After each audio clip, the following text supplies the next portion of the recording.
Good afternoon, everyone. Welcome to our February 27th Planning Board meeting. Our first item this afternoon is approval of minutes. We have two. The first one, all commissioners can vote on, and the second one, Commissioners Bartley and Hedrick cannot vote on that one. So the first one is minutes of January 30th, 2025. Do I have a motion for approval? Move to approve. Second. All in favor? Aye. Aye. The ayes have it 5-0, and the next is February 6th, where Commissioners Bartley and Hedrick cannot vote. So do I have a motion for approval of the February 6th minutes? I move to approve. Second. All in favor? Aye. Aye. Aye, 3-0. The second item this morning is regulatory extension requests.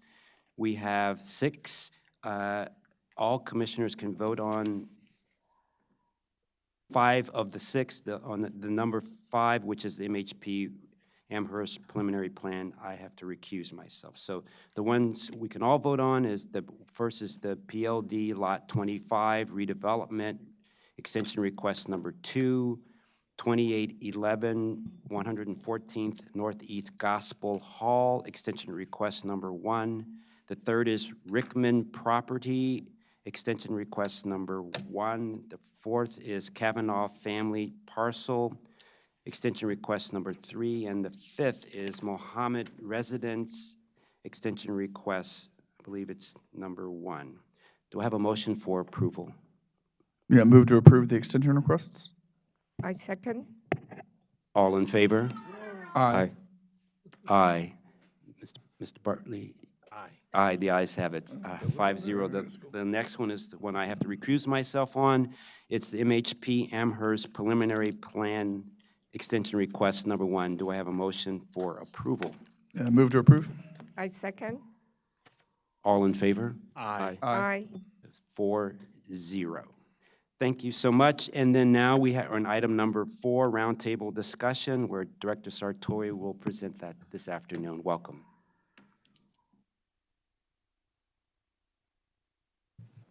Good afternoon.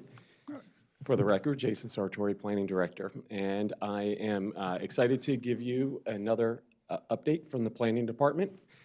I'm going to cover a number of things this morning. I'll start with an overview of a recent conference that a number of our staff attended. I'll talk a little bit about some recent third-place blog posts that we've published. And then I'm going to talk about the development pipeline analysis effort that we are starting to undertake. So as the Planning Board knows, our staff have showcased amazing GIS, excuse me. I attended the Maryland-Michigan State basketball game last night, and it was an unfortunate outcome for Maryland, and my voice has suffered as a result. Our staff has showcased amazing GIS skills before you, and this is evident in all of our staff throughout the department, but especially in our GIS team, in our ITI division, and in our Research and Strategic Projects division.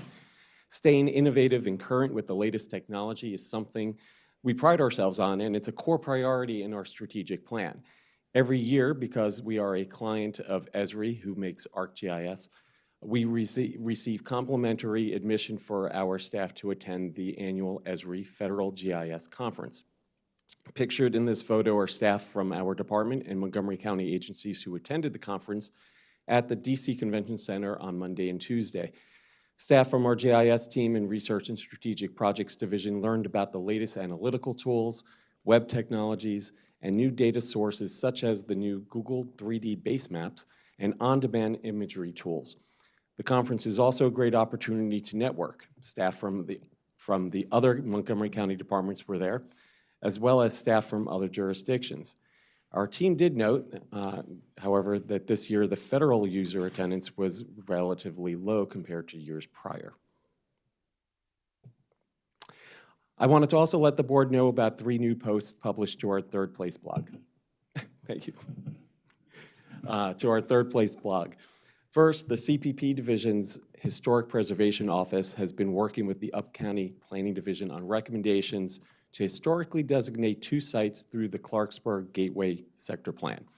Last week, HP's Serena Bolliger wrote about the Community of Faith United Methodist Church and Cemetery and the Clarksburg Heights subdivision, which offered home buying opportunities for African Americans in the 1960s in the face of widespread housing discrimination at the time. And I encourage you to check out that blog post. Also, a new blog post just went live for our recognition of Women's History Month, which begins on Saturday. It features our very own Vice Chair, Mitra Pedawin. Check out that blog post to learn more about Mitra's background, her career in government, and how she would choose to spend a day all by herself. Finally, we posted a blog just this morning about our development pipeline. It includes a video featuring Deputy Director Robert Cronenberg explaining the pipeline, but the blog post is intended to correct misperceptions that are out there about the pipeline and explains why it's not a good indicator of the ability or likelihood to achieve our housing goals. I invite you to check out all of our blog posts at montgomeryplanning.org/thirdplace. And now I'm going to go a little bit deeper into the conversation around the development pipeline. So I know that it's been a priority for Chair Harris, as it is for the board and for the department, to provide an analysis of approved projects on our development pipeline. Also, County Council members had many questions about the pipeline when we were talking with them about the local housing targets effort. So I'm happy to report that we've started our work on this effort, and I wanted to provide the board an overview of the development pipeline and what this effort will entail. First, you can check out the pipeline by going to montgomeryplanning.org/pipeline, where you can access a map and reports with pipeline data. This has information as current as last month, January 2025. Excuse me. Next, I wanted to provide the basics of the development pipeline. So the concept of the pipeline originated in the late 1970s as a tool that helped implement our adequate public facilities ordinance. It was more relevant at the time when we had moratoria that stopped new projects from going forward because of old projects that had not been built and were tying up capacity. But the current GIP and other policies that we have in the county don't really create that same situation today. Nevertheless, the pipeline is an important planning tool to understand potential development patterns and the development market generally. The pipeline is an inventory of unbuilt units and commercial space in development projects approved by the planning board. I would note that when the board approves a sketch plan, the project does not yet get added to the pipeline. The pipeline consists of projects that have received their subdivision or preliminary plan approval. So some of the projects on the pipeline have not yet completed a site plan review that may be required. So the pipeline, and this is an important thing, and this is talked about in the blog post, the pipeline is not a guarantee of future housing units. When we were working on the local housing targets effort last year, we found that over a 6-year period, you may recall this, only about 50% of the housing units that were on the pipeline at the start of that 6-year period had actually come to fruition as units that had been built. Once a project pulls a building permit for a unit, then that unit comes off of the pipeline. So the pipeline is always in a state of flux. As new projects are added, the number goes up as projects are approved, and as projects have their validity period expire, the number comes down, or as units are built or building permits are pulled, the numbers come down.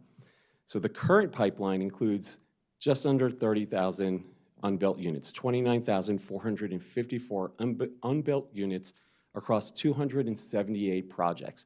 And that is in the part of the county that we have jurisdiction over, so not the independent municipalities. And that is commercial and residential? So the 29,000 units, that's residential units, and those there are more projects in the pipeline. That's 278 of those projects are ones that have the residential units. Oh, okay, so this information is just for residential? Yes. So I understand that it doesn't mean that it's being built, but do we have any kind of follow-up to see why they're not built? Just That's the effort that I'm about to tell you about. okay. Yes. It's a really important question, and one that we think, as we try to move forward with efforts to stimulate or housing production, that it behooves us to understand better why projects on the pipeline are not moving forward. Yeah.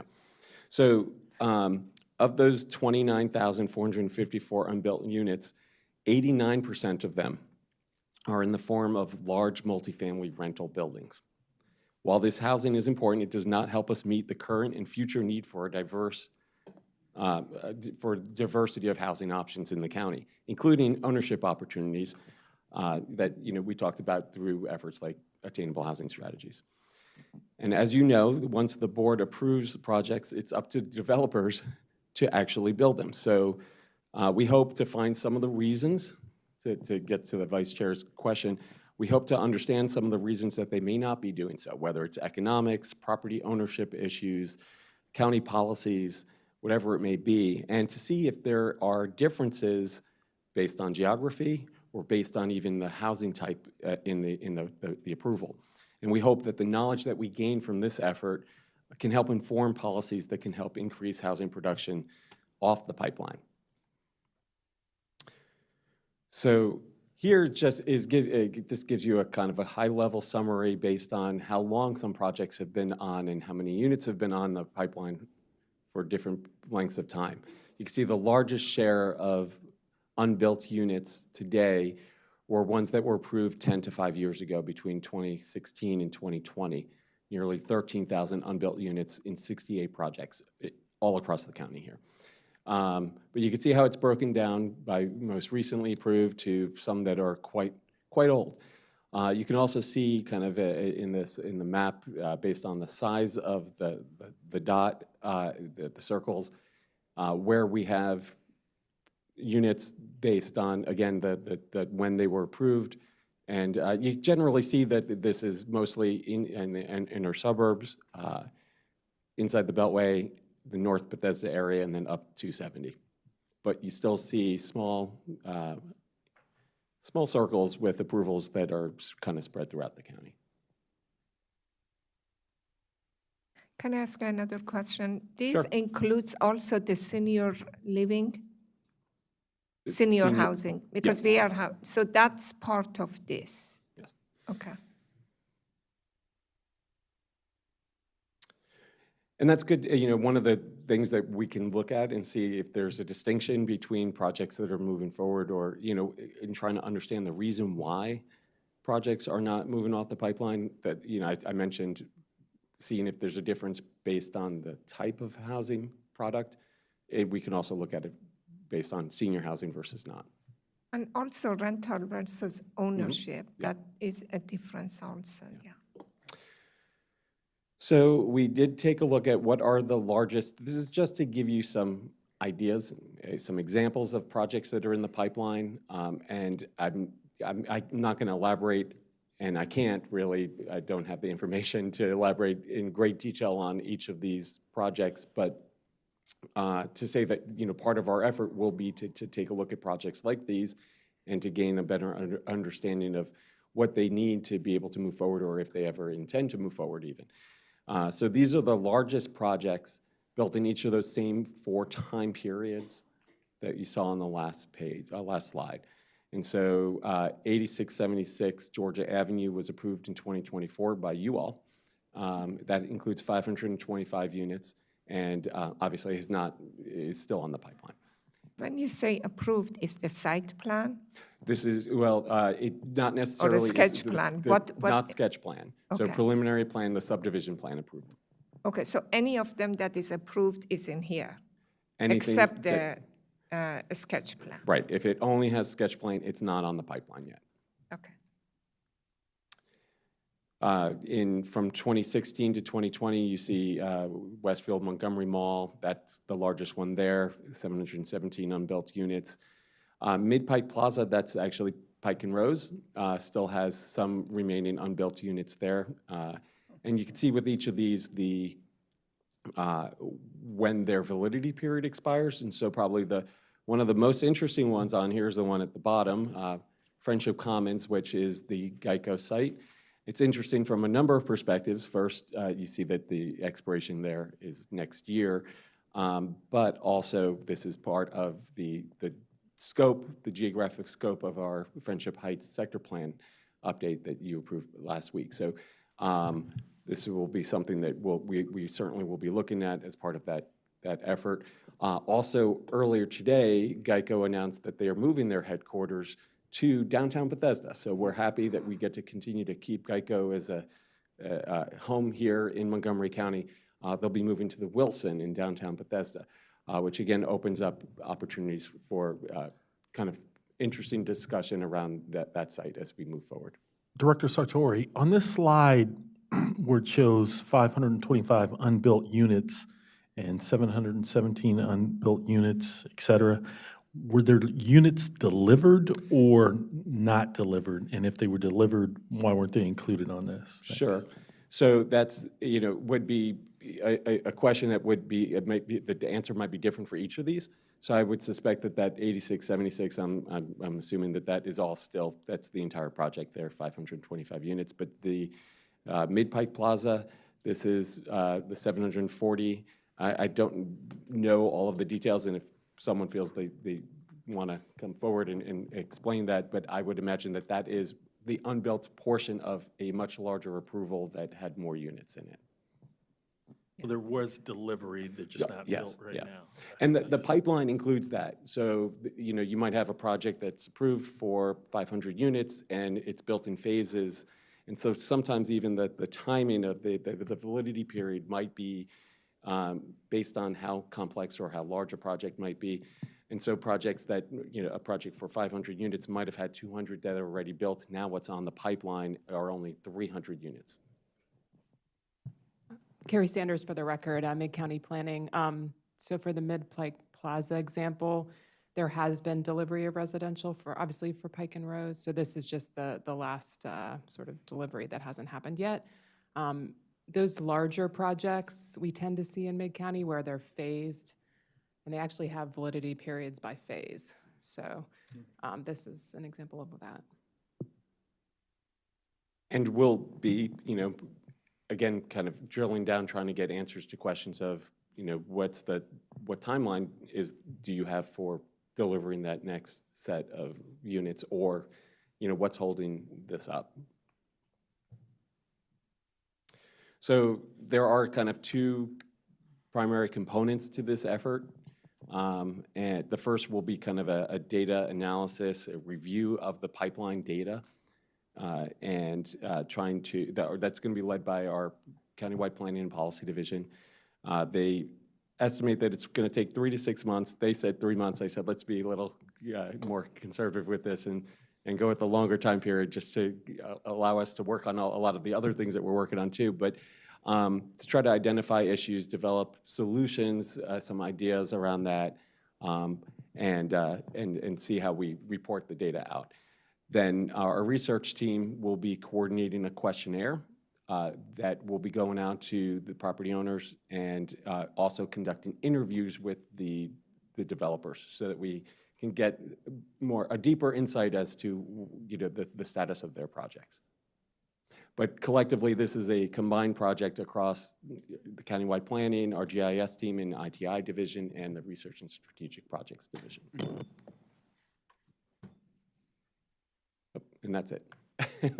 We don't actually have any staff updates today, so I'll stop here and see if you have any additional questions. We look forward to coming back once we've completed our analysis to tell you what we found. Thank you so much for your update, and I'm so excited that the team is also working on this pipeline analysis. Housing is so greatly needed with the housing shortage. Any of these that we can unlock and create new housing would be so great. So thank you, and thank you for your team's hard work. I know you have so many things on your plate, but it's important that you're doing this, and I appreciate it. Any other comments or questions from the board? No. It's a great project. Thank you. Thank you so much. And we will just take a 2-minute break and start with our next item, the legislative update today will be by Emily Vias and Jordan Balcom Colbert. Thank you.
Noon again. We're on legislative update, item number 5, where Attorney Vias and Jordan Balcom Colbert will update us on key legislative bills that we should know about. So thank you and welcome. Thank you. Good afternoon, Chair Harris, members of the Planning Board. Again, my name is Jordan Balcom Colbert. For the record, I'm the Government Affairs Liaison for the Commission. We have three matters for you this afternoon, one briefing, two positions for which we will need a vote. The first one, we can start with the Budget Reconciliation Financing Act, also known as BRFA, HB 352, SB 321. This is a recommendation compiled by the Department of Legislative Services in which the budget recommendations are made in order to reconcile differences between the governor's proposed budget and the legislator's budget priorities. This document was just recently brought to our attention, so we only had a few hours to put it together for a placeholder letter regarding the DLS recommendation in an effort to divert these funds from real estate transfer tax formula away from program open space, Maryland agricultural land preservation, and rural legacy programs to the general fund, which would take place over the next 3 fiscal years. This could have significant detrimental impact on our parks departments. So we intend to add information about specific impacts in a follow-up communication as needed. We will need your approval on this opposed recommendation and work with our departments in the Parks Department to present additional information. Do you have any comments? Oh, I think one thing I wanted to note, it's important to note that MACO has weighed in on this issue, as well as the Maryland Association of County and Parks and Recreation Administrators. They both have submitted letters to reject DLS's recommendation to budget committees. Any questions? Well, I don't have question, I have comment. This is extremely disturbing. The program Open Space is a big portion of funding, not only for us, for a lot of other county recreation, especially smaller jurisdictions, that makes a good portion of their funding resources. And it would be detrimental if this is gonna happen. It forms a basis for many of our local park renovations, and I'm very opposed to it as well. Yeah. Thank you. It might be important to also note that we have some insight that the appropriation budget committees will likely reject the recommendation, so it's probably not going to be added to the BRFA, and that our Montgomery Parks Department isn't in line with your sentiments as well. Yeah, thank you so much for presenting this. I'm in support of your recommendation to oppose and then work with, as this goes along, to make sure there are no cuts or language so that it does not have detrimental effect to our Parks Department. Thank you. Thank you. Yeah. Yes. Yep, and this has been reviewed with our Parks Department, correct? Yes, your Parks Director and I have been in communication. They are aware of it, and they agree with your sentiments as well and our efforts. Prince George's Planning actually voted to oppose this bill, this effort this morning, so we will need an official vote from you as well. Okay, if there are no other comments or questions, do I have a motion to oppose this as staff has recommended? Yeah, I'll move to support the recommendation to oppose this. I'll second that. All in favor? Aye. Aye. Aye. The ayes have it, 5-0. Thank you.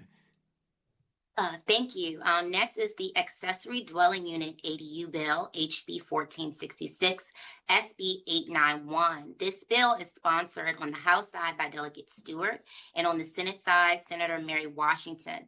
This is an extension of the legislature and the governor's affordable housing initiatives from last year's session.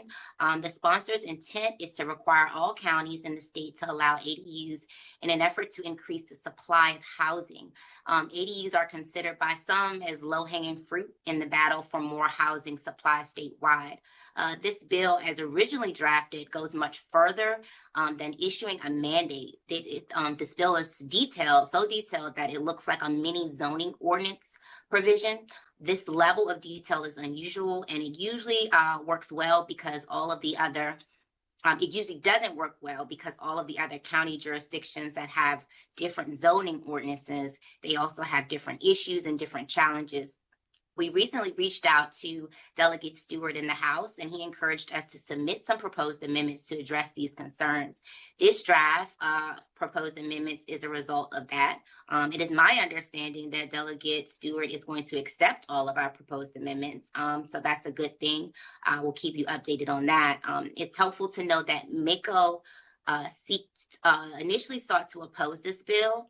However, I got word this morning that after speaking with the sponsor about our amendments, MACO might be willing to work in efforts with our proposed amendments in some kind of way. I'm happy to answer any questions, and we're going to need a vote to support with amendments on this one. Are there any questions or comments from the board? I do have a question. I know that we have our own AUD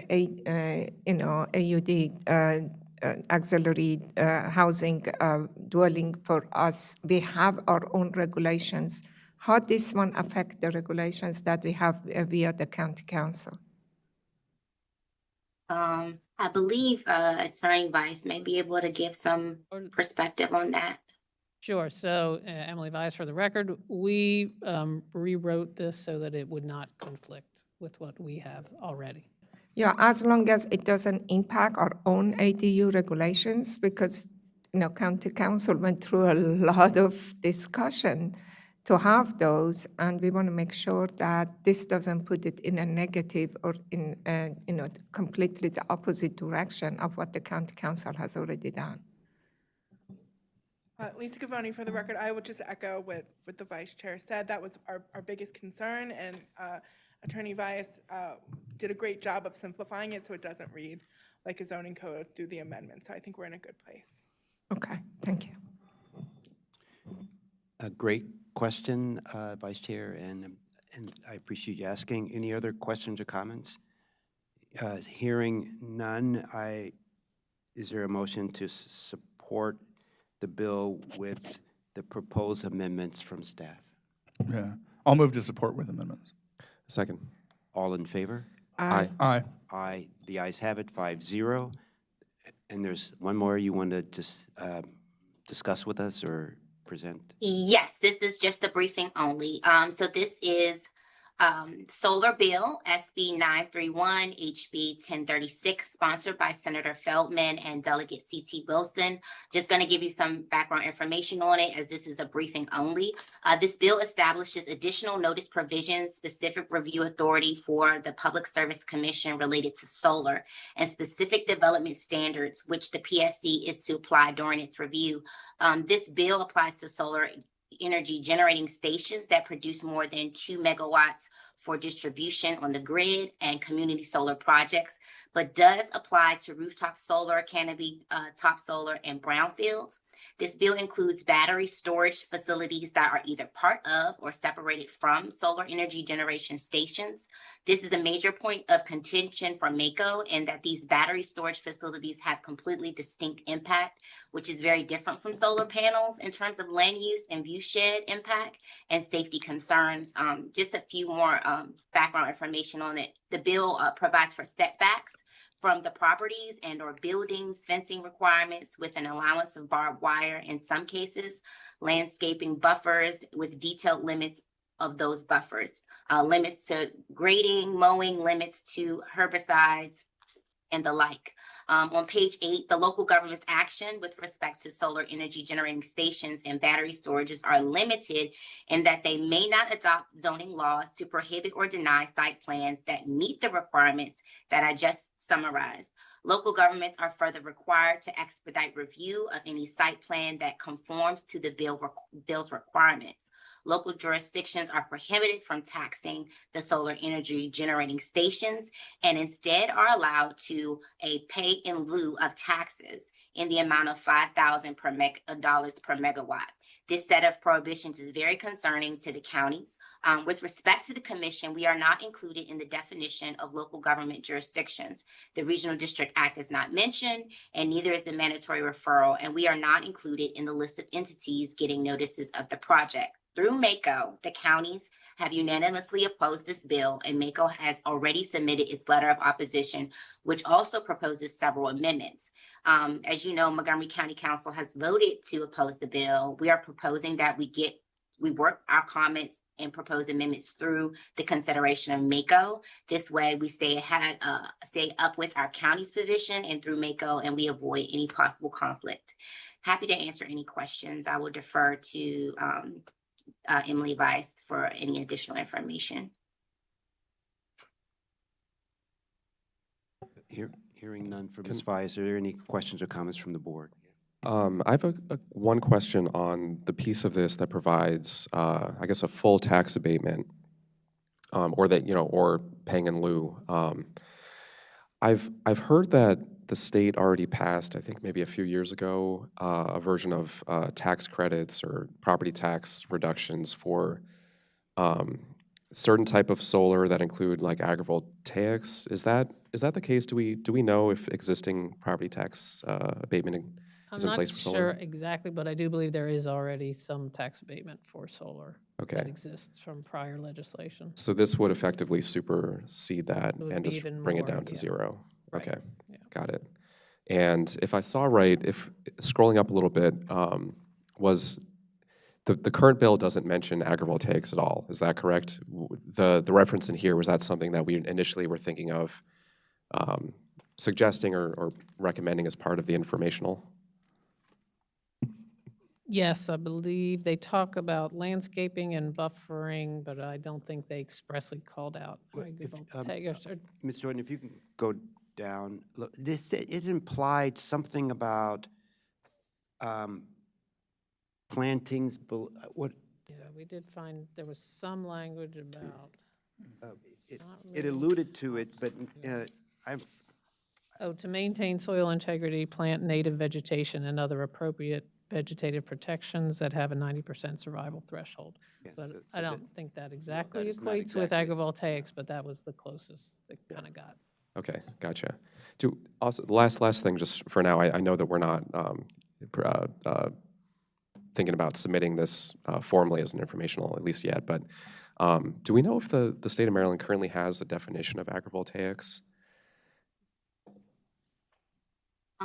I can find out for us. I don't know directly off the top of my head, but I can find out if there's a definition for that. Okay, thanks. I'm thinking forward to, a place maybe down the line where we either may think about providing comments to this bill or future bills, and just if there's no clarity on a state level about exactly what agrivoltaics are, potentially this bill could be an opportunity to clarify that as a definition if agrivoltaics were going to be There mentioned. is something in the code already about agrivoltaics, meaning the simultaneous use of areas of land for both solar power generation and then it has a list of 10 things. Oh, okay. Raising grains, raising poultry, dairy, livestock, and other things. Okay, gotcha. Thanks. you're good. Yeah, I'm good. Yeah, great. Thank you, Ms. Jordan, for updating on this, and we look forward to further conversations around it as it moves down the line. And any other questions or comments from the board on legislative bills or issues? So seeing none, thank you so much, and we will take a 2-minute break and start with item number 6, Eastern Silver Spring Communities Plan Visioning Update. Thank you. Thank you. Bye-bye.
Good afternoon. We're on item number 6, Eastern Silver Spring Communities Plan Visioning Update, and Laura Stamm is presenting this afternoon. Welcome, Ms. Stamm.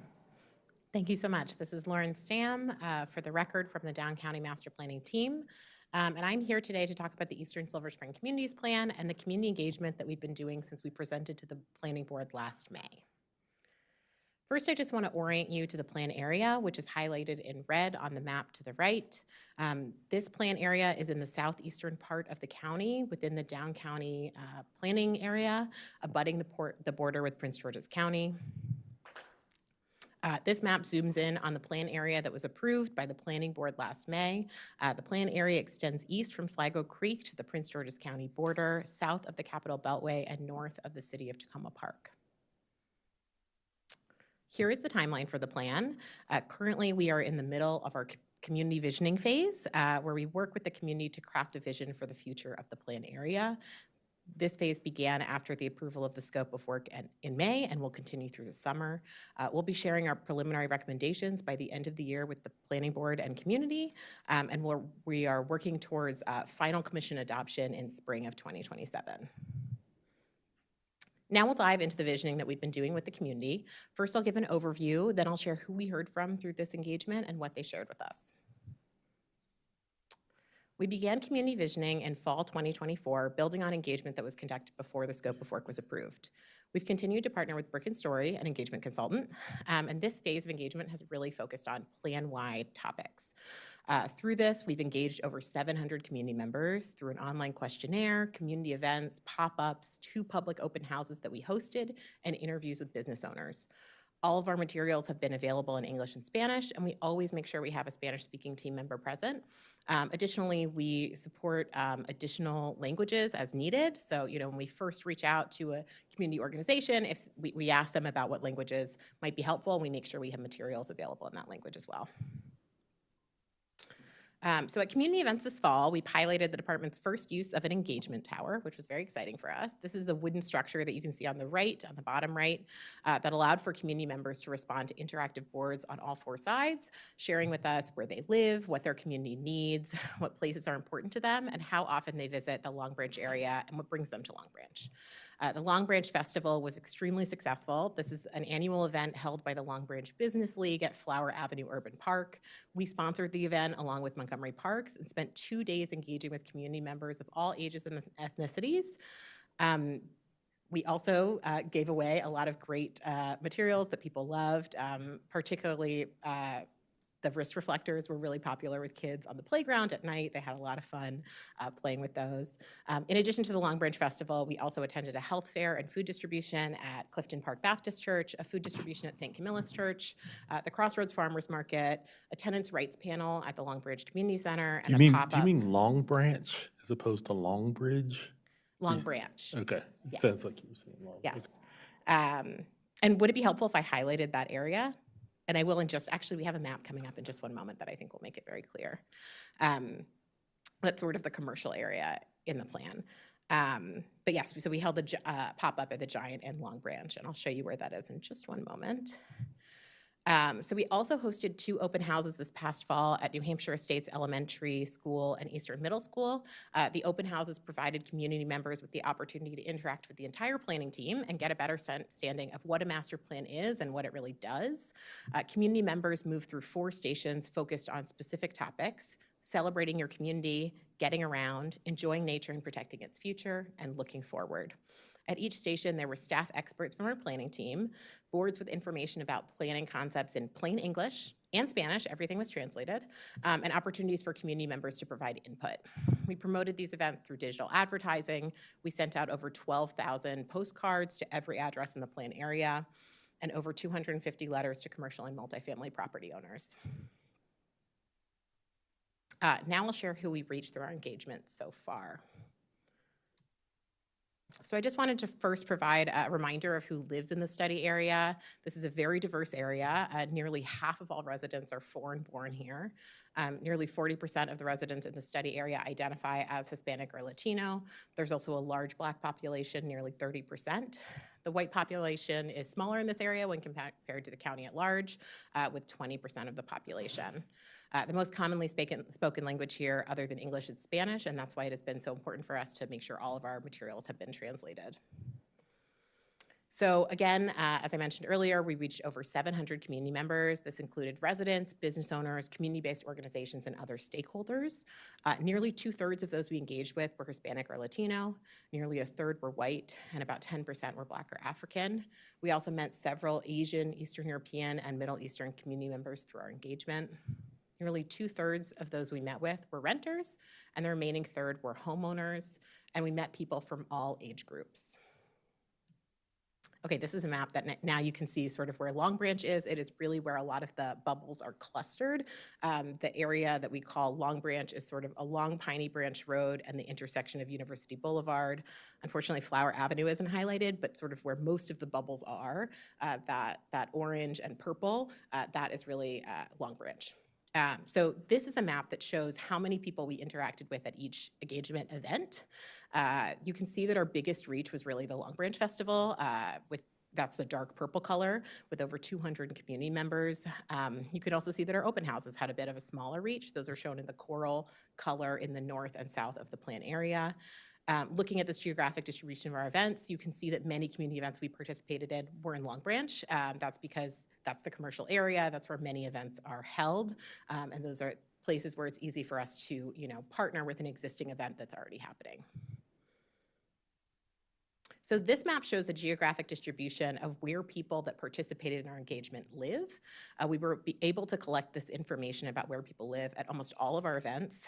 For some, it was, on the survey filling out what neighborhood they lived in. But for most events, we had sort of a map where people could put a dot and share with us where they lived. As you can see, we did reach residents from all different parts of the plan area, although we did reach significantly more sort of along the University Boulevard corridor and in the western part of the plan area. But we're really thinking of this map as a tool for us to think about where we need to spend more time in the next several months, and to make sure that we're hearing from more people in the northeast of the plan area. I'm excited to report that just last week we attended a community meeting and resource fair that was hosted by the Silver Spring Regional Services Center at St. Camillus Church, which is along New Hampshire Avenue. So we made some great connections there, and we're really excited to sort of use that to make sure that we are hearing from people who live in that area as well. Now I'll share what we heard through this part of engagement. The following slides, I'll go through several, are organized by topics. So at every event and through the online questionnaire, we asked community members to prioritize what their community needed more. Parks were overwhelmingly the top response, followed by entertainment options and healthcare and other medical services and ways to get around without a car. Many people also wrote in additional needs that were more specific than the categories we provided or didn't fit in those categories. You can see the sticky notes on the photo in the right. This included more diverse and quality retail, grocery stores, coffee shops, cafes, and ice cream shops. People also highlighted that they need a safer community. They referenced safer sidewalks, traffic calming, and bike lanes. Other referred to safe places to be after dark, reduced crime, and increased policing. So this chart shows housing priorities from respondents from both open houses, 2 of our community pop-ups, and all survey respondents. Safety was overwhelmingly the top response for homeowners, renters, and those in other living situations, followed by affordability. Community members also prioritized the ability to maintain their home and having housing of the right size for their family. At nearly every event, we asked community members to share what buildings, parks, and places are important to them. By far, the most common responses were parks, mostly local parks in the plan area, and some parks outside of the plan area. The most common park mentioned was Sligo Creek, with several mentions of specific local parks as well. Community members also highlighted the importance of the library and specifically the library in Long Branch. Restaurants, including El Golfo and Coma Cafe, people highlighted Long Branch as an area that's really important to them, and theaters, specifically the Historic Flower Theater in Long Branch. In the online questionnaire, we asked respondents where they like to spend free time and where they shop for necessities. Downtown Silver Spring was the most popular destination for both free time and shopping. Tacoma Park was the second most visited destination where people spend free time, followed by Long Branch, DC, and Bethesda. For shopping, Long Branch was the second most visited destination, followed by Tacoma Park, online shopping, and College Park. Senior respondents over the age of 65 were more likely to spend their free time and shop for necessities in Long Branch than any other destination. And for necessities, Hispanic, Latino, and Latina respondents were more likely to shop in Long Branch than any other destination. Both the survey and selected pop-up participants answered questions about what they do in Long Branch and how frequently they visit. Shopping, eating or picking up food at restaurants, and visiting the library were the top 3 most common activities.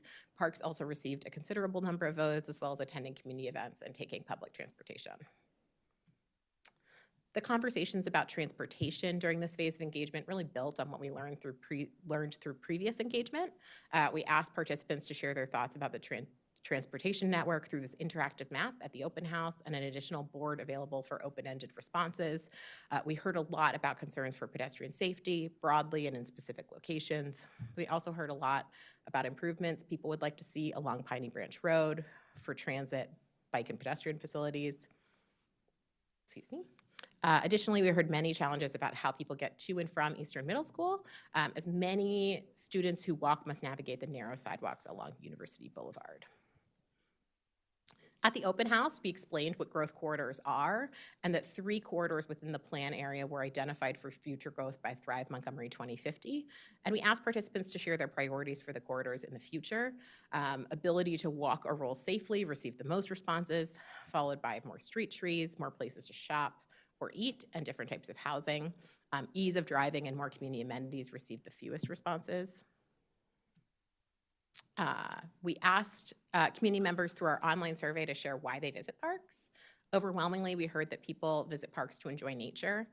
When looking at respondents by race and ethnicity, 37.5% of Hispanic, Latino, and Latina respondents said that they visit parks most often to spend time with family, friends, and neighbors.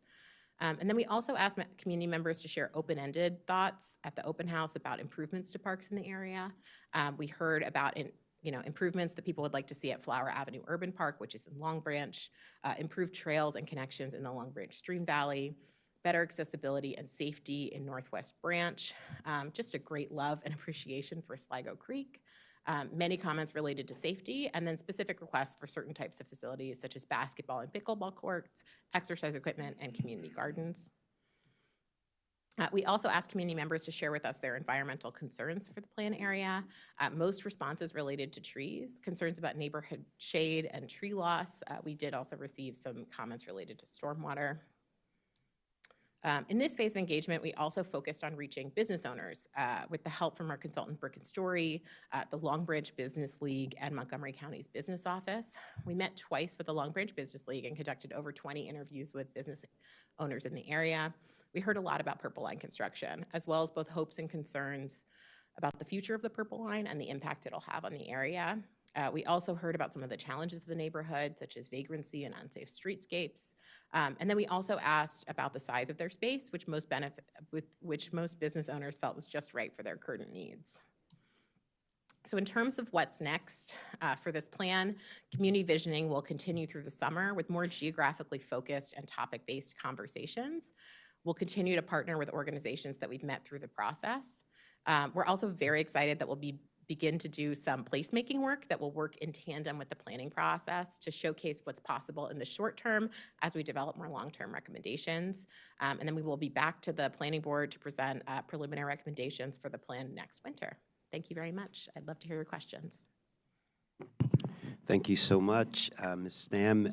Very comprehensive what you've learned and what's next. I really appreciate that. Just a couple comments. So maybe I read it wrong. It looks as if you've got a lot of respondents, but not as many respondents as a percentage of the Black population. Things like the Black population was like 20-something, and you got about 9%. 9%. Yeah, maybe I don't know how. I know you guys are out there doing it, and you're always improving on that. So wondering, is there maybe as you go along, is there a way to engage more of the Black population?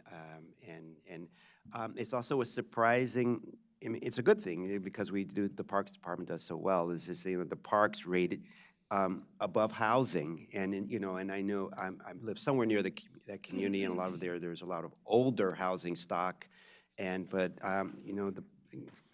great job for parks. I mean, people really want that outdoor and then getting around, I guess sometimes it's hard to understand. It's like relative to maybe the other locations, that area generally has bus service, has, it will have a Purple Line station, it'll have some other things, but maybe it's because living near university, or getting around, I mean, it's about safety, as you said, and it's hard walking, or maybe people don't feel as safe around there, and then, but all great. We look forward to the next steps, and I really appreciate your team's hard work and engaging the community and getting feedback. Thank you.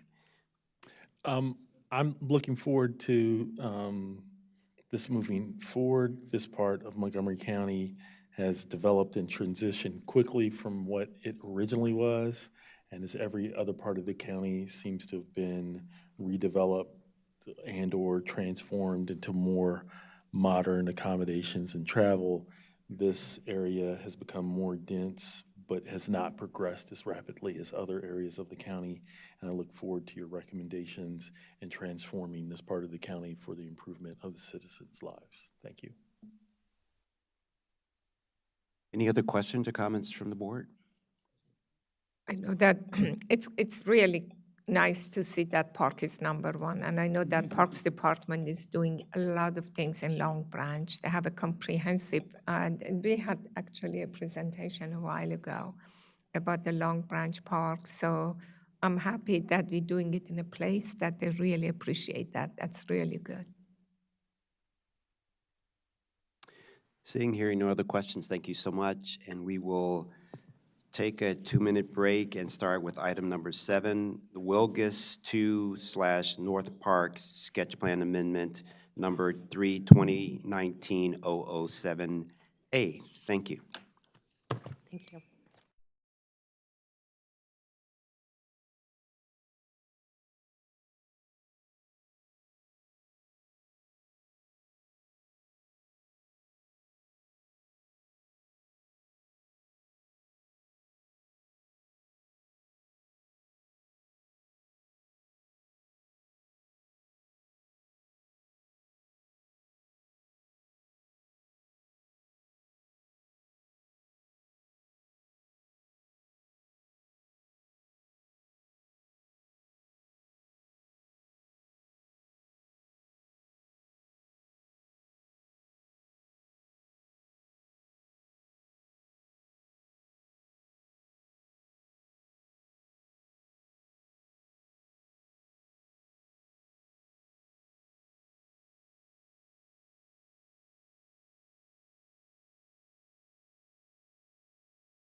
Good afternoon.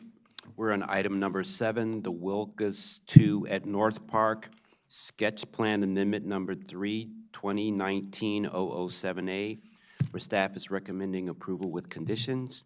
And this afternoon, we have Tamika Graham of the Planning Department presenting. Welcome. Good afternoon, Chair and the members of the Planning Board. Again, my name is Tamika Graham. I'm with Mid-County Planning Division, and we have before you today a sketch plan amendment. This is for the Wilgus 2 at North Park. This site has been in the making for many years with a lot of planning, a lot of thoughtful coordination between all of the stakeholders, and it's currently under construction if you've been in the area recently. But this amendment before you pertains primarily to the remainder of the site that is yet to be completed. We'll primarily talk about changes to the density and the residential unit types. This project satisfies all of the necessary technical findings, so therefore staff recommends approval of this application with the conditions that we've listed in the staff report and one modification that we will cover in today's presentation. So looking very broadly at the site, the subject property is located within the White Flint District, and it's roughly 1 mile from the North Bethesda Metro Station, which is to the southeast of the site. It also has easy access to many bus lines. So the site is generally bounded to the north by Montrose Road to, Town Road to the east, Josiah Henson Parkway to the south, and East Jefferson Street to the west. North of the site, northwest of the subject property is existing Sherrington Townhouse community. And just surrounding the site within a vicinity, you can see that there are major existing shopping centers such as the Pike and Rose mixed-use neighborhood and the Montrose Crossing shopping center that's just to the north. So moving in just a little bit closely to the subject property, it's roughly a little over 16 acres. It's outlined in red. Again, the area that's primarily impacted by this amendment is highlighted in yellow. The site, before it came through with all of its approvals, it was previously wooded and fully undeveloped with the exception of a gas station, but you can see from some of these more recent aerials, again, it is under construction. Some of the residential units are constructed and already occupied. The site is split zone between CRN and CR. It's also within the White Flint 2 sector plan and a portion of the White Flint Special Taxing District. So just giving you a little bit of history of the site, it came in 2019 for its initial sketch plan approval. The applicant received incentive density for up to a maximum of approximately 1.2 million square feet of mixed-use development. In exchange for the incentive density, public benefit points were approved in 6 categories. The applicant later came back for the Planning Board's approval in 2020 for the construction or the lotting for 107 townhouse lots, along with various road and HOA parcels. 4 lots were also created for just over 600 new multifamily units. So a little more recently, in 2021, the applicant came back for the Phase 1 site plan approval. That was granted for roughly 326,000 square feet of development. That was to construct the 107 townhouses, and 34 of the 2-over-2 units were included. Within this phase, 2 out of 3 of the open spaces were also a part of this, the first site plan. So the phasing schedule that was approved, it was refined through the Phase 1 site plan. You can see here again in the red, the Phase 1 included what was identified as Phase 1, 2, and 3. And then at that time, what was identified as Phase 4 was deferred to a future time. And so part of that phase included the higher density multifamily, structured parking, and additional open space.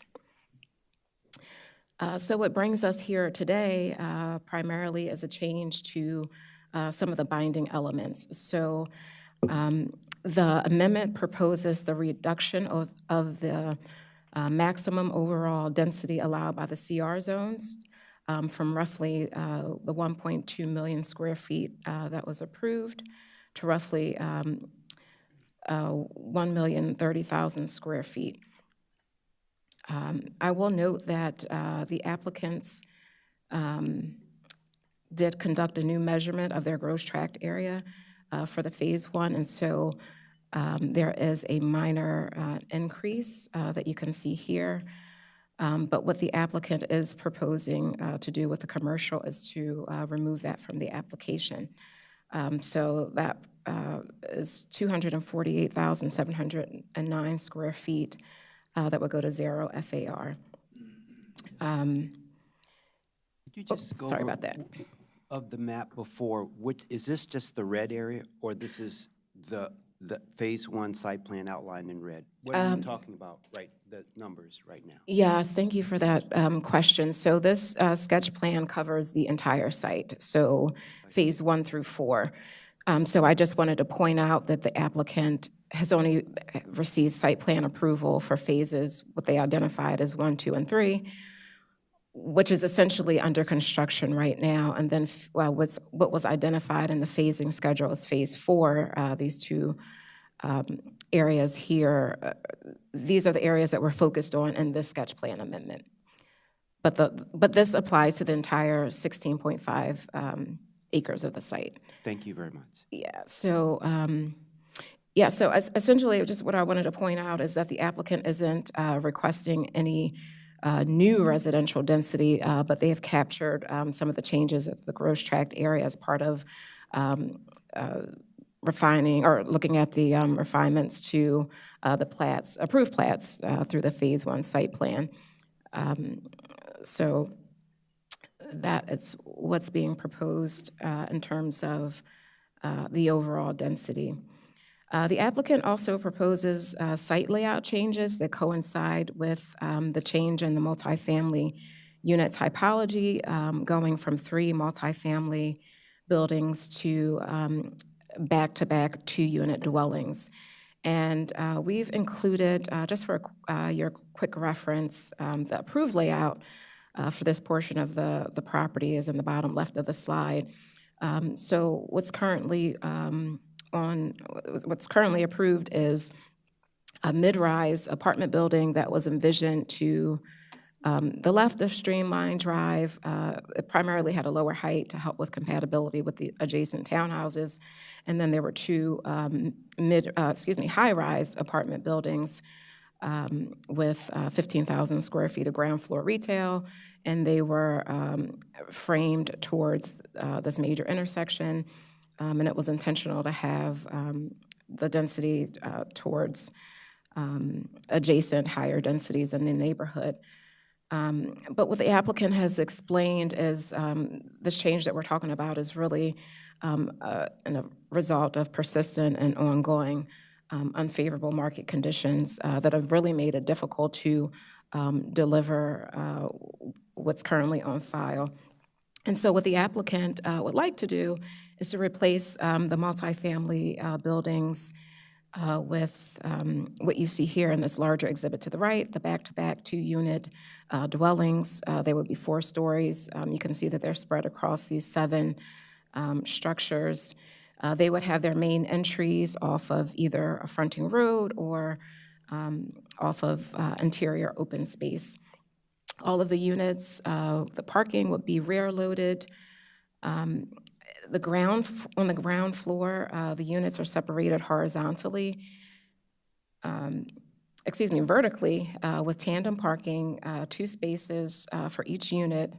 Let me try to bring my mouse here. So there will be vertically on the ground floor, and then the upper 3 levels would be separated horizontally, and they would mirror each other.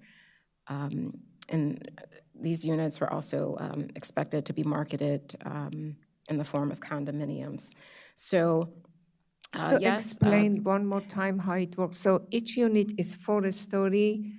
First and second is as 1 unit, and 3 and 4 is another. So each unit has 4 in it or 2?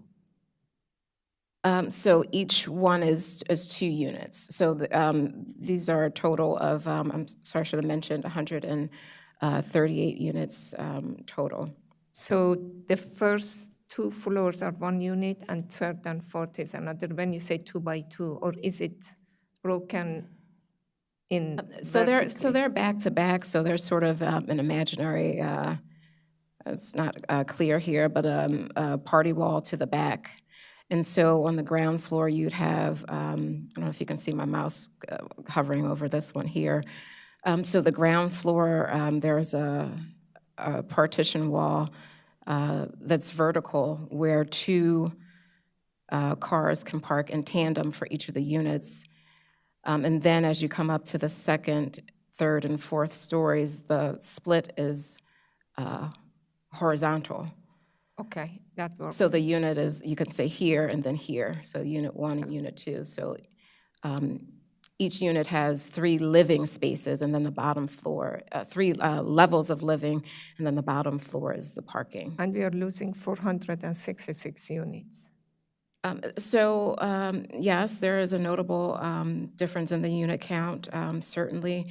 But what the applicant, I think, wants to explain to the board is that these new units are more viable, and they can be constructed in a more realistic time frame, and it will bring much-needed residential units to the market a lot faster. And they are condo for sale? Yes, they would be ownership condos. Okay. And so, yes, you're right, the unit count is substantially different. But these would also, as I mentioned before, the 107 townhouses that are under construction to the west, they're just single unit, and so the benefit of this typology that's being proposed is actually creating a little bit more density towards the edge of the site, and that's, I think, what we would prefer to see as opposed to the continuation of just the traditional townhouses. The applicant will still continue to provide 15% moderately priced dwelling units. In terms of circulation, this portion of the property will still have its primary access from Streamline Drive. That's a public road that was constructed as part of Phase 1.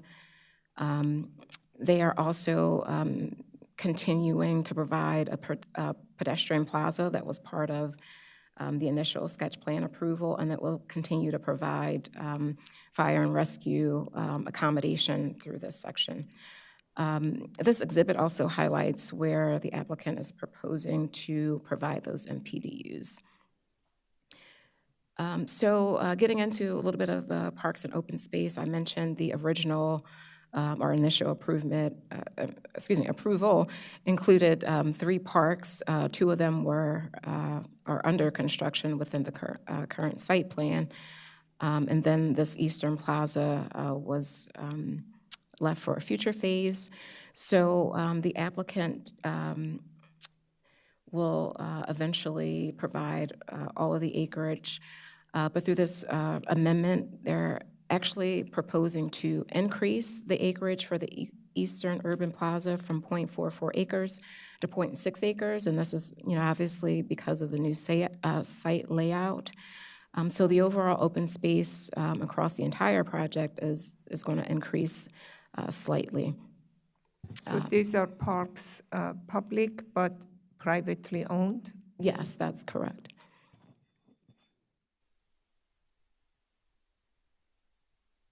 So the applicant did provide these images to show us what the architectural details may entail for the front facades of the dwelling units. The applicant is proposing contemporary brownstone architectural style. Some of them may have rooftops, they may not, but essentially what they want to communicate is that they will look substantially similar to what is under construction now, and we will review the final when they submit the site plan. So another part of the sketch plan approval is to look at the categories for the public benefits. And the requirement for this project is a minimum of 100 points. That's required across 6 categories, which the applicant is meeting. They're listed here, including major public facilities, transit proximity, connectivity and mobility, quality building and site design, diversity of uses and activities, and protection and enhancement of the natural environment. Overall, the applicant's points are actually increasing substantially from roughly 158 points to over 300 points, and this is primarily due to, sorry about that, go back. This is primarily due to the MPDUs, so they are able to gain additional points through the provision of 3-bedroom MPDUs, and so that's one of the positive things that will be brought forth in this amendment. Some of the current points were removed. You can see to the right of the screen, structured parking that was associated with apartment buildings, and then some of the environmental features that were obviously tied also to the apartment buildings. Overall, we continue to support the categories that the applicant is requesting, and the final points will be refined when the applicant comes back in with the site plan. So again, in our technical review, we found that the sketch plan amendment continues to meet all of the applicable requirements of the zoning ordinance, and it remains in conformance with the applicable sector plan. I previously noted that anything tied to the apartments from the current conditions we propose for removal. Condition 7D was inadvertently omitted, but it should be listed. It states that an analysis of the roof area for the multifamily portion and the percentage of roof covered by green roof and cool roof treatment should be evaluated, and this is no longer applicable. So we like to include this to be removed in the final resolution. With regard to the public review of this application, the applicant has met all of the required signage, noticing, and submittal requirements. All these materials were available for public view. We did not receive any correspondence from the public on this one. So again, just to conclude, we recommend that the Planning Board consider approving this amendment with all of the conditions that we've listed in the staff report and that one minor adjustment that we've included here. With that, we're happy to take additional questions. Thank you so much for your presentation. Before I get going, did the board have any questions or comments?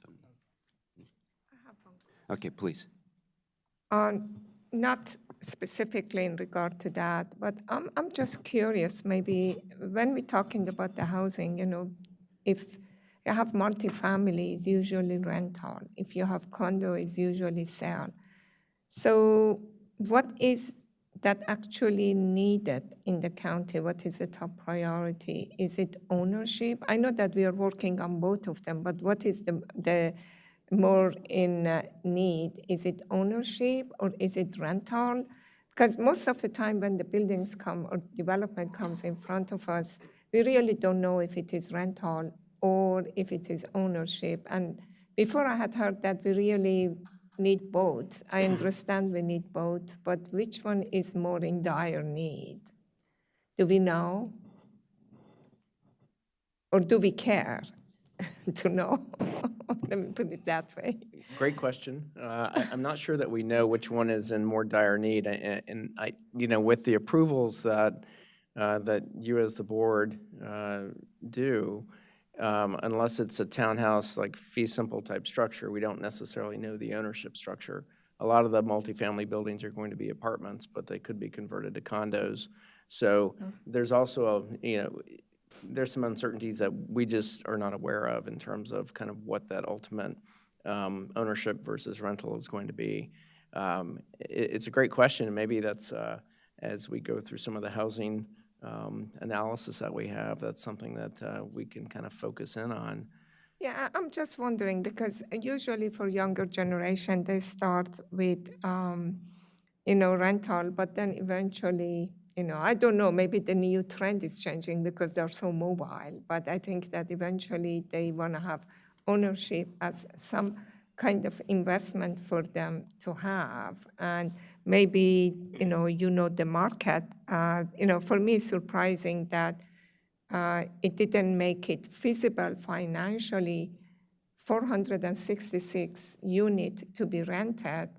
It didn't make it feasible, cost-wise feasible, that they had to change it to something that is, that much less, but then it makes it possible to do it. That I do appreciate that happening, I understand, but for me, it's just a little bit, puzzling that, maybe, the renting is not at this time, as profitable. Maybe the ownership it is. I don't know. That's what I'm just. Commissioner, Go ahead. Yeah, let me just, that's a great question. I had a similar question, and maybe when the applicant speaks, they can talk through what is the market.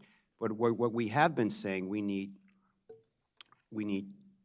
units, all types at all price points. I mean, we've saying that a lot. I mean, for people that want to starter homes, and we need workforce housing at workforce housing prices. We needed really a little deeper affordability prices, and we needed higher in prices because we have a housing shortage. But it'd be nice to talk to the applicant who also, I had a similar question, is that on the smaller parcel, would are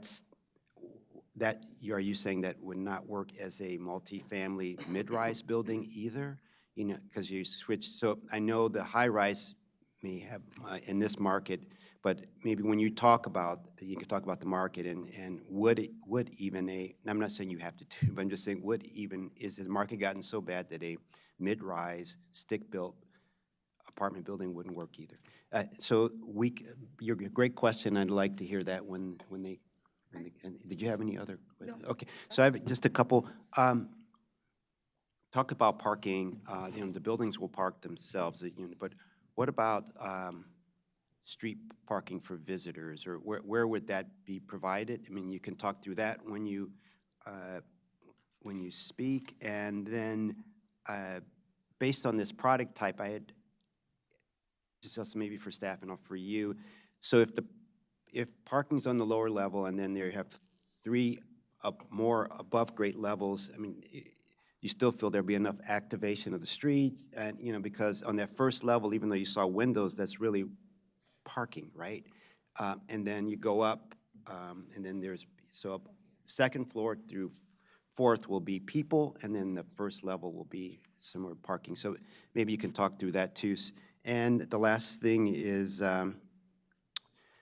you received some incentive density. If you didn't receive the incentive density, I was just out of curiosity, what would have been the density of the project and compared to what they have now? Just out of curiosity.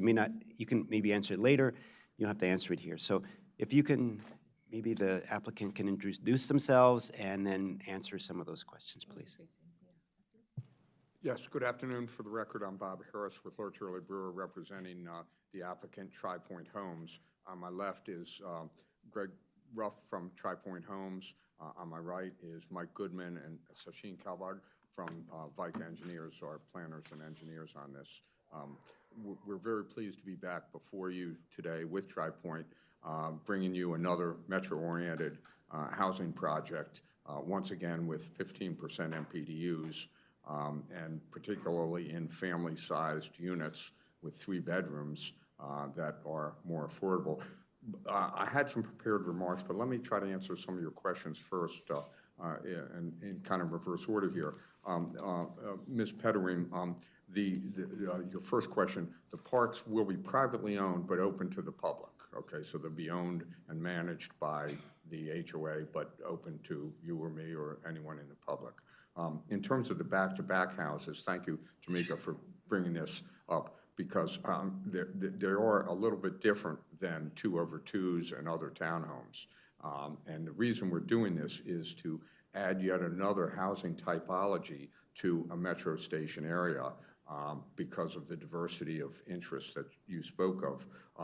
To Chairman Harris's question, they will have doors on the street, as you see on the first floor plan.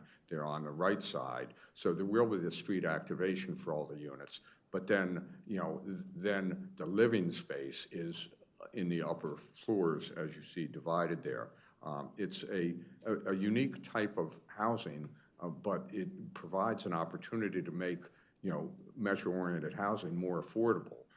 It's a very efficient way to do these units. And what we're finding to answer the questions about desire for rental versus ownership, obviously there's a crying need for both.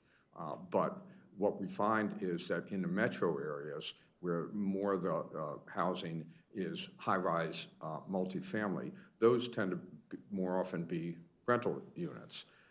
And there are relatively few for-sale units close to metro.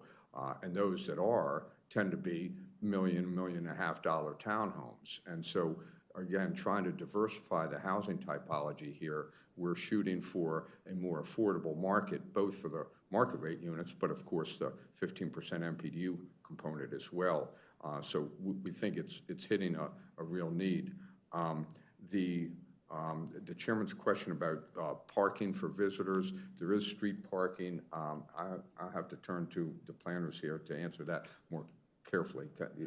How the visitor parking handled? Yeah, we're evaluating. There are some street parking along the street. They're called Streamline Boulevard or Stonehenge Boulevard, and we're evaluating it in site plan if we can find more parking stalls. So we believe that the parking will be sufficient. As a metro-oriented project, it's more likely that people will, not drive as often, not use a car as often, and so it's really, I think, a great type here. Let's see. I do want to compliment staff. TriPoint has worked hard with them. They made a lot of suggested changes to the open space, to the orientation of the units here, et cetera, that we have incorporated, and I think it has improved the plan. We've also worked with the community, and even though there's a townhouse community right next to us here, they are fine with this project. In fact, they prefer this density over the high-rise density that might have been built there. We agree with the staff report, but do have two requests that we want to discuss with you. I've discussed it with staff so they know where we're coming from on this, and I don't think we're in two different camps necessarily, but these are important issues to discuss if we're going to be able to bring this project forward. The first of those is condition 7V as in Victor. That was a condition in the original sketch plan. Again, this is an amendment to that sketch plan. But that condition called for the evaluation of undergrounding utilities along the town road frontage. Town road is to the right here on this diagram. Staff wants to leave that in there because it was a condition before, and I recognize that. But we want to call your attention to the challenge that presents. There are 5 reasons that we see that as a real problem.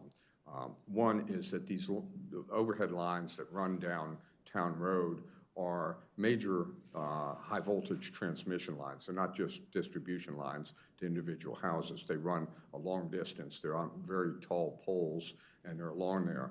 Those kind of lines are very expensive to bury underground, and based on other projects that I've handled in this area, we didn't do an actual cost, but the other ones have been $3 to $5 million for undergrounding the utilities of that sort. And Pepco really doesn't want those kind of lines underground generally because they rarely require maintenance because they're so high up and they're held up by major poles.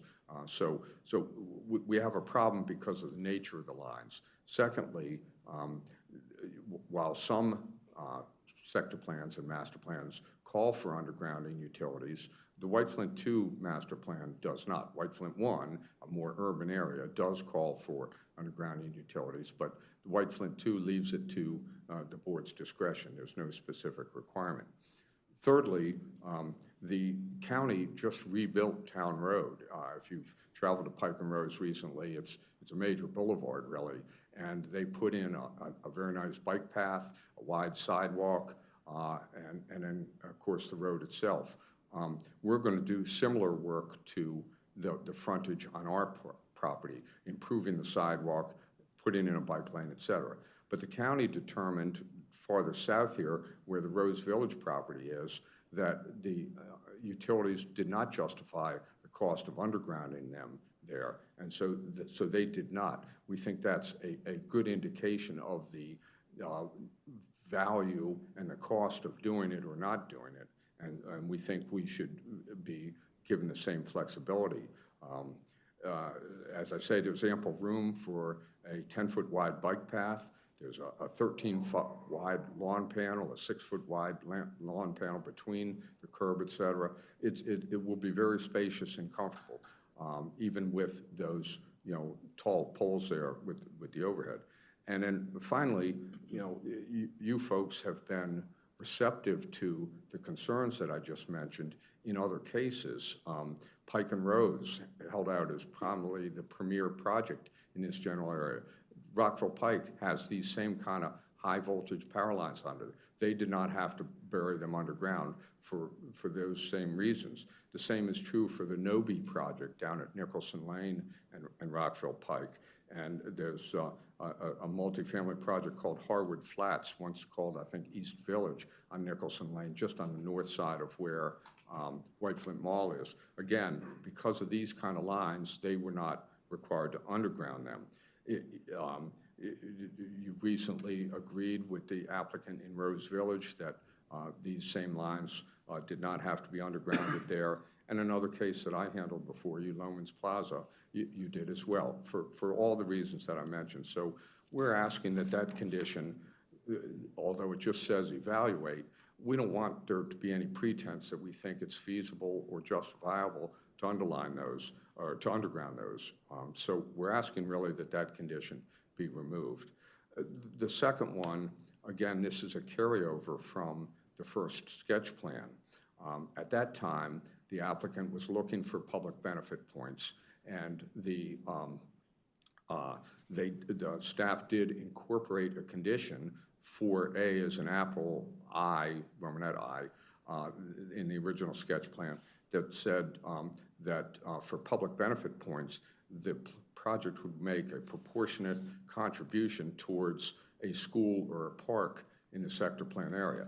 That is an alternative way to earn public benefit points. We recognize that, but it's not required by the zoning ordinance or by the master plan. In this case, we have 7 categories, there are 7 categories of potential public benefit points. And as Tamika mentioned, we need points in 4, but we're providing points in 6 of the categories. And whereas we only need 100 points, we're 3 times that because of the various features. So we're way over in the number of public benefit points and don't think we should be held to make a contribution for parks. We are doing parks here. It's not, a ball field, but these are public parks. So we think we're checking all of those boxes. As I mentioned, that contribution is not required in the master plan. I do know, and Tamika has educated me in this regard, that the county did set up a CIP budget item for holding money when people do contribute it to public parks, that there's a CIP there, but that doesn't make it a requirement for anybody.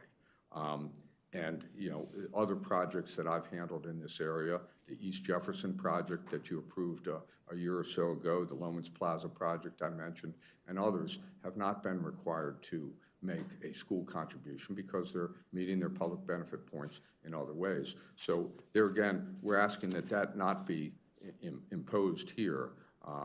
We're paying school impact taxes, we're paying transportation impact, well, actually through the White Flint Special Taxing District, et cetera. And we're trying to do some more affordable housing here. We really ask for your indulgence and not, maintain those two conditions here any longer.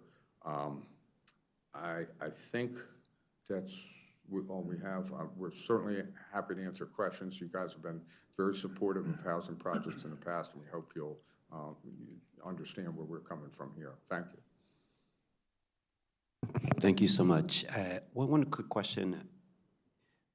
Given you talked about the affordability, do you have, I know no one's going to hold you to it, but do you have some thoughts about what these condos would cost from a, It's really too soon to say. Our schedule wouldn't have us out here selling these for at least 2 years. So with the market conditions changing always and so many things, sales price being dependent on so many other factors like interest rates and the health of the economy, it would be, I wouldn't want to hazard a guess at this point. but what are the townhouses selling for that you're under construction? I believe they're in the 8s. We have 16-foot wide townhomes and 22-foot wide townhomes, some with elevators. So those larger units with the elevators are selling for much higher, over $1 million. The 16-foot wide, I believe, are probably in the 8s. And how many square feet are those? Are those units? Yeah. I believe around 2,500 square feet for the 16-footers and probably 3,400 for the 22-foot units. Okay, and what the square foot of these units?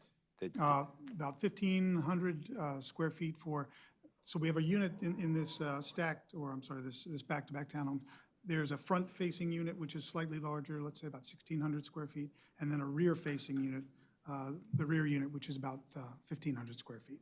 But they're equivalent, they're comparable, close in square footage, as opposed to a 2-over-2 or a stacked townhouse where you have an upper-level unit taking up the top 2 floors, which is closer to 2,500 square feet, and a lower level unit, which is about 1,500 square feet, where you have a great disparity in square footage and sales prices. One of the benefits of the back-to-back townhouses, the square footages are comparable, and the sales prices come in pretty close to each other. Okay, great. Given they're like smaller, they should be less expensive. Right? That's our intention. Okay, great. So let's talk through the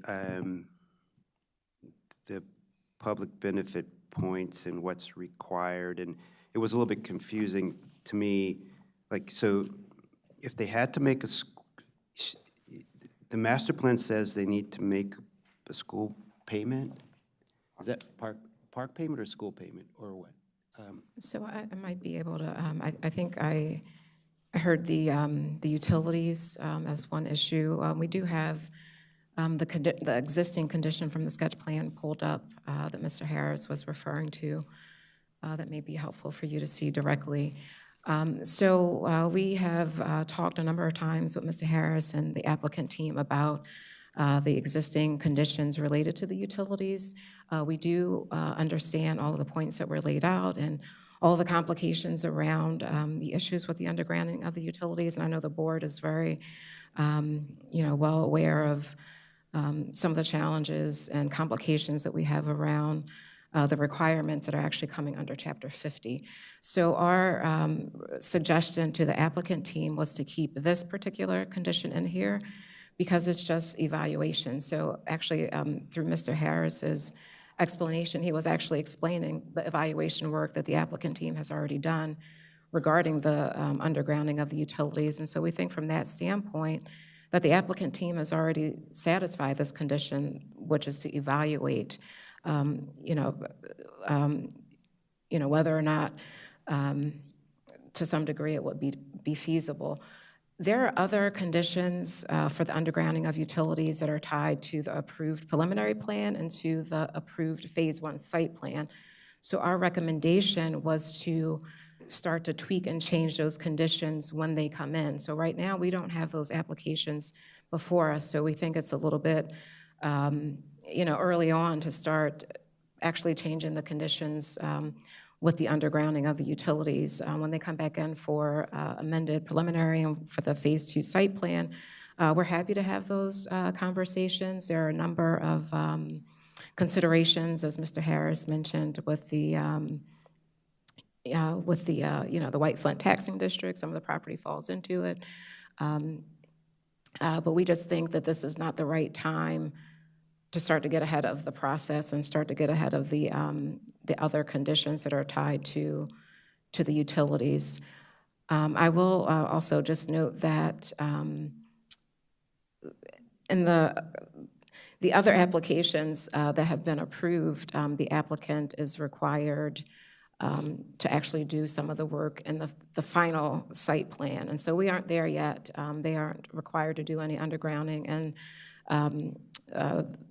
the phase is currently under construction. So I think that there's still room for us to talk about what the board may require, or if you want to rescind what was included as part of the Phase 1 site plan. It's totally up to you, but I think we just aren't there yet in this sketch plan application, but we do want to, listen to everything that the applicant has to say with respect to this improvement.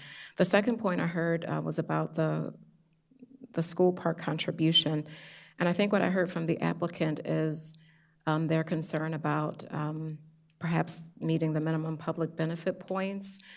We do concur that the applicant has met the minimum, and so our issue is not necessarily with the point count.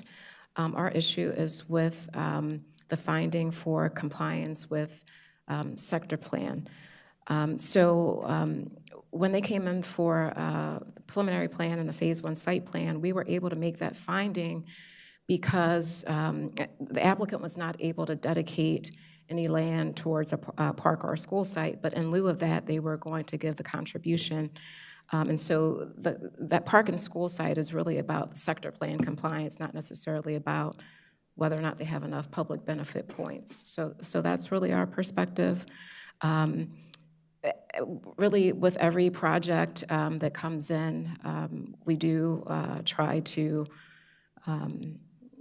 get the contribution. I don't think we have the time to go through all these other projects that were perhaps noted, but the staff does take that compliance very seriously, and we do try to go after contributions. But every project has to stand on its own, and there might be different reasons why a project gave something else in lieu of that. But for this particular project, the school park contribution, and I also want to make a point that it's proportional. And so it was written in a way that allows flexibility if there were any changes to the units. So in this case, because the applicant is coming down substantially with their unit count, so that requirement would come down substantially. But again, that particular condition is tied to the Phase 1 site plan. So we really, Could you explain what much that to- means? I don't understand what that means. Is the applicant required to make the payment or not?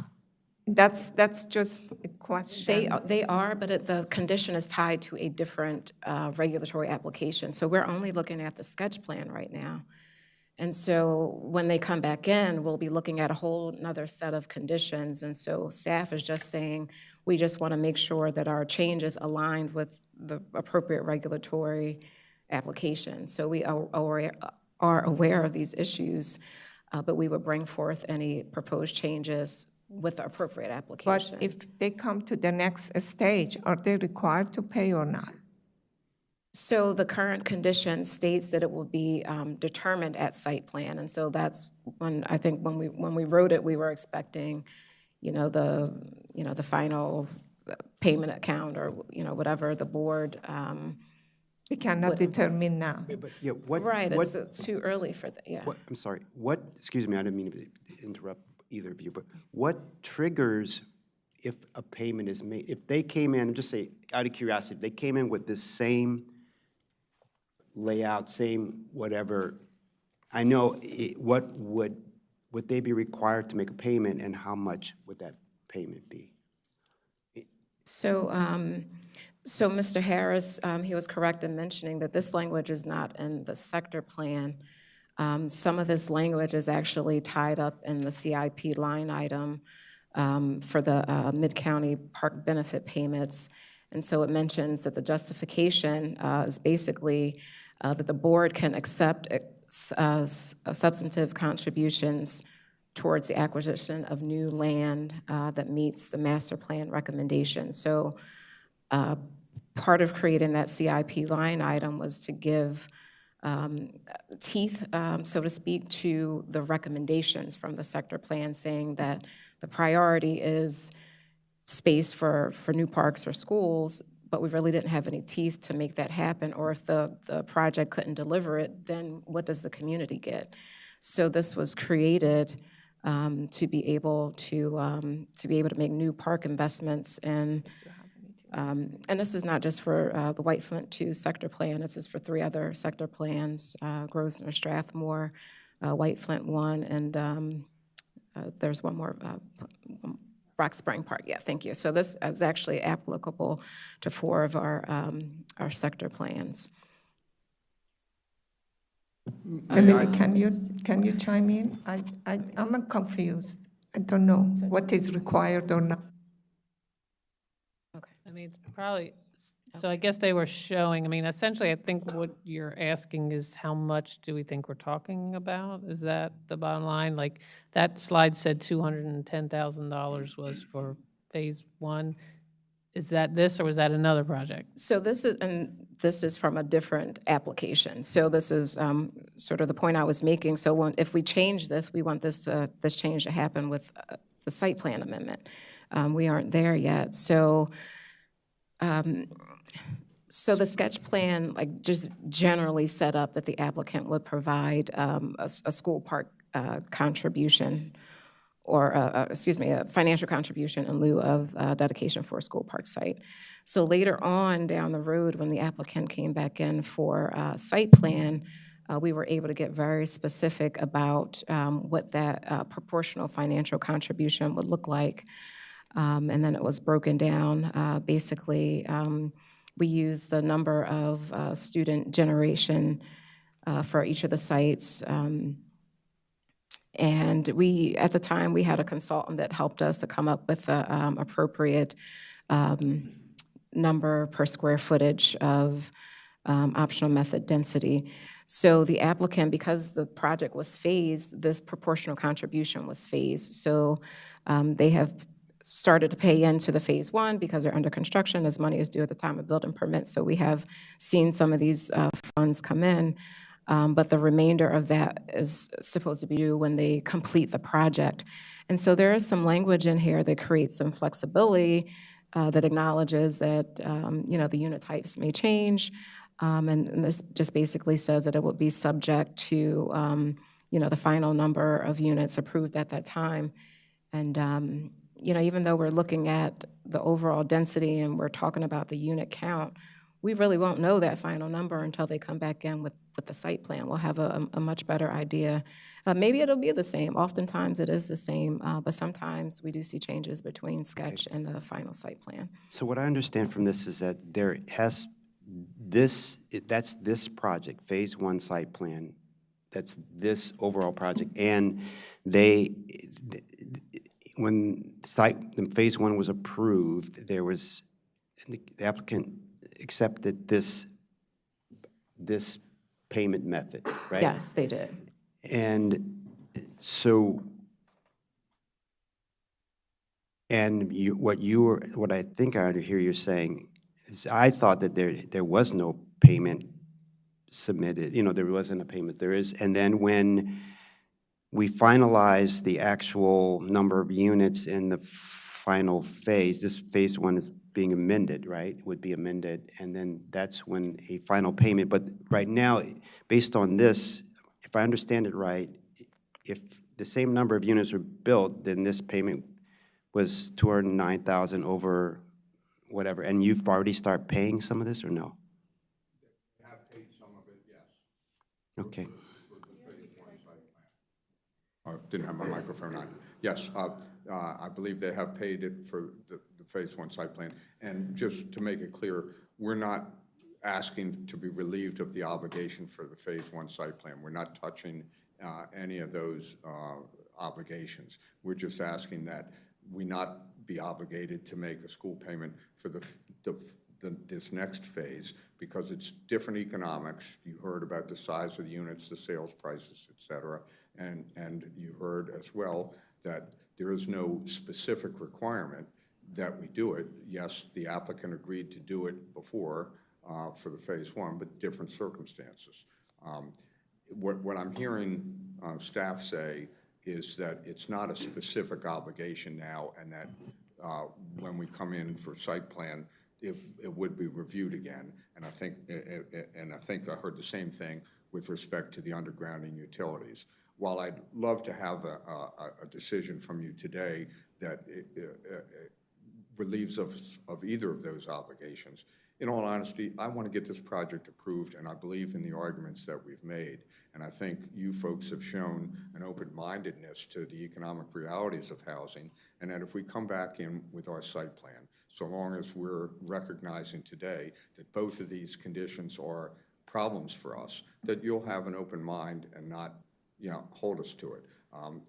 If that's the easiest way to do it, because staff is pointing out the overlaying obligations here from a prior sketch plan, a prior site plan, and this plan, I think we could live with that. But I want you to be clear that we feel both of these are overreaching and will create financial problems for the project. Okay, thank you. Well, let's go back to just quickly on the undergrounding. How new are the current overhead? Do you have a site plan? Just out of curiosity, is there? I beg, there's a current site plan for Phase 1? Yes. No, but what's the current utilities on the street to the east that it borders? Okay, overhead electric lines, the major transmission lines. There are none on Josiah Henson Parkway. That's the new road to the south.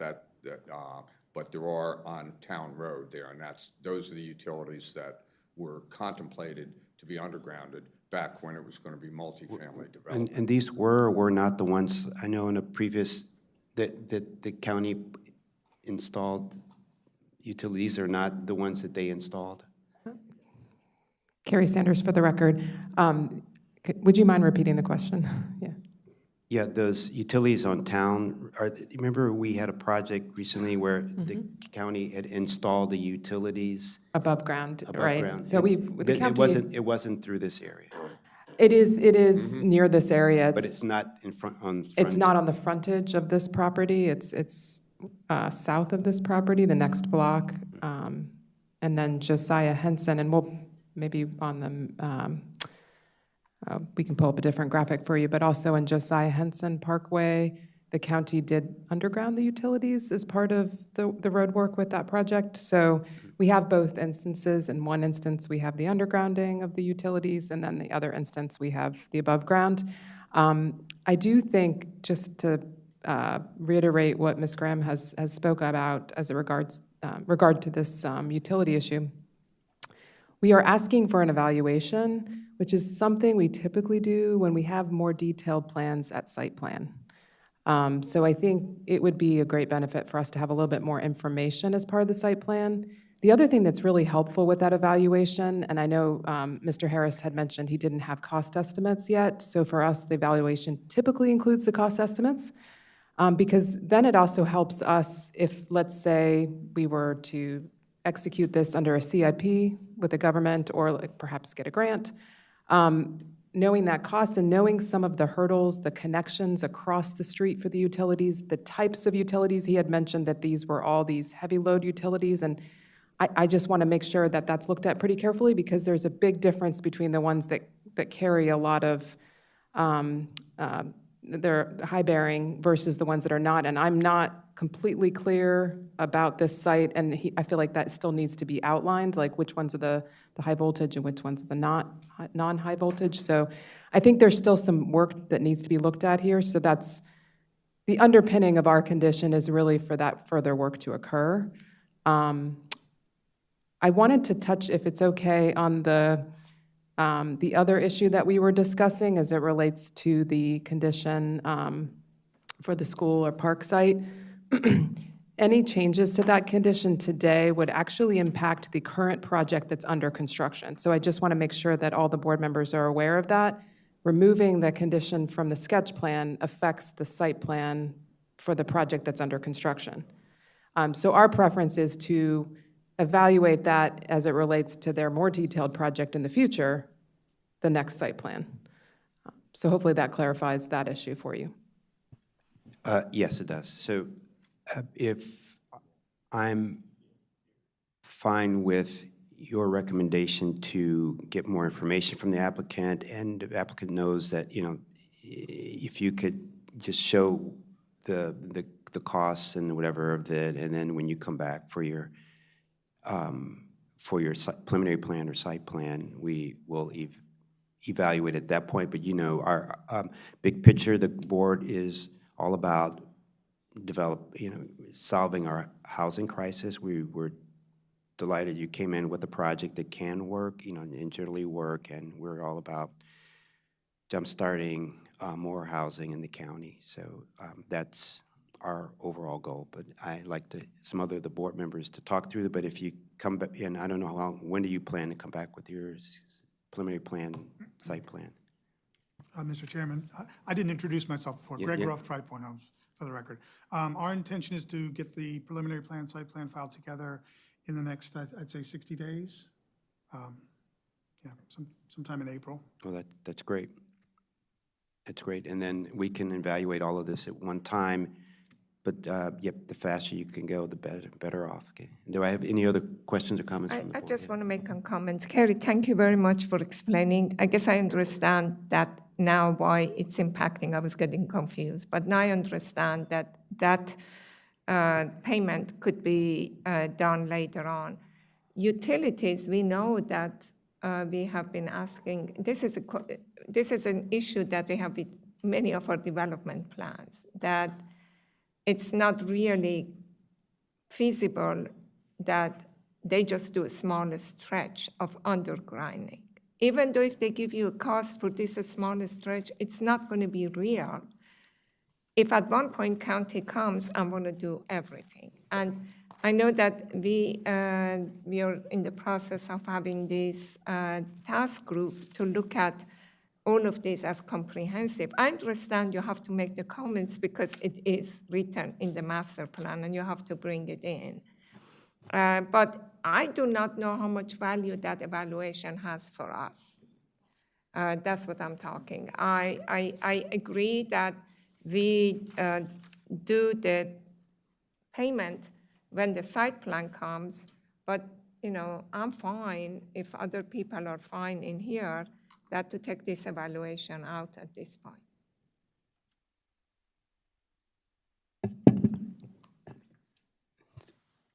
Other comments or questions from the board? And when could you, I mean, it'd be great that they do this, give her this analysis, but when can, you know, if you're coming back in 60 days, you know, I think that that's a reasonable time to, and you know where we are, the staff knows where we are on undergrounding utilities, and if it's just to get I mean, I'm willing to wait until that time, but we have other board members, yeah. Yeah, I don't have, honestly, I don't have strong feelings about whether to require the evaluation. You know, I suppose if we thought that the county, and I know that we're looking at this more comprehensively, so I suppose if we thought that this could positively contribute to like the broader inventory of like what's where, what's more or less critical, I suppose there's value there. But at the same time, it's a fairly small stretch of utilities, and you know, I wouldn't want to delay, you know, preliminary plan and site plan coming back for that long. I don't know how long these evaluations typically take. I assume of this type, maybe not as long as others, but I think that in the end, it's, you know, it feels like we've made our priorities kind of clear with these kinds of conditions. So I guess I'm willing to go with kind of the sense of the sense of the board at this point. So I was going to ask, where do just south of here, where are the utility poles and how would things line up? Just, is there a street section here? Do you have like, you talked about there'd be a sidewalk and this and that, like a 10-foot sidewalk, where would all that line up on and how does it line up across the south of here? We don't have any current information. This is from a few years ago when we talked about it during the initial sketch plan. We don't have anything new. Chair, I do have a drawing here, a paper drawing. If I could bring that to you, if you're curious, I could show you what the section would be. I only have one copy, I apologize. Oh, okay. But Yes, I sir. think, I mean, the point, though, is that's what they would look at site plan. I Okay. think, remember, we're only at sketch plan now, so those are exactly all the details. Okay, all right, yeah, okay, so this is what I would recommend, given this, if you are as quickly coming through with the, preliminary plan, site plan, in this case, I would, just so we have the data, we can also talk with the county, to just come, if you can get an analysis, how much it would cost,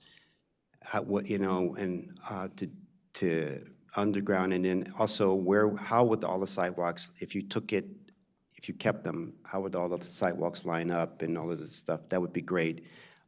Knowing that, our goal is focus on critical undergrounding areas, but it would be great data for our staff to have as we make a case for what gets underground and what doesn't get underground. We can certainly do that. At the board, are you guys on that? Okay, all right.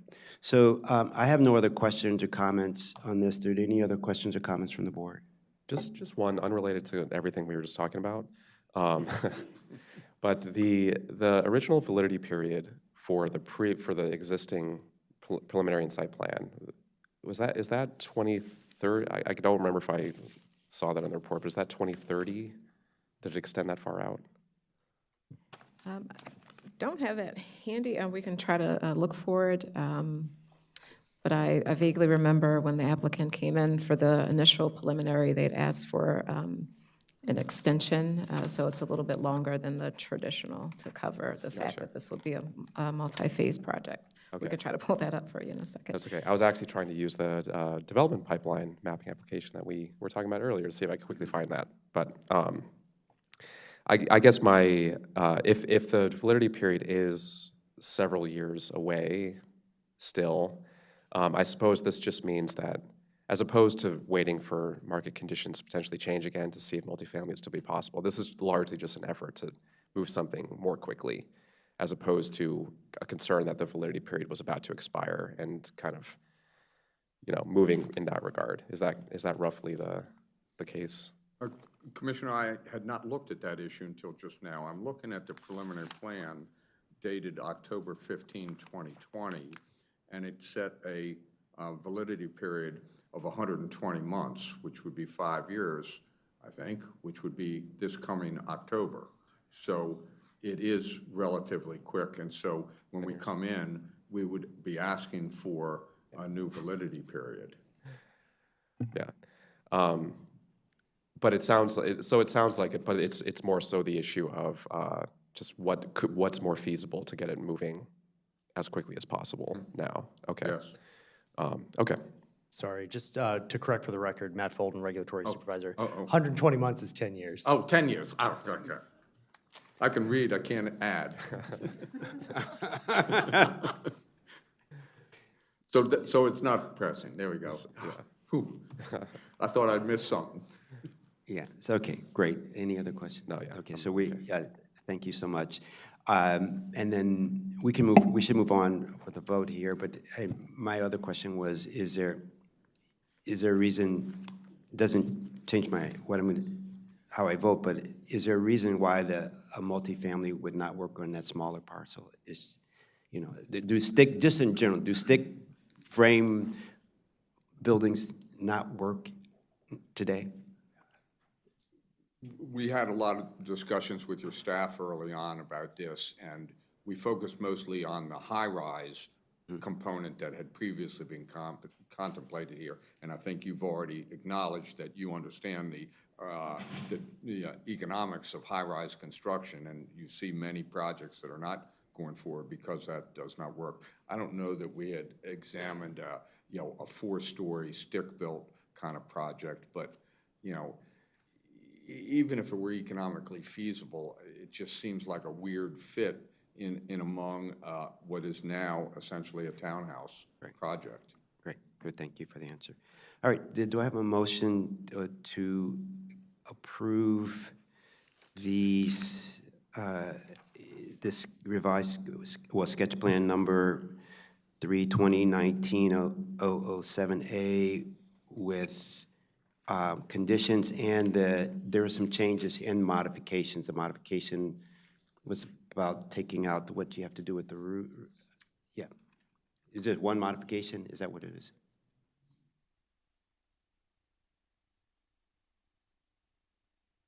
Okay, yes. Do I have a motion to Yeah. approve? I'll move to approve the amendment to the sketch plan with the modifications and adjustments for the staff. Second. All in favor? Aye. Aye. Aye. Ayes have it, 5-0. Thank you. Thank you. We look forward to you moving forward with the project. Okay, thank you very much for Yeah. listening to us. Appreciate it. We'll be Okay. back soon. Okay, thank you. We're going to take a 2-minute break and then start with our next item number 9, zoning text amendment 25-01, self-storage, civic and institutional, street activation and vacancy elimination. Thank you.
Good afternoon. We're on item number 9, zoning text amendment 2501, self-storage, civic and institutional, where Ben Berbert is presenting this afternoon. Welcome. Thank you. Members of the Planning Board, my name is Ben Berbert with the Countywide Planning and Policy Team, and we are presenting planning staff's analysis and recommendations of ZTA 2501, self-storage, civic and institutional, otherwise known as the Street Activation and Vacancy Elimination Program. Planning staff is recommending that the board transmit comments to the District Council supporting ZTA 2501 with a couple of recommended amendments. As a brief overview, the ZTA would allow self-storage as a limited use to occur in the upper floors of vacant office buildings within the CR zone under certain circumstances, which we'll go over briefly. This was introduced on February 4th, 2025 by the council president. And I think all but 2 of the council members have also co-sponsored this legislation. There is a public hearing scheduled for March 11th, 2025. Again, the primary impetus of this is to add self-storage. It actually does have current limited use standards, but they require the use to be below grade in a cellar space. This would create a different set of limited use standards to allow it to actually occur above grade. And really the impetus behind this is to provide options for building owners where there's really a cost, either practicality of cost or practicality of physical reality, that either demolition or tearing down and rebuilding as another use is not practical. That came through in the statement that was given during the release of this, and it kind of became apparent during our review of this. Do we know sort of what that implies? Like, how do we, I imagine the ZTA, doesn't define what that means or sort of the criteria related to that, but just for our own purposes, like what does it mean not to be practical for a demolition redevelopment? I'll be honest, we had some internal discussion about this. There's a reason there's nothing in the ZTA, I think, because we had a really hard time figuring out what we would request in a legislative form to actually make that determination. And the best kind of thing we came up with is that naturally it seems implausible a building owner would deliberately sit on an empty office building for multiple years just to qualify for this very specific use. And that in itself kind of stands as there's a problem here. This would be pursued for demolition or a conversion to another use if that were practical.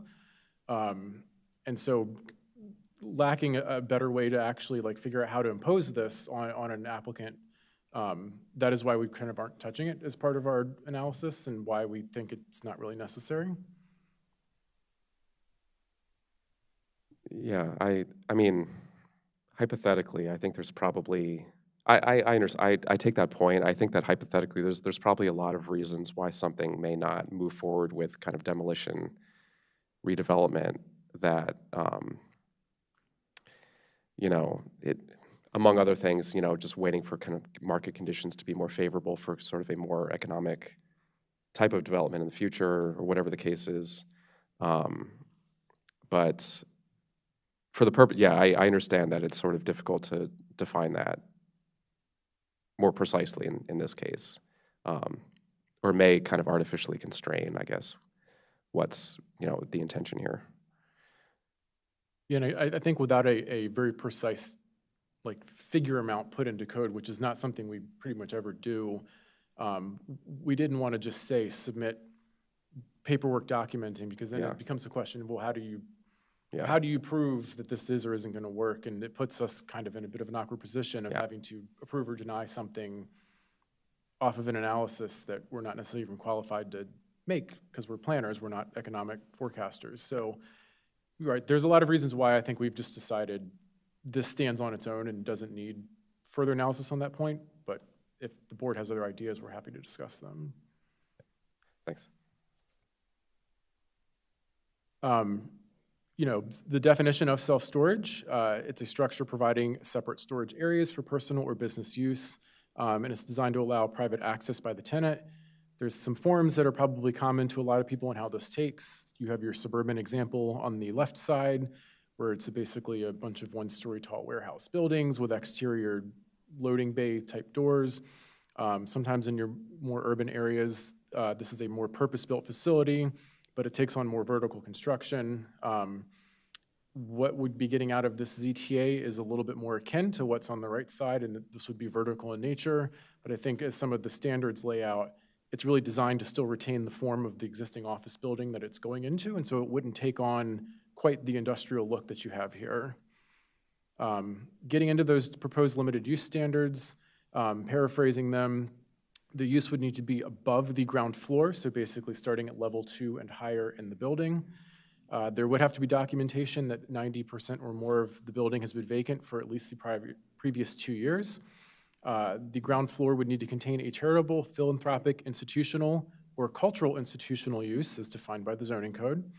Any improvements to retrofit this building for self-storage would have to be done in a way that don't prohibit future conversion to other uses, and the existing facade of the office building would need to be maintained. Any on-site loading necessary for the self-storage use cannot be on a boulevard street classification. That the storage units themselves need to be accessed and only available through the interior of the building, and they are allowed one limited sign of 40 square feet to be attached to the building advertising its use. So the number 3, the bullet number 3, charitable institution, this is in the code. It is. I'll get to that in the next slide, I believe. Do you know why? Just that, I don't know, it was strange to see that why it had a specific use. So this is something else that was debated internally pretty extensively. This is something, and we talked to council staff on this. The sponsor feels pretty strong this is the use that they want to be in the bottom of the building. When you get into these charitable philanthropic uses, you are thinking about a nonprofit that's sort of meant to be like a community group or a liaison or a help group. And so the thought was, don't just let another coffee shop in. We really want to have a community benefit as the use here to be the activating use. It becomes difficult when you start trying to think of, well, what else might want to go in the ground floor of the building. At least the way the code defines it, you start opening up pretty much everything else very quickly. And again, the council's intent in this really was to focus on sort of not necessarily a private retail user, but more of a private but philanthropic user to go in these buildings. And so again, we had a lot of internal discussion about whether this should be opened up to any non-residential use or at least another retail use. And really based on a discussion with council staff, we decided not to. But again, I think that's something we can debate here if that's something the board feels strongly I'm about. fine. I was just curious the reason that it was picked that way. I just didn't know that. Given, so kind of on the same, along the same lines, in these situations, 90% vacant building, what would preclude this sort of organization from just going into the existing space as is? They're talking about redeveloping for self-storage above the ground floor, but presumably there's some amount of vacancy, if not entirely, currently on whatever the ground floor is of these buildings. So I know this is a little bit outside the scope of just talking about the technical details of the ZTA, but I'm just trying to sort of understand, is there currently a nonprofit that can't find space, and then this situation will provide it for them when these buildings are already 90% vacant? I think, and lease rates would likely be affordable because of that. if I can save that, because I think we actually have a recommendation that talks a little bit about how to guarantee the use going in the ground floor. That might be a better place in the presentation to talk about that. Okay. Yeah, and let me just say one quick thing. So I was employed by a nonprofit, and I know that nonprofits are looking for space, and they generally can't pay market rate, but if there is a place that opportunity where the majority of the building was profitable, and sometimes it makes it easier for landlords to, own a smaller portion, like most of the time I don't know what size he's building, but the commercials is a smaller piece. And so it became win-win, and I've heard before that that's a real need for nonprofits that can't pay a lot to be in spaces where, you know, they're covered by some other pieces. And so, or maybe it's an easier way to fund that nonprofit in a smaller place, even if it's funds from somewhere else. So there is a need for charitable, nonprofit, cultural institution space around the county. I know that they've been looking for spaces like this. Okay. Just a brief analysis, and there was a larger analysis was attached in the staff report, but I think staff did want to look at self-storage to figure out, was there really even a need for this? Turns out there is. We're at over 94% utilization rate of our existing self-storage facilities in the county. Most of them are actually concentrated along the I-270 corridor, which is not near a lot of our central business district areas where this would apply to. And you know, we found that there is a strong correlation to areas with population growth and areas where the self-storage industry is growing. And again, our CR zones are some of the areas that have the fastest growth in the county right now, and so that would make sense. There might be a particular underutilization of this use there. We also found that the building valuations of self-storage buildings of all kinds, whether it's the more structural kind or the warehouse kind, is coming in much higher than a half-leased suburban office building. And so there is some economic benefit to allowing us to repurpose these uses rather than making them continue to sit vacant. And so that led us to believe that there is likely an unmet demand for the use. And so there is some reason for why this is being proposed. Getting into some of those recommended modifications I was talking about, and the first goes to the specific use type here. Again, the definition of charitable philanthropic institutional use, private tax exempt organization that provides social and health services, housing for patients or family of patients receiving treatment at a federal health facility, or a recreation or environmental conservation. Cultural institution, this is privately owned space to display works of art or offers reading materials offered for viewing and reference and not for sale. These include, in layman's terms, museums, art exhibits, galleries, or libraries. You know, I think really the concern planning staff had at the end of all of this is it's one thing to have a site plan that says you must have the ground floor available for one of these two uses, and then what happens if those uses don't show up? We don't want this to continue to be vacant. And so our kind of thought was, and I think this might play off of the chairman's perspective a little bit, there's probably a partnership that's gonna have to be formed to make this work. And so we're looking to make an amendment sort of requiring sort of proof of this partnership to be presented at the time of site plan. What was put into the ZTA recommendation that we have is that it's either proof of intent through a management agreement or a lease agreement. There might be other terminology that would better suit this, but I think that was our starting point, just to sort of ensure that at least we are getting that activation that we want and that we are getting that win-win situation. The other amendment that's a little more technical, I guess, we wanted to prohibit loading from a boulevard street classification. There's actually 4 types of boulevards, and so we just want to turn this into the plural, that it's any boulevard street type. Moving on, a climate assessment as required was done for this zoning text amendment. Generally, it found that there is sort of minimal positive to no net impacts on carbon emissions and sequestration. There's some positives by adaptively reusing a building. You have less embodied emissions because you don't have to rebuild an entire building from scratch.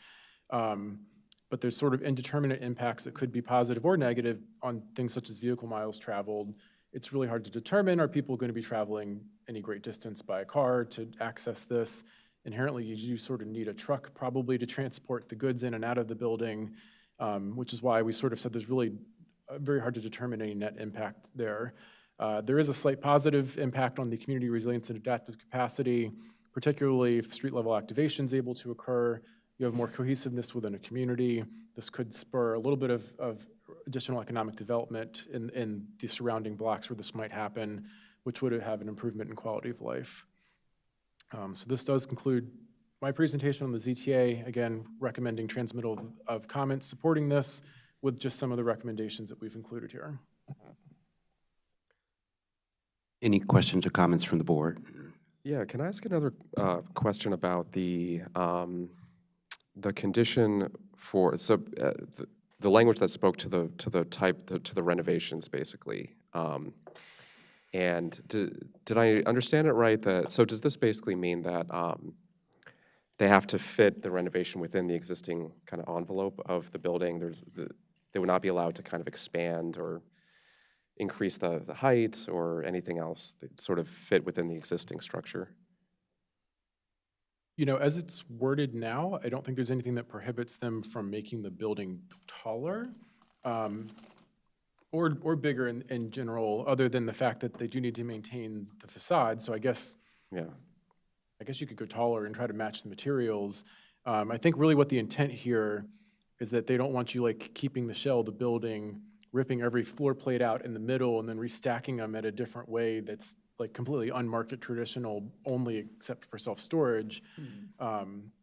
With the idea that, again, if market conditions change and it turns out there is another new user, whether it's biotech or office market comes back or housing gets even more valuable, that you couldn't, in theory, take those same floor plates and then convert them to another use. That's really what it's intending to prohibit. Okay, gotcha. Well, excuse me, before I forget, we have Ms. Stacy Silber here. Would you like to make any presentation? If not, you're just fair answering questions? Okay, great, thank you. I do have a question. So if someone at one point decide that, okay, I'm going to demolish the building now, they can go ahead and do that? I mean, yeah, that would be no different than any other private So building this is owner. just for converting it and, adaptive use and make sure that a vacant building gets some kind of use. I do agree that storage is a hot item. You see it just keep popping up and they're all full around here. So, I do understand that. But it allows it at one point if they decide, okay, we want to demolish and build something else, they can go ahead and do that. Yeah, the intent of this would just be another option that can occupy the building for as long as that building wants to continue being there in that form. And, right, if conditions change and either they want to keep the building and put another user in there, they would probably need to come in, do a plan amendment, but they could. And if conditions change and maybe the building ages longer and demolition becomes more necessary or more marketable, that also is an option. They could always come to us for an amendment and do that. I'm just wondering that if they have to get a building permit and if has DPS chimed in that this is a possibility. You say that conversion to other building was not possible, but it seems like that to storage because the storage is like some kind of, I do not know, industrial use, and I do not know if they want to get a permit, how different that would be to change the use from office building to another use. We didn't specifically ask that question of DPS, and they haven't weighed in that they had any concerns. Normally, if there's an actual concern with a ZTA, they reach out to us and tell us, and they haven't But done that. DPS gets to review that ZTA, correct? They're notified that they come in, yes. Okay.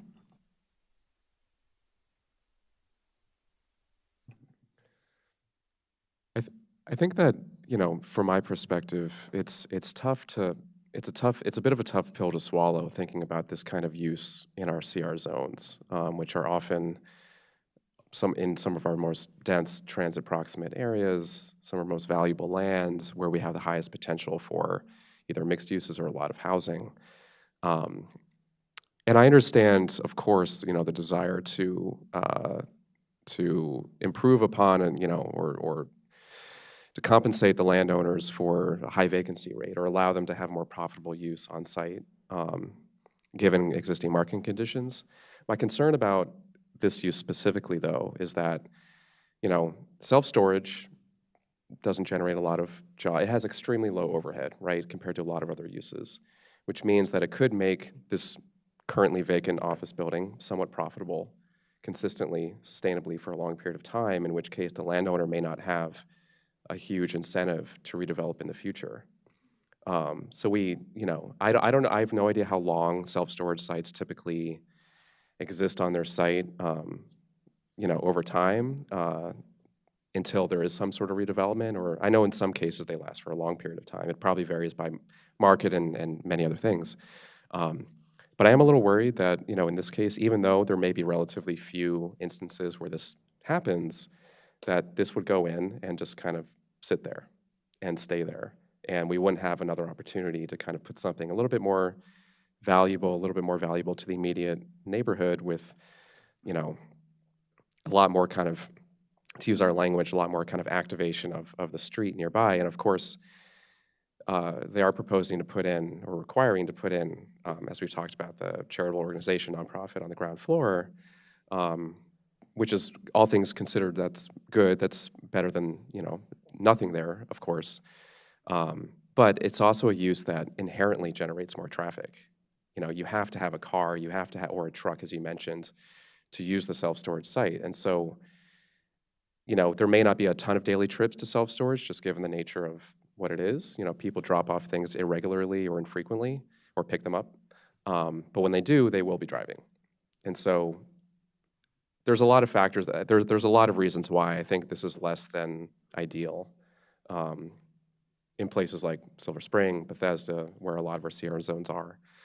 I don't know if that's a reason for, you know, me or us to necessarily say no to or to recommend not doing this, but it does seem to not align with a lot of our goals. I'll just put it that way. And I understand that, you know, there could be, I understand that there's maybe other factors at play here, and we want to, you know, a high vacancy on one or more sites is not ideal. I understand that, and it's better in some ways to have a situation which brings in more revenue for the landowner and provides more stability.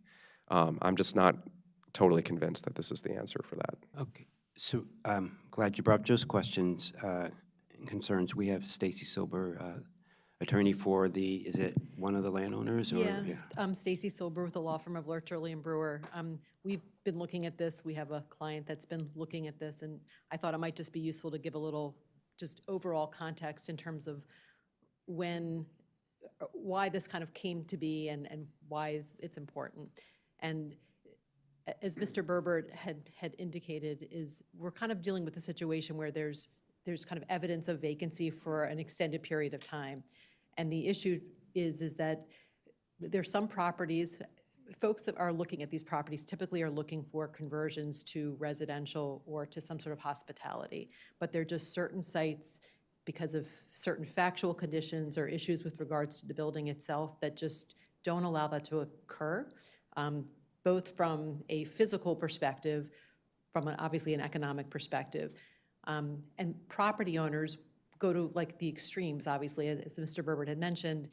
They don't want to have buildings that are vacant for an extended time period. And actually, there's this one property that actually even was put up for auction, and it wasn't even sold. So it's basically, there's kind of been to a point where there's not really viable uses. So the concept is there other creative solutions? You know, I think everyone agrees that residential is a great conversion and great thing to have in these central business districts, but it's not always feasible. So what happens to these persistent vacant buildings that are just sitting there that don't have any other viable type uses? So the thought is that in those types of situations, let's look to see if there's another type of use that could be done, that could be utilized, that wouldn't prevent the potential future conversion, but just because of the nature of how it's utilized in terms of the improvements that are in place in that existing structure. And then what other public benefits? I mean, the issue is, I think someone had asked the question about, I think actually you had asked the question about, could you put a nonprofit or charitable organization on an upper floor? And the issue is no one's going to, the charitable organization can't afford to do that. No one's going to come in and kind of take that building and put them there. The issue would be is kind of how do you have a use that would allow that organization to be on that ground floor, and the added benefit is it actually activates the street. So here and in some other limited situations, you may have a kind of unactivated street, and this provides an opportunity instead of having like a ghost building that's been sitting for so long. It's an opportunity. It's something to occur to kind of enliven a space in a very limited situation. That was really the goal. Thanks. Yeah, I appreciate that context. And can you help us just understand, at least in the case of your clients, what is it specifically that's inhibiting the redevelopment entirely? There's a few things. One is inoperable windows. So you need, and when you're converting, for example, to residential, you need to have windows that are operable. Some buildings, you can actually go in and replace the windows kind of piece by piece. Some places, like, again, we're talking generally, but some places you have curtain walls. And the cost for replacing a curtain wall in terms of how that whole faces is like really exorbitantly expensive, and it makes it cost prohibitive. The second is some of these office buildings have certain water sewer capabilities. It's a big cost to then convert that to residential in some instances, and there are others as well. And so that's just kind of conversion without demolition necessarily, but it sounds like the demolition is also impractical. Again, it kind of depends on the situation. Yeah. In one situation, it's not feasible. And so there are other challenges because there's some, they're just challenges in the sense of not inability to demolish. That's not an option as well. So it's kind of as a whole list of things. It's just sometimes comes up with certain buildings, and the vacancy and the length of vacancy kind of helps to kind of show that story. And it's, again, going to be kind of in a very limited handful of places where it would make sense, or you would have kind of similar types of situations. All of this makes a lot of sense, but I think it also kind of reinforces, I think, a little bit of what I was trying to get at before, which is that this sounds like sites like these are difficult for a lot of reasons, and so there's little reason to expect that if self-storage goes in, that it would change for a significant period of time. And that could be, but I think the thought is that whatever the economics that are put into it is not going to make it, it's not going to change the situation from kind of the existing condition, which is that there's no use for it. So in other words, it's kind of, it's just going to sit vacant. It's just going to sit dark because there's not another viable use kind of shown by the market of no one, even kind of in this instance, even in an auction, having a viable reuse of the property. That's just kind of the difficulty in some situations. Yeah. But the concept is not to have an investment that would prevent it in the future if some other conditions that we're not aware of, today would allow it to occur. Thanks. Can I ask just one more question? I know I'm taking up all the oxygen, but can I ask just one more question? Is there any reason why we wouldn't recommend this as a conditional use instead of a limited use? And my thinking there is that at least it would give us some additional parameters or criteria to apply. Again, I know that there's probably relatively few instances of this, but was that something we considered? I will say I honestly did not really consider it here. Yes, conditional uses can give you even more very unique conditions that you can put on these uses that really aren't necessarily always the purview of the planning board. This is a site plan requirement, which is the purview of the planning boards. And so in some ways, it's sort of, do we want the final say in it, or do we want the hearing examiner to have the final say in it? And I'm not really sure what we would actually get out of it, because it would be conditions on the operation of the property. It wouldn't necessarily be conditions that would single out certain properties over others. So really the limited use standards are the way you single out the properties that can do it. And all the conditional use standards would do is give you the same thing, plus the ability to limit hours of operation or other operational characteristics, which I can't really think of a good reason that we'd want to do that here necessarily. Yeah, that makes sense. Okay, thanks. I think it's a brilliant idea, frankly. If it allows some vacant buildings, because I really think the storage is popping up and is in need. And I think that this CTA in general doesn't make it building by building. They come and ask for a conditional use. It just allows them, if they can convert it to something usable, that also it allows activating for something that is staying there, because if building stays there, it's going to eventually die. It's going to be like a ruin. It's going to be prone to, people just destroying it. So I think it's a brilliant idea. I think it's a good idea, and I'm wishing that it could work. We will see. Yeah, let me say that. I agree it's good to look at different options for buildings. We know we have a hard time on the commercial side, and probably this is an older building that has even less of an option to, to reposition itself. And we see how these older buildings, how much it costs to either convert to residential or any other uses to get them up to the current code standards. And so I think this is, it's good to try different options. And I like that there's a push to activate the street. And my question is that issues like, should they have different entrances and stuff like that, where the entrances are, commercial versus the first floor, I mean, that's not a purview of this, I'm sure, I guess the parking has to meet parking requirements anyway, right? So those are, and then what about like, in a CR zone, does the community give input? They have input or not input, or the uses are, if it says for this, and this, there's. It would be no different than any other site plan use today. There would be a hearing before the board to approve the conversion of this. And, the planning staff would do the similar fact-finding mission it does to make sure it conforms to all the rules, and we'd make our recommendation accordingly.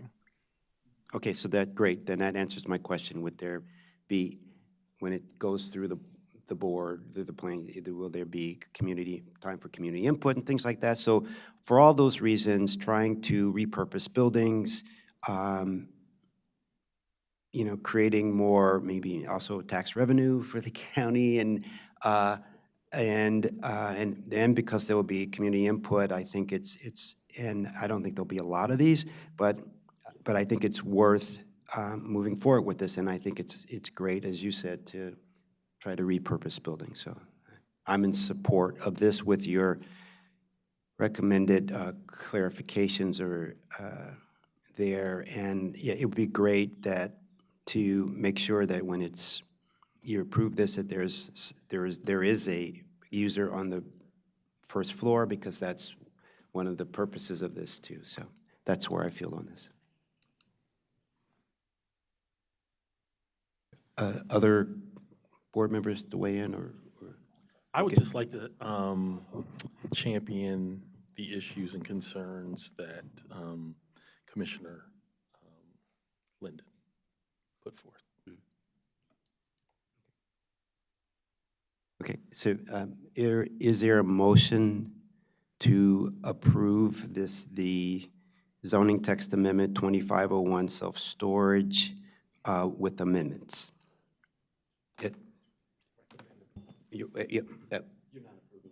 Recommending approval, that's right. I recommend to move for approval of the ZTA. I'll second. All in favor? Aye. Aye. Aye. All opposed? Aye. Aye. All right, the ayes have it, 3-2. Thank you so much, and we will submit those, our comments to the county council. The next is item number 10, climate assessment for ZTA 25-02, workforce housing, development standards, and 2503, expedited approvals, commercial to residential construction, where we're only focusing today on climate assessments. Thank you, Mr. Berber. You can continue your. Is it on the same call? Oh, we have to switch? Oh, okay. Oh, sorry, but we'll take 1 minute break and then we'll switch over. Thank you.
Good afternoon. We're on item number 10, climate assessments for ZTA 25-02 workforce housing development standards and 2503 expedited approvals commercial to residential reconstruction. And today we have Mark Zimbrowski and Ben Berbert presenting this item. And I'm actually going to just start with a couple, to try to explain what we're doing here today and how this is a little different from what you just saw. So you just had a ZTA that you reviewed, and as part of that, you saw one slide that pertained to giving a summary of the climate assessment, and the climate assessment was on the board's agenda. With every ZTA, with the passage of Bill 3-22 in July of 2022, ever since March of 2023, we've been required to transmit to the County Council a climate assessment of every single zoning text amendment. These are also required of bills, and OLO, the Office of Legislative Oversight, conducts those for bills. We're also required to do this here by the Planning Board and the Planning Department staff for every master plan. So if you take a look at Chapter 2, Section 81D of County Code, this is where you find the information on climate assessments. And it says that the Planning Board, and I'm just going to clarify very specifically, it says the Planning Board must submit an assessment to the District Council, the County Council, describing the climate impact, if any, of each zoning text amendment, master plan, and master plan amendment under consideration by the District Council. It then says, as it shows on the screen here, a climate assessment should be submitted to the Council or District Council at least 7 days prior to a public hearing on a bill, zoning text amendment, master plan, or master plan amendment. The idea there is when we transmit it at least a week before their public hearing, the County Council's public hearing, it gives people an opportunity to review the climate assessment and make comments to the County Council at their public hearing on issues that are relevant from a climate perspective. And so in this particular case, this zoning text amendments that are part of the More Housing Now package are on the council's agenda for a public hearing on March 11th, the same day as the ZTA that you just heard. So in order to send them the climate assessment 7 days in advance, we need to send it by March 4th, which is next Tuesday. So, and because the law requires that the planning board send this, we need it to bring it to you today so that you can send it. When you have 3 ZTAs, a subdivision regulation amendment, and a bill, all introduced on the same day on the same exact timeline, it takes a lot of time to evaluate those. And so to ease the burden on planning staff, we've bifurcated this. So normally we bring the climate assessment at the same time that we bring review of the actual ZTA. Here, you're going to get the ZTA conversation next week where we'll consider all the different elements of the ZTAs and any ideas related to even the climate assessment as part of the discussion of the technical discussion on the ZTAs. The one last thing I want to highlight in here is that one of the requirements, it says, each climate assessment must identify amendments or other recommendations, if any, that would reduce or eliminate any anticipated negative effects of the bill, zoning text amendment, master plan, or master plan amendment upon carbon dioxide removal, sequestration, drawdown, community climate resilience, and adaptive capacity. And so you'll notice in each of the climate assessments, there are recommendations. The last one, there were no recommendations, it said, because there was an insignificant potential impact.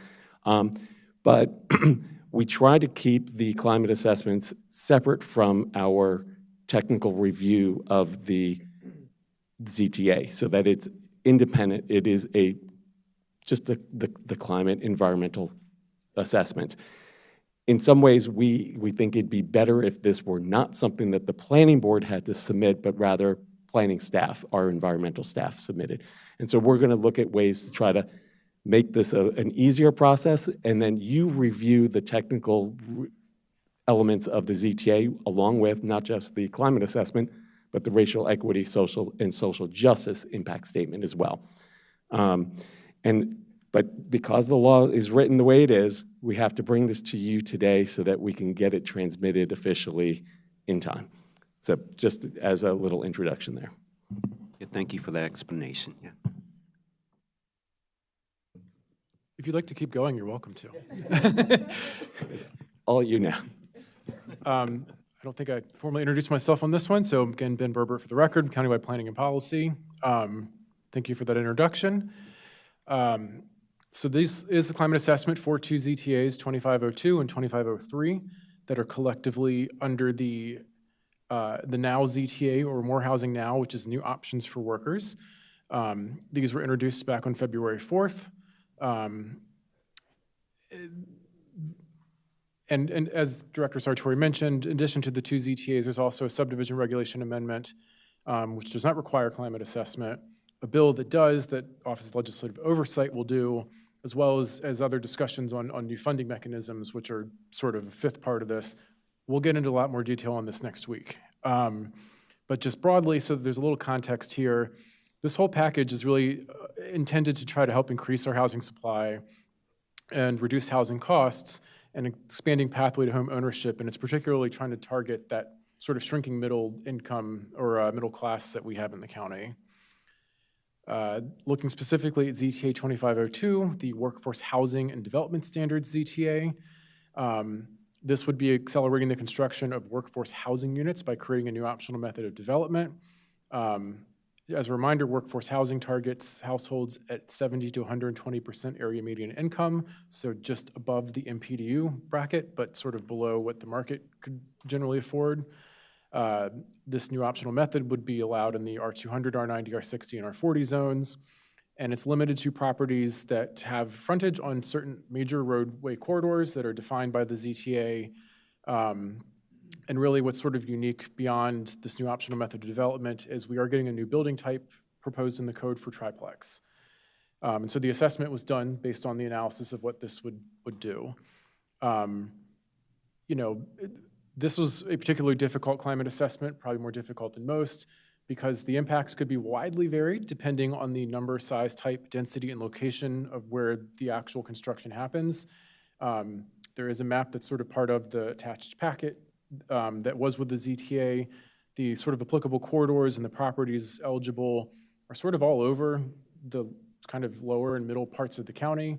And so effects of things like greenhouse gas emissions, they're mostly minor to moderate, but could be negative or positive. A lot of this is depending on, how close is this to existing transit? How likely are people to use transit? How close are the new developments going to be to proposed or existing centers of activity and commercial centers of activity? This could be done through a renovation, which would reduce building embodied emissions, or it could be a tear down and reconstruct, which would increase embodied emissions. But the tear down rebuild is going to have better energy performance standards, which would reduce energy costs. A renovated structure might not get to the same standards. So there's a lot of moving factors on the greenhouse gas emissions.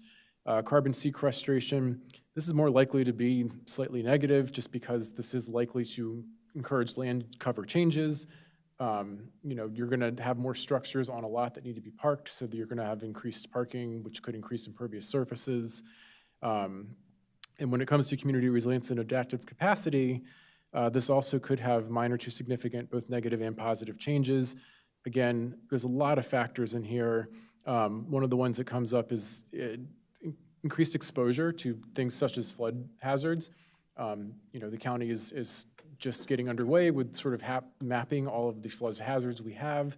A lot of the areas that this is eligible for are sort of in down county communities where we don't have existing stormwater, and we do have sort of unknown flood hazards that we are mapping out.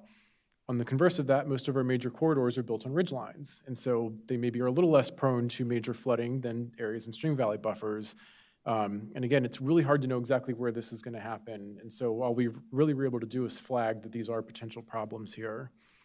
Can I just ask you something? It may be because I'm foreigner and trying to understand positive and negative impact. I want to know which one is better, positive impact or negative impact. So in the way and you're right, it could be up or down, could be positive or negative.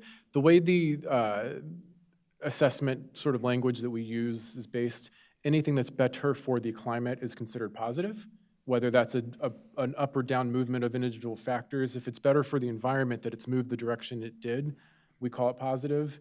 And if it's moved in whatever direction it's moved, if that would have a negative environmental impact, we just call it negative. So that's what the positive and negative is. Thank you. I was just wondering. In relationship to ZTA 2502 and its climate assessment to the Climate Action Plan, which is one of the things we're supposed to be looking at, there were a number of sort of flagged elements of the Climate Action Plan that this could sort of tangentially work with. And again here, things like building electrification, low impact, it might encourage that, particularly since there's some county laws that are changing around this. Elimination of natural gas in new construction, this isn't really directly impacting it, but sort of by nature of when this might get constructed would have a directional change in it. Again, retaining tree canopy as an example, this one probably is a negative impact. Again, you're encouraging reconstruction that sort of, without spending a lot of money, kind of inherently causes loss of tree canopy over the short term on a property. So again, we looked at it, these are the relationships that were found, and this is all in more detail in the attached actual assessment. The other thing, again, that we have to look at are amendments. We have had a couple in the past that we recommended amendments. This is one where we actually do also recommend amendments. Sort of the biggest change that is a ZTA-focused amendment would be to reduce the on-site vehicle parking requirements, which would then reduce impervious cover, which would sort of decrease this particular on-site risk of flooding and runoff, maybe create an additional opportunity to plant new canopy trees or to retain them on site, and otherwise just have green ground cover. Other code changes that really aren't part of zoning and so wouldn't be to the zoning text amendment, but are recommended that the council consider as part of a broader picture. Again, the county's just starting this sort of flood hazard mitigation and management plan. There might be considerations that if areas are really identified as a high flood hazard, we might not want to be encouraging new construction there. But there's a whole separate set of regulations that would probably stem from the completion of that project. Looking at things such as making additional runoff be captured through densification, and whether it be treated as equal or more stringent than existing requirements for development is something that's in the Climate Action Plan, and so that might want to be enforced through the appropriate chapter. Looking at more restrictive standards for stormwater waivers is something that the council might want to consider as a betterment for climate on this. That is supported by the Climate Action Plan, but would not be part of zoning. And again, looking at things like reducing tree spacing requirements or reducing tree canopy planting requirements to encourage more tree plantings as part of these developments is something that would advance sort of environmental goals, but again, it's not a Chapter 59 issue necessarily. Can I just add something as a record? Because I had already brought that question up. I just want to make it as a record in here that it's a lot of misconception regarding banning stormwater management waivers. And I can tell you that sometimes the banning of the waiver does not allow the stormwater management. That is mostly quality and not quantity on older structures. So, for example, if you have a smaller, a very old structure that did not have any stormwater management, and you replace it with a new duplex or triplex, if you provide this ban, you cannot, if you don't have this waiver, you may not even be able to rebuild it to triplex. You may be making it even duplex or something smaller. And since the existing piece of land didn't have any stormwater management, you may be able to do 60%. That is better than nothing. The waiver is to 100%, but if you could get 60%, it's better. So I don't know if this is really get you to where you want to go.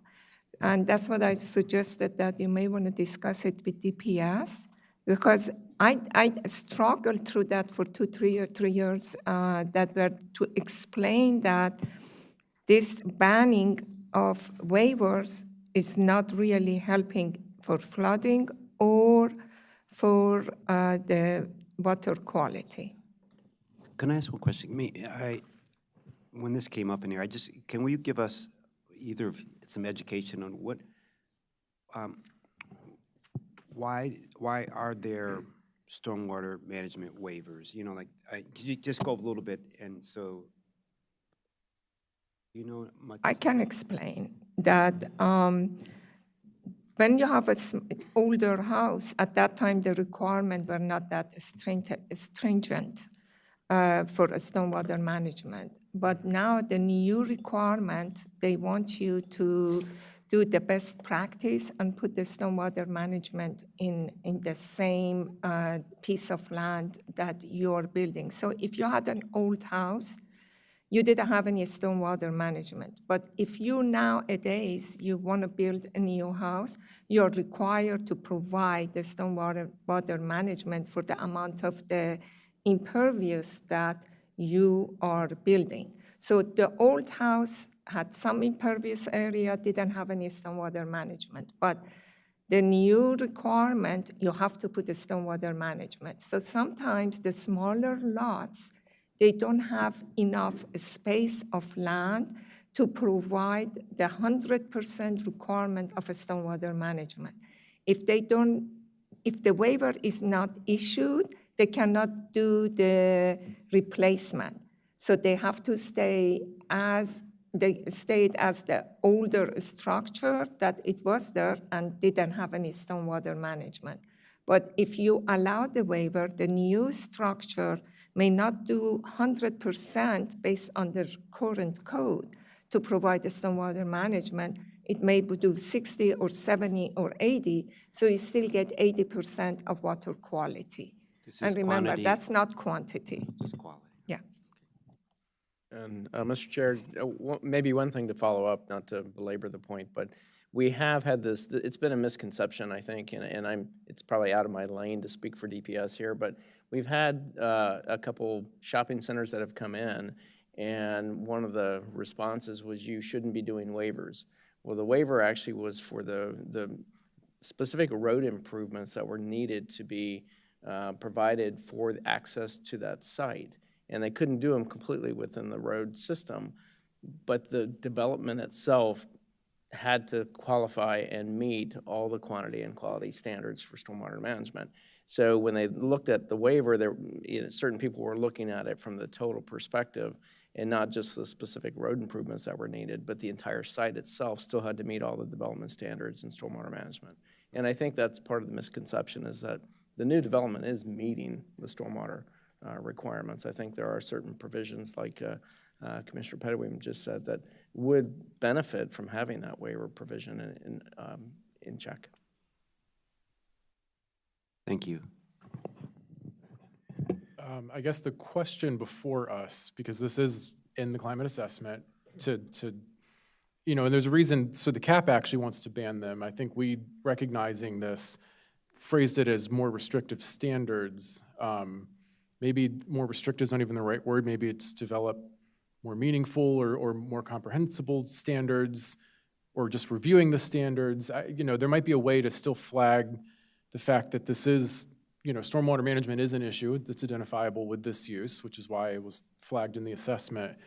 And again, in looking at the CAP, there's a clear relationship that the CAP wants us to ban the waivers. And so there's a reason it's before us. So I don't know if we maybe want to tweak the wording of this a little bit to get, not kind of over harp on a misconception or not. So what I hear the Vice Chair saying is to provide, some flexibility in. I think that it should look at case by case and provide flexibility.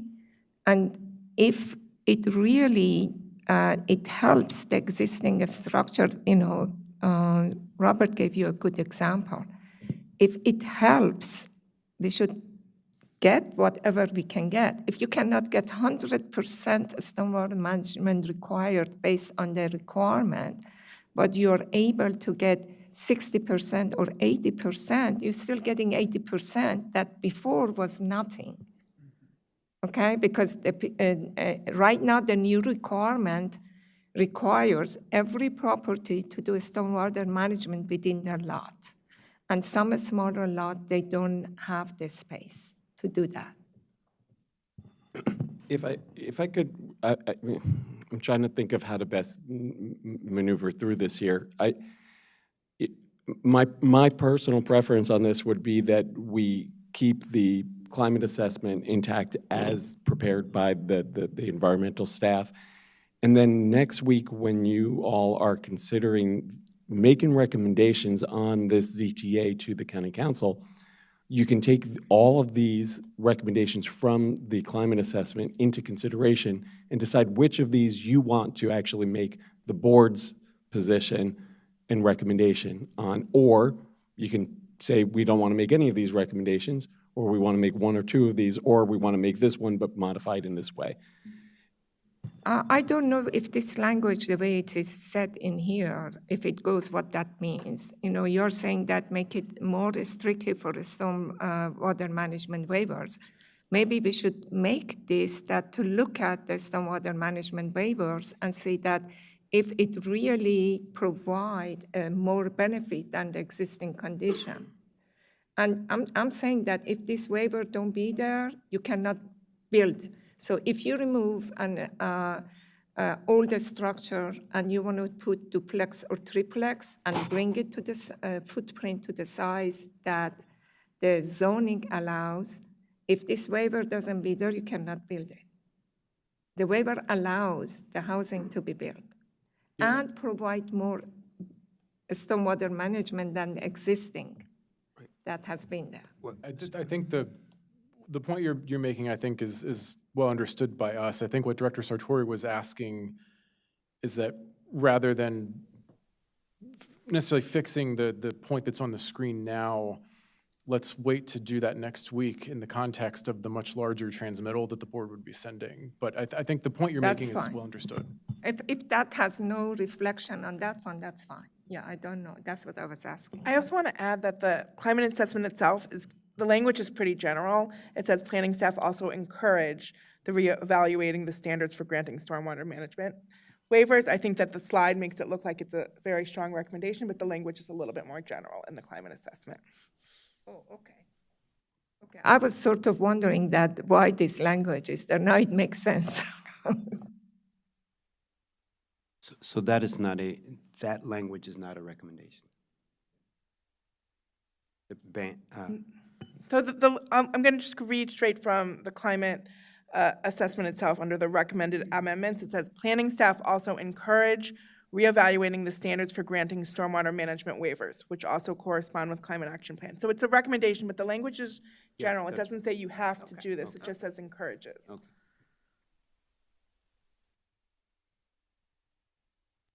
Moving on to the other ZTA, 2503. This is expedited approvals, commercial to residential reconstruction. The intent of this ZTA is to encourage the conversion of underutilized commercial space into residential uses. It does this in a number of ways. Number one, it defines a new use in the code called commercial to residential reconstruction. There are provisions that would allow the conversion of existing commercially mapped FAR to be converted to residential mapped FAR in certain employment zones. And the other sort of slightly unrelated but big thing this does is it creates a new plan called the expedited approval plan, where we are taking all of the other expedited type approvals, such as signature business headquarters, biohealth priority campus, and mixed income housing plan, and we are actually just making it one new plan type where those uses are allowed to apply for. The climate assessment for ZTA 2503, it has some of the same qualifiers that sort of the number, type, size, density, and location of where these happen could change the sort of outcomes. I think here, some of the biggest considerations is the ZTA allows either adaptive reuse or a tear down rebuild to qualify as the commercial to residential reconstruction. Obviously, the adaptive rebuild's less impactful generally than a tear down and rebuild would be, although that's even hard to say in totality because you do have, again, things like the energy standards that might come into play. I think also one of the things staff identified is if this was built as a very dense site covered in apartment buildings, that could have a different impact than if this was maybe a townhouse development where there's more integrated green space into the development. And this is all an unknown, and so it was a little bit difficult. Again, some of the same elements come into play, things such as transportation to and from the site, whether there's gonna be better transit use or not. Again, the embodied emissions I talked about earlier and energy-related factors. Again, the carbon sequestration, probably generally positive. Going to a residential use, you're probably gonna get more landscaping, more green area, and you know, better stormwater treatment and other things like that. Community resilience, both minor to moderate negative and positive impacts. You start getting issues here where exposure to heat starts coming into play as part of the analysis factors that staff look at. You know, again, if we have lots of big sprawling parking lots, you could be exposing us to extreme heat events where, you know, but maybe they're gonna have better tree cover. Again, there's a little bit of unknown built into that. And looking at adaptive capacity, these are mostly positive impacts. Again, we're looking at things such as better community cohesiveness. How ZTA 2503 and its climate impacts relate to the Climate Action Plan. Again, looking at building actions such as electrified buildings for new construction, eliminating natural gas in new construction, and net zero energy buildings. You know, again, to the extent that the county laws are starting to change on these things, there is sort of a low, you know, impact on that. And again, looking at carbon sequestration actions, retaining an increased tree canopy, there's another sort of low connection to that climate action plan. When it comes to actually making recommendations for improvement here, staff didn't have any recommendations to make. And so that concludes our presentation. Again, staff is asking the planning board to agree to transmit the climate assessments for ZTA 2502 and 2503. I think as we said, generally, really we're just looking for permission to transmit them today, kind of as written.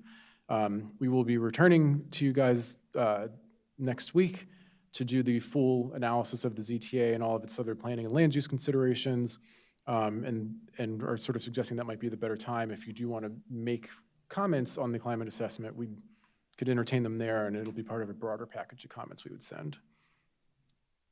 Good. Thank you so much, Mr. Berbert, for these analysis. I know it took a lot of time to do it, and especially so quickly. You know, you really did a rush job, and in a positive way. So I have no comments. I would recommend sending them over. But I had one question about this green space planting of trees. So I understand it. This is for the 2502 and just in general. Oh, I'm sorry. We do have. That's right. I missed that. I'm sorry. We have one person signed up to testify, A.B. Milstein from Lux Manor Citizens Association. I'm sorry I missed you. Are you there? Yes, I'm here. Thank you.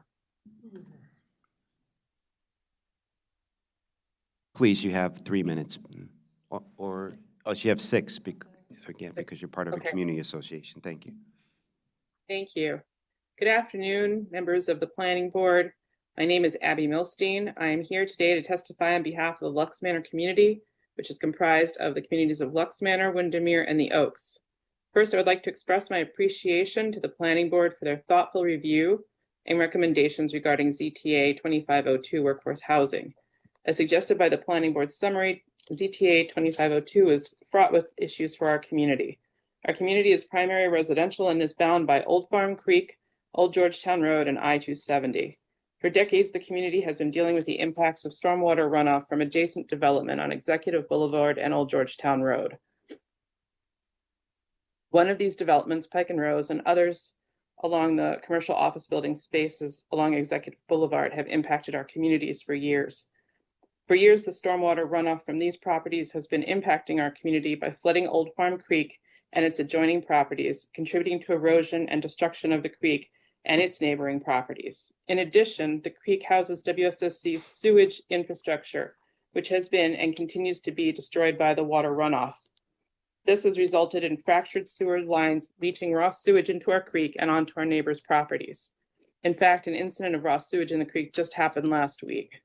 Recently, the County Council approved a plan to address the damage to the creek and maintain the WSSC infrastructure. This is greatly appreciated by our community, and we are looking forward to these repairs.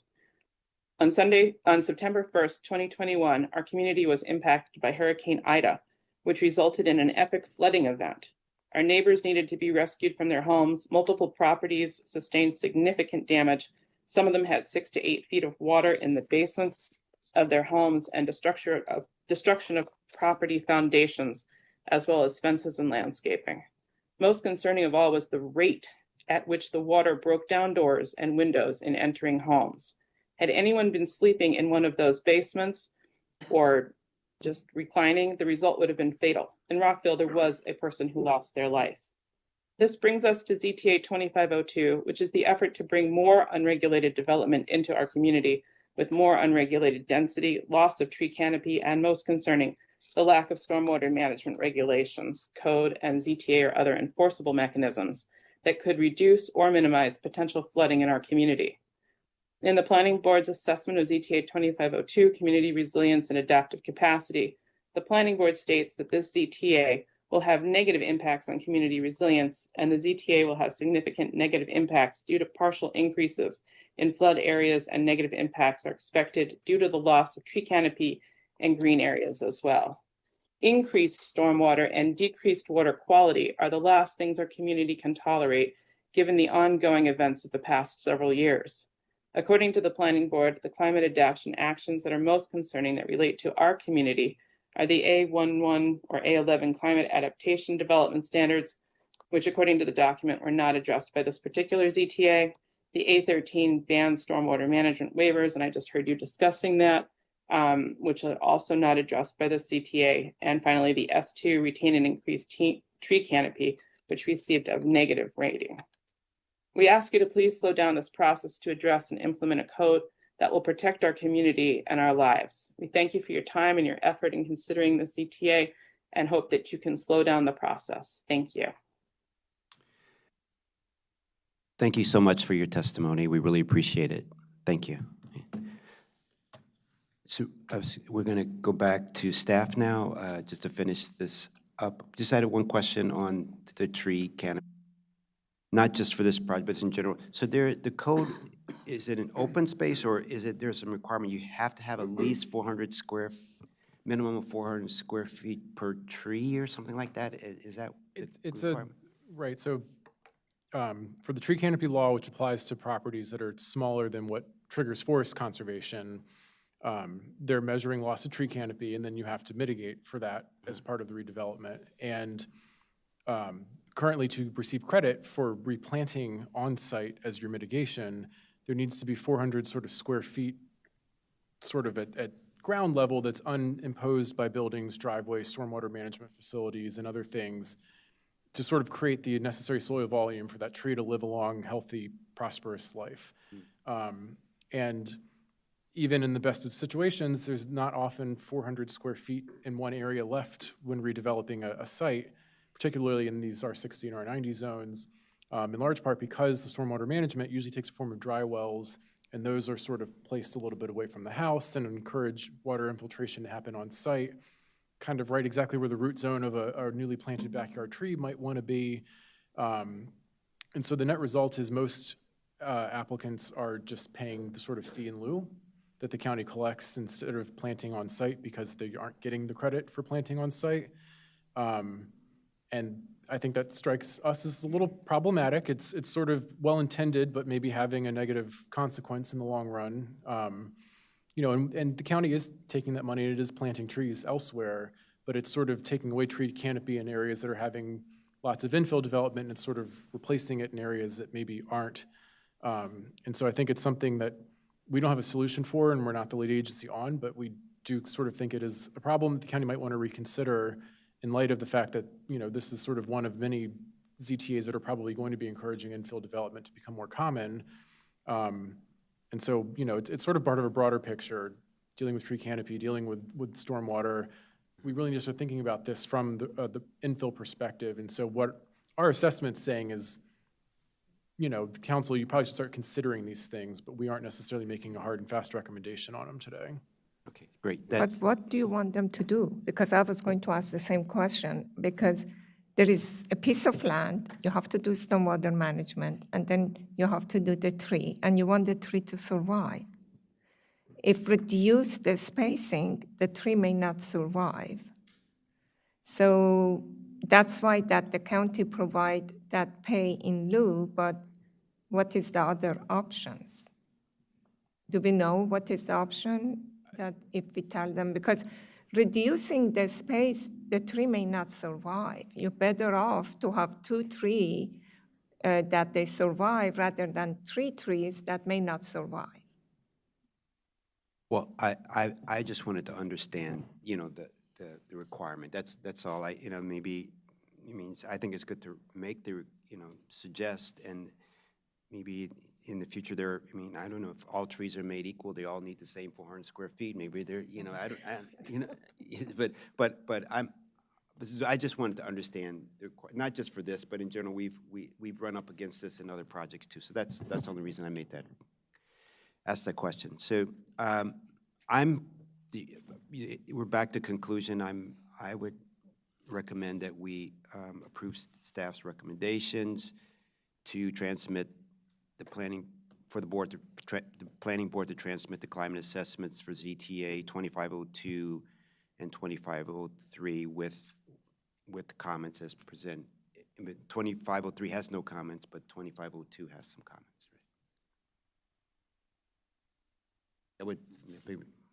Do I have a motion to do that? Yeah. Yeah, I'll move to transmit the climate assessments to the county council. I second.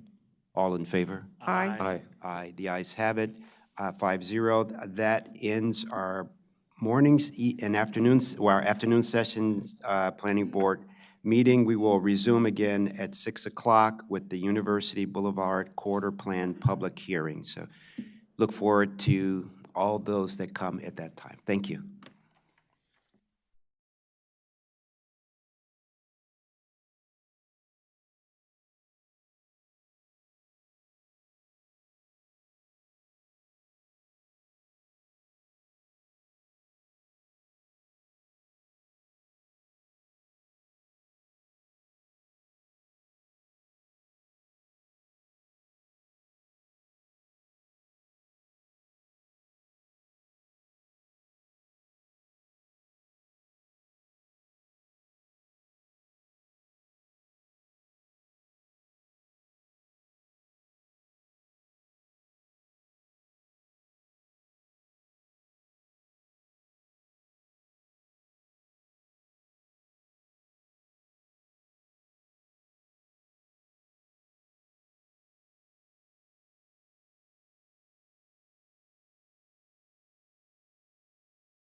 Good evening, everyone. My name is Artie Harris, and I'm Chair of the Montgomery County Planning Board.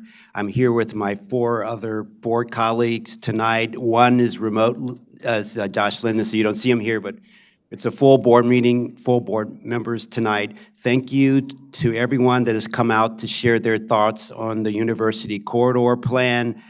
I'm going to turn it over to Zubin Aranvala to provide some opening remarks. But I want to say thank you for coming out. It's always important for us to hear your voices. And I'm going to turn it over to Mr. Aranvala now. Thank you. Hi, good evening. For the record, I'm Zubin Adrianwala with the Montgomery Planning Department. This is a public hearing for the University Boulevard Corridor Plan, which was advertised in the Washington Times on January 23rd, 2025. The University Boulevard Corridor Plan public hearing draft is a comprehensive amendment to the 1989 Master Plan for Communities of Kensington-Wheaton, the 1996 Four Corners Master Plan, the 2001 Kemp Mill Master Plan, the 2012 Wheaton Central Business District and Vicinity Sector Plan, Thrive Montgomery 2050 as amended, the 2013 Transit Corridors Functional Master Plan as amended, the 2018 Master Plan of Highways and Transitways as amended, the 2018 Bicycle Master Plan as amended, the 2023 Pedestrian Master Plan as amended, and the Master Plan for Historic Preservation. I'd like to enter into public record the following documents: the 1989 Master Plan for Communities of Kensington-Wheaton, the 1996 Four Corners Master Plan, the 2001 Kemp Mill Master Plan, the 2012 Central Business District and Vicinity Sector Plan, Thrive Montgomery 2050 as amended, the 2013 Countywide Transit Corridors Functional Master Plan as amended, the 2018 Master Plan of Highways and Transitways as amended, the 2018 Bicycle Master Plan as amended, the 2023 Pedestrian Master Plan as amended, and the Master Plan for Historic Preservation. The University Boulevard Corridor Plan public hearing draft dated 2025, including appendices A, B, C, D, E, F, G, H, and I, published as a separate document. The University Boulevard Corridor Plan working draft and staff memorandum dated January 16th, 2025. The University Boulevard Plan scope of work approved by the Planning Board on February 16th, 2023. I'm also entering into public record the following correspondence: a letter transmitting the public hearing draft to County Council President Kate Stewart, dated January 22nd, 2025. A letter transmitting the public hearing draft to County Executive Mark Ulrich, dated January 22nd, 2025. A copy of the newspaper ad and the affidavit of publication from the Washington Times, which is a certified proof of publication in the paper's January 23rd, 2025 issue. All written testimonies received since January 16th, 2025, when the Planning Board approved publishing the public hearing draft and set the public hearing date of February 27th, 2025. Staff recommends that the public record remain open until March 13th, 2025 at the close of business. The University Boulevard Plan public hearing draft was developed through an iterative process. Planning staff began gathering background information, compiling relevant policies, and engaging stakeholders in early 2022, and held community open houses to introduce the plan in November 2022. Key milestones in the development of the public hearing draft include Planning Board approval of the scope in February 2023. An existing conditions analysis was presented to the Planning Board in October 2023. Emerging ideas were presented to the Planning Board in June 2024. Preliminary recommendations were presented to the Planning Board in October 2024. The working draft of the plan was presented to the Planning Board in January 2025. During the public hearing this evening, the Planning Board will receive testimony on the University Boulevard Corridor Plan public hearing draft. The public testimony received will be discussed with the Planning Board during the work sessions this spring, which are anticipated to begin on March 20th. And that completes my statement for the record. Thank you, Mr. Arianvala. We have about 80 speakers to hear from tonight, both in person and online. We will call people up in groups. When your name is called, please come up and take a seat at the front table. Individuals have 2 minutes to speak, and organizational representatives have up to 4 minutes. We will be strictly adhering to those maxims given the number of people here. You will see a timer in front of you. Please make sure to conclude your remarks when the timer finishes. So thanks so much, and thank you again for coming. So the first group tonight consists of Arian Droller, Sheila Craigie, Sharon Canavan, Jonathan Agion, John Holden, and Eric Gabler. So I think, is Sheila Craigie here? Okay, and we can start with Aaron Droller. Welcome.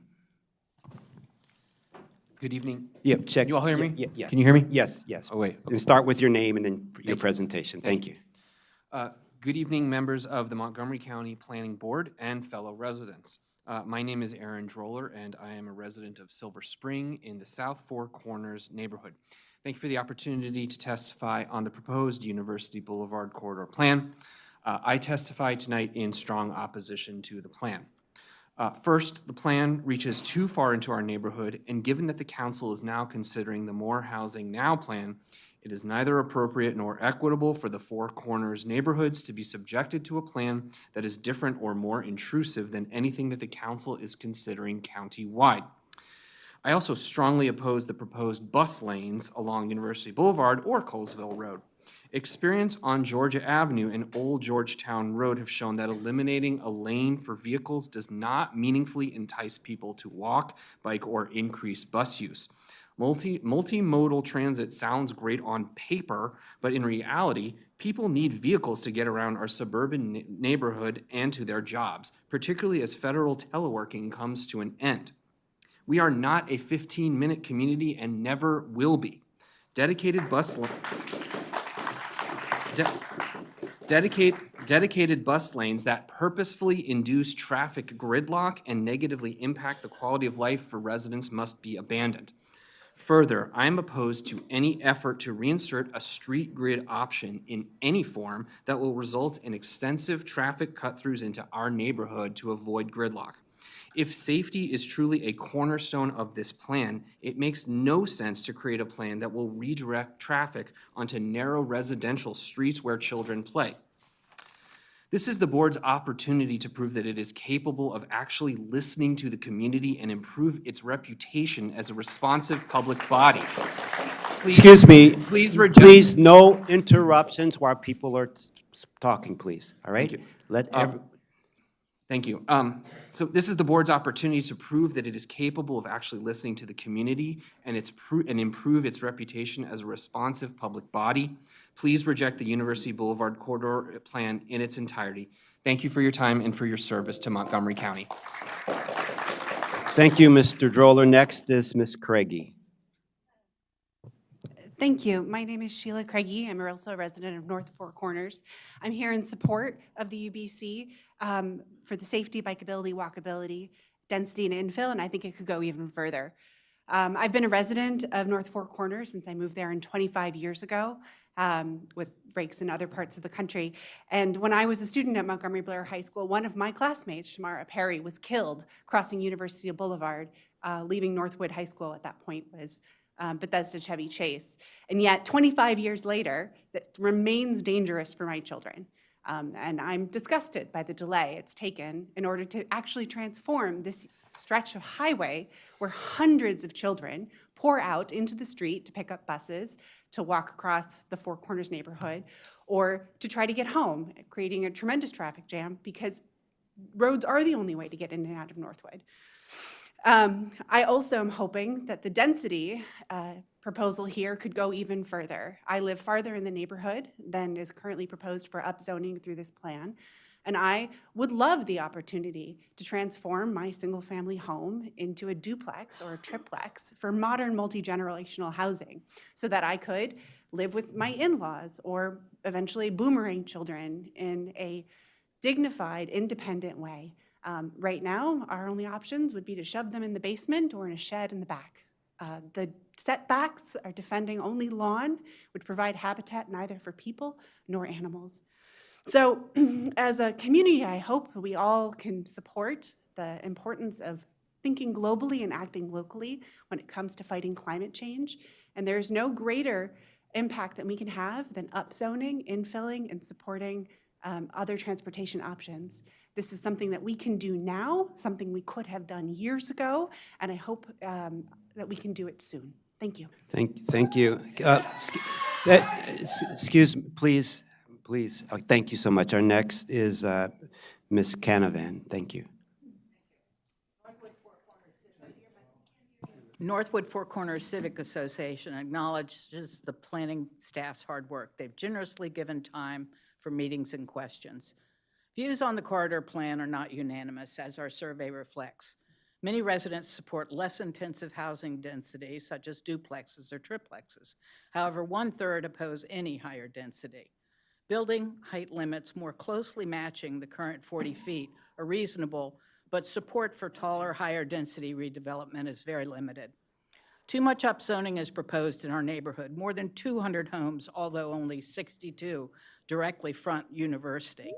In the Dennis Avenue district, the CRN block captures short courts interspersed along these streets, penetrating well into the middle of our community.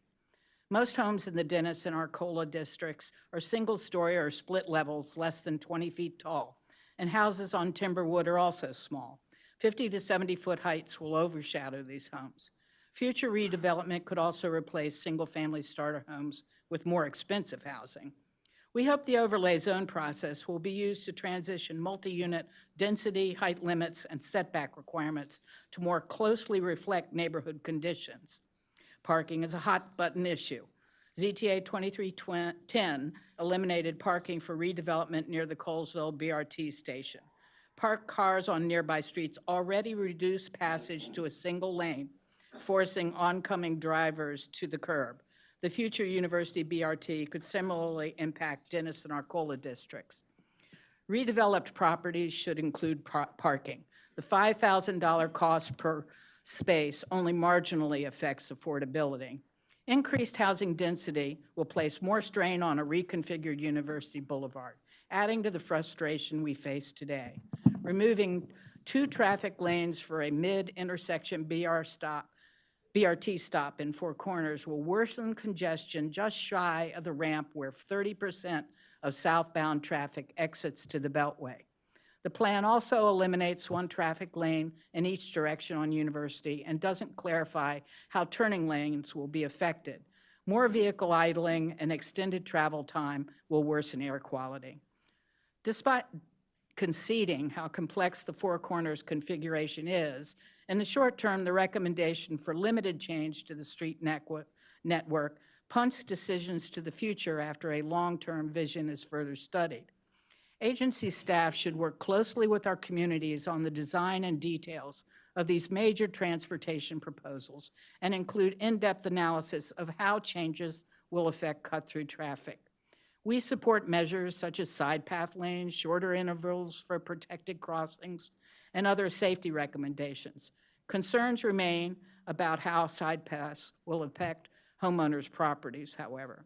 To conclude, the Boulevard Plan prioritizes high-density development without fully addressing infrastructure limitations and traffic congestion.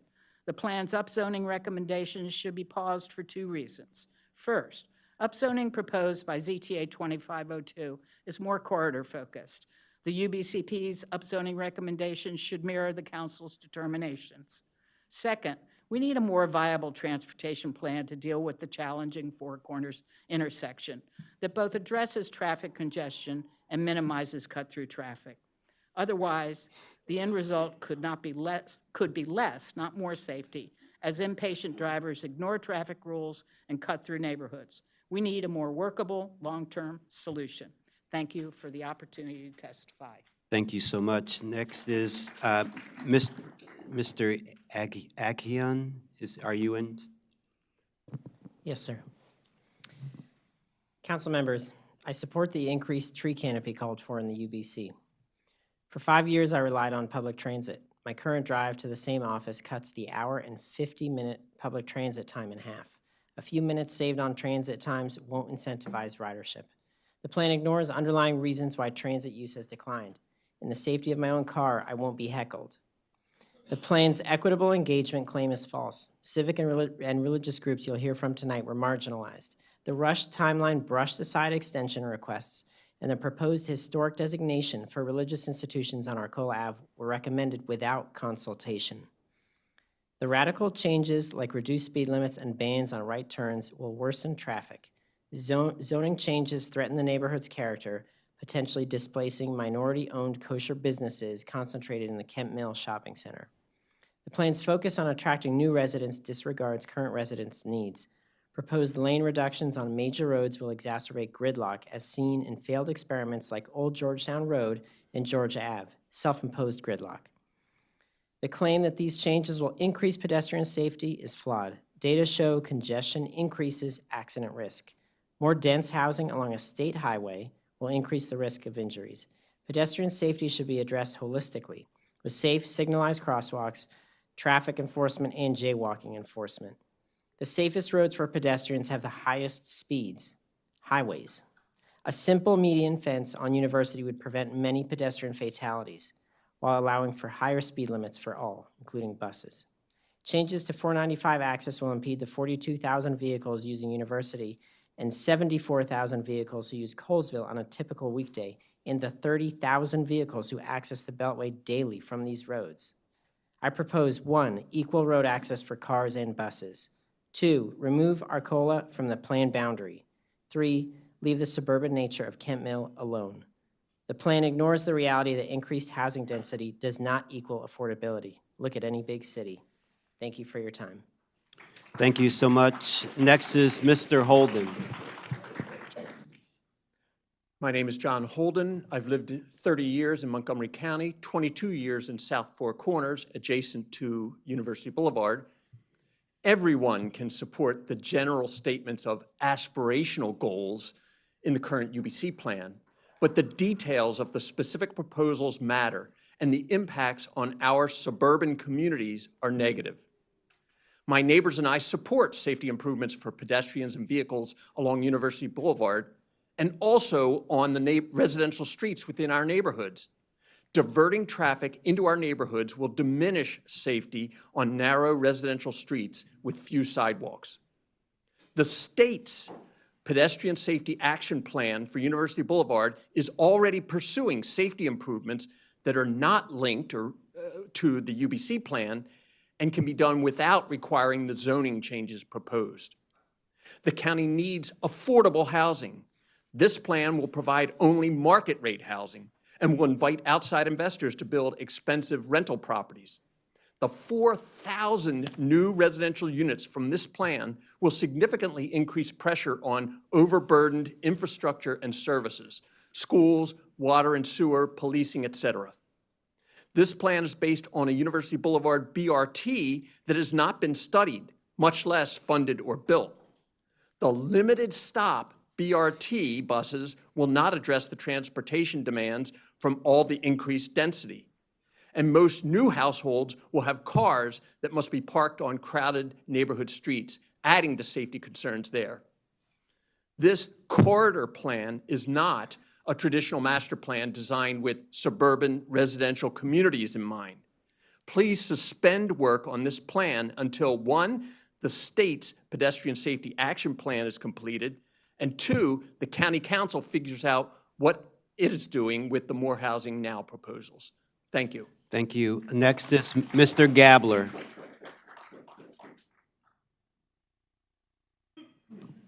Mr. Gabler. Good evening. My name is Eric Gabler. I've lived in Four Corners residential neighborhood for 34 years now, and I like the environment very much. I too am opposed to the corridor plan for the reasons that have been expressed at this table. I also have submitted written comments. because we were encouraged to talk about something other than our written comments, I wanted to state that I'm troubled by the aggressive schedule set by the Planning Board for completing the corridor plan. According to the Flash website, the University Boulevard Bus Rapid Transit Project, which the Planning Board uses to justify areas of high-density rezoning along University Boulevard, is not even in the planning stage. Given the tightening of budgets by the federal and Maryland state governments, it is questionable that the University Boulevard BRT will be funded and completed in the next decade. So why is the Planning Board mandating that the community respond tonight to the 150-page University Boulevard Corridor Plan Working Draft 2025 that we only received in mid-January, along with its expanded 425-page technical appendix? It can't be said that we were fully briefed on the corridor plan during the fall of 2024 because the working draft provides much new information, including about new road connections that will likely direct large volumes of traffic into our neighborhoods from University Boulevard and US Route 29. Compounding the burden of reviewing 575 pages of corridor plan material recently received, we must also review the County Council's recently announced More Housing Now project. And to cut this short, basically, given that we're probably, once the plan is modified to reflect the More Housing Now, we'll go through this consultation process again. And I urge that we be given more time to do that. Thank you for your testimony. The next group will be Mr. Lesperance. Could you hold on, please, so I can call the next folks, please? Lesperance, Williamson, Graham, Palick, Torres, Rosenthal, and Kovacs.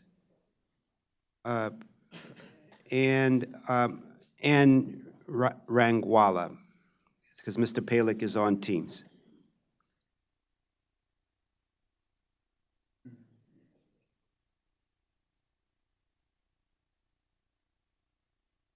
And then after will be Miss Namro, Merkin, Gillespie, Marson, Katz, and Merkin.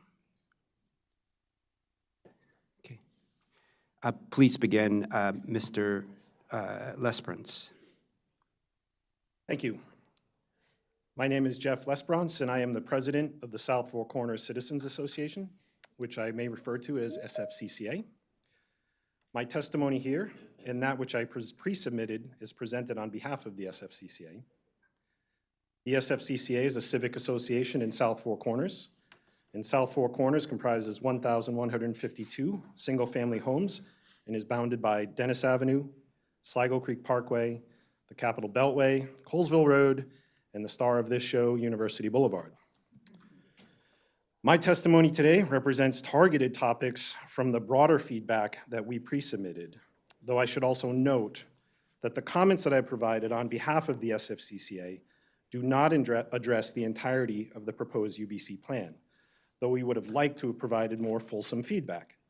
The reason for this abbreviated response is what appears to be an accelerated schedule for the proposed plan to be at the phase that it is now, and for the sheer volume of content shared, along with the rate of change and additions to that content in recent weeks and months. As a civic association, schedules, engagement, and predictability are important, and the accelerated timeline we appear to be on is challenging those things. According to the timeline published on the UBC Plan website, this hearing is scheduled to happen in the spring of 2025. For the record, it is not currently the spring of 2025. Some of the key points that we want to bring up tonight. The SFCCA is opposed to the street grid option of the UBC plan. SFCCA does not believe that it is possible to avoid extensive cut-through traffic into South Four Corners neighborhood streets if a street grid option is implemented. To be clear, though the planning department withdrew the street grid option from the draft UBC plan, SFCCA notes that the working draft refers to a more connected network of town center streets, which appears to represent a version of the street grid. Any effort by the planning board to reinsert the street grid option similar to the design presented in the emerging ideas in the UBC plan will result in SFCCA's strong objection to the UBC plan for Four Corners, apart from safety and aesthetic improvements that do not involve road realignment or extensive new development. SFCCA strongly supports improvements to the safety of pedestrians, bicyclists, and vehicles along University Boulevard and on residential streets. These improvements are long overdue. We believe, however, that safety improvements should not wait for or be tied to this plan approval. SFCCA notes that the Maryland Department of Transportation is currently pursuing a pedestrian safety improvement program for University Boulevard that is not linked to this plan. There are many safety projects that could be done well in advance of the UBC plan and without requiring the zoning changes or road redesigns proposed in the UBC plan recommendations. We also believe that steps to improve safety on University Boulevard, such as by road diets, should also consider safety and other impacts of diverting vehicular traffic into SFC and other residential neighborhoods. We believe that such diversions of traffic without mitigation efforts will diminish safety on narrow and crowded residential streets and is at odds with Vision Zero and walkability, bikeability, and accessibility goals. SFCCA encourages development of a comprehensive plan to mitigate safety concerns within the neighborhood, independent of any diversion of traffic into the neighborhood. We are also concerned that there is substantial risk that residents of single-family homes along University Boulevard will lose frontage and driveway access to University Boulevard. Transparency is critical here. The planning board should provide a detailed map of the length of University Boulevard, including through the Four Corners area, that shows an outline of the dwellings on each property and the additional right-of-way that would be used on each property. This information would allow residents along the boulevard to understand how their properties may lose value or utility because of closer proximity of their living spaces to cars, bicycles, and pedestrians, loss of ability to park on their properties, etc. I look forward to returning in the spring to share more fulsome feedback. Thank you, Mr. Lesperance. Next, Mr. Williamson. I attended all the meetings, and admittedly, there was some limited support, but the overwhelming sentiment was negative and opposed to your plan, with lots of still unanswered questions. The county's attainable housing proposal was mostly rejected across the county, and your proposal for more density and taller buildings is also not wanted in at least 4 corners. These are established single-family residential neighborhoods along the corridor. People moved here for that reason. You can hope and dream all you want for affordable multifamily buildings, just like I hope and dream for lower taxes. Neither will happen. There will be a premium on the properties to be upzoned as developers bid more to get their hands on a future multi-unit building and charge market rates for each unit. They are in business to make money, not conduct a social experiment. There are 35,000 approved units in the county now and capacity for over 100,000 more, most served by a nearby metro station. Our increased density is predicated on a future BRT station. That is way down on the county list. It likely won't be built during the 20 to 25-year life of this plan. The plan to remove a through lane to provide what will be a rarely used bike lane is a plan for more backups on University and more cut-through traffic in our neighborhoods, which are already overwhelmed. The more time people sit in traffic, the more likely they are to look for an alternative, which is usually through our neighborhoods. The planners are looking at the corridor in a vacuum and don't seem to realize what they do along University Boulevard spills over into where we live. Your plan to remove 1/3 of the road for through traffic will cause much of the overflow to filter onto our residential streets.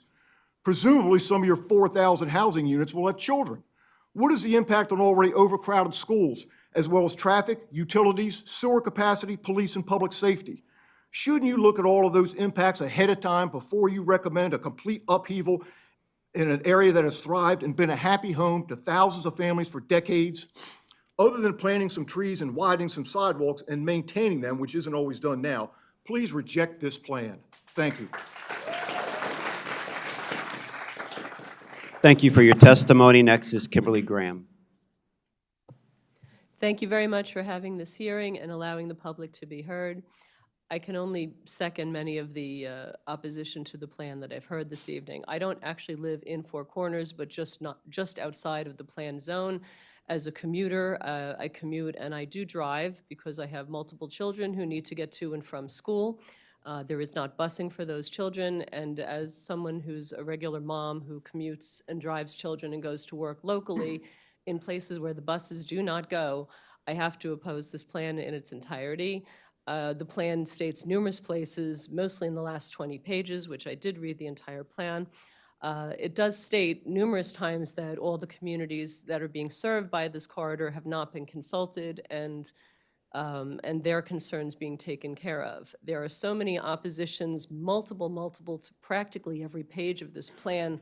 I would have to urge the council to just scrap this plan and start anew after a full study was done and consultation with the numerous communities served by this corridor. I would appreciate that all of the communities would be taken care of. The goal of this plan should be to facilitate traffic through the neighborhood in a safe way. Everybody is in favor of safe pedestrian routes and safe biking and safe busing and safe driving. Everybody's needs would be best served by a brand-new plan that would be drawn up after consultation and after studies were done. Thank you so much. Thank you so much. Mr. Torres. Good evening, members and neighbors. I live on Merwood Lane in the Woodmore neighborhood, a block from University Boulevard, with my wife, 2 little girls, and the kindest and fluffiest dog. Our side of Merwood Lane is across from where the rezoning would end, so I may not get to sell my house to a developer or turn it into a plex, but I'll be stuck looking at them. I will speak against the plan. First, last night I learned that the planning board rejected a request to delay rezoning until the state can complete its assessment. Some may have been enticed by the promise of BRTs, bike lanes, walkways, and canopies. These are great things and some we should add, but ones the county can't guarantee as part of this plan. We should not move forward before the state has completed its assessment, made the necessary appropriations, and set forth a timeline. Second, Merwood Lane is a common path for neighbors exercising, walking dogs, children playing, and Blair students. What makes the road safe is that most residents park off the street and traffic is not heavy. However, this plan does not sufficiently account for the increase in traffic and parking demands on the street. It does not even require ample off-street parking, and how these things negatively impact the walkability and safety of my street. And it is my street the cars will be cutting through. Third, the plan does not appear to factor in student numbers and school capacity, and planning board reps have said at meetings that I have been to that is all up to the Department of Education. We cannot support a proposal that does not include engagement, buy-in, planning, and coordination with vital county government stakeholders. Finally, I'm a Hispanic minority, now living my dream of owning a single-family home. It's why we left DC, even though it meant a longer commute. Please do not confuse the goal of making home ownership attainable to all with rezoning that defers to the whims of the market and is likely to produce rental properties. We cannot go forward with a mindset that affordable housing means a house for me to own and a studio for you to rent. That's not equity, that's exclusion. Thank you for your time. Thank you, Mr. Torres. Next, Jeremy Rosenthal. Hi. By way of brief introduction, I was raised in Kent Mill from the age of 4, and this past August, my wife and I were privileged to buy a home in the area, which is where we now live with our 2-year-old son, which is to say I'm quite familiar with and invested in this corridor. First, I want to share my appreciation for the portion of the plan dedicated to expanding the potential availability of housing in the area. I'm deeply concerned with increasing challenges of home ownership nationwide. This plan can make it easier for people at different life stages to live in housing that's well suited to their needs and will strengthen our community's accessibility and longevity. While there may be some minor costs to homeowners like me due to an increase in housing supply, in my estimation, these costs are well worth the substantial benefit to those who can now live here and age in place. It is for the same reason, that of weighing costs and benefits, that I'm deeply concerned with the portion of the plan relating to traffic patterns and congestion. Here it seems to me that the plan is a classic case of creating large benefits for a small group, including developers, at the expense of diffuse harms imposed on others, both citizens and our planet. As regards citizens, many of us commute regularly. It's the nature of living in a suburban area. The tens of thousands of commuters who would have notably longer commutes due to decreased speed, traffic jams caused by overcautious drivers slamming on brakes at the sight of cameras, and the end of right on red aren't just people who have less time at their desks. These are people less able to get home to have dinner with their kids, delayed on their way to performances, and slowed down in emergencies. And in all of these cases, a few minutes really does make a difference. Furthermore, it's the massive base on which this cost falls, tens of thousands of individuals daily, which makes even clearer just how significant the seemingly small cost is in totality. Finally, traffic fines, which are imposed in a one-size-fits-all manner, have a disproportionate impact on lower-income individuals, making these changes highly regressive. I think on even a basic examination, it becomes clear that the benefit to reduce zoning constraints outweighs the costs, while the traffic changes have a deeply negative impact on our citizens and our planet. I hope you will reconsider the plan. Thank you. Thank you very much. Next is Noam Kovacs.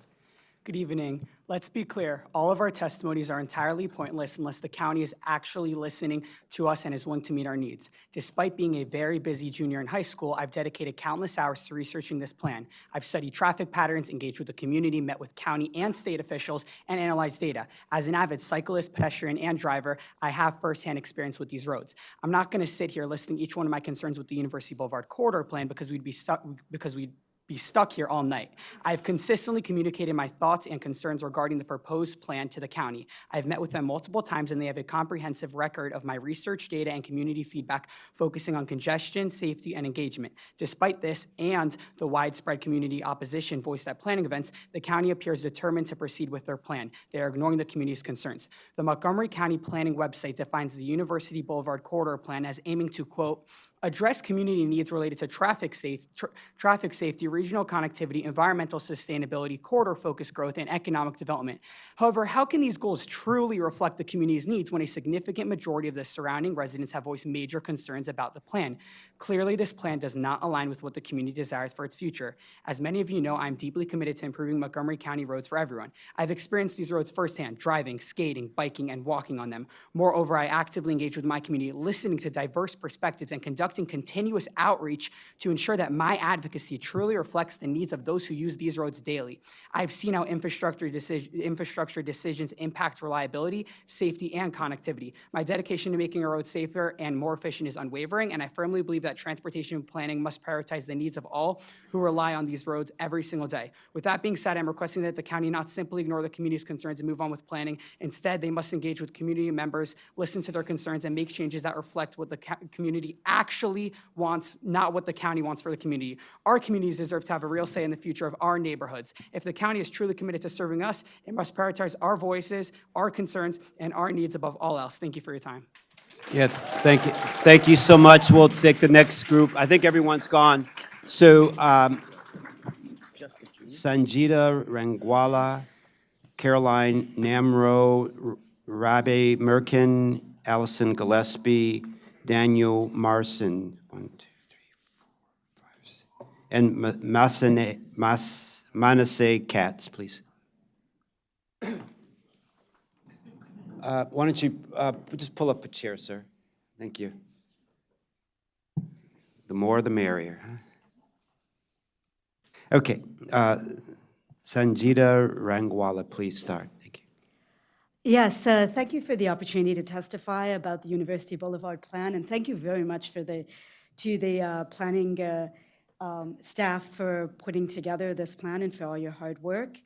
I own a home in the plan study area just west of University Boulevard and Dennis Avenue, where I live with my spouse and 2 little kids. And I have to tell you, I hate that I'm here because I should be home with my kids. I should be worrying about my job since I'm a Fed.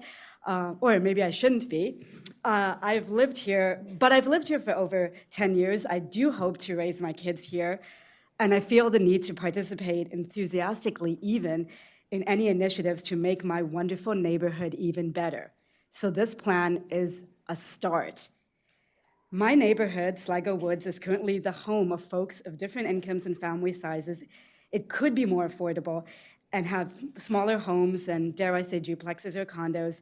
We're currently well connected by transit. There are schools, parks, playgrounds, and shops nearby, but it's not always safe or pleasant to walk or bike, especially around Four Corners and University Boulevard, so most of us just drive.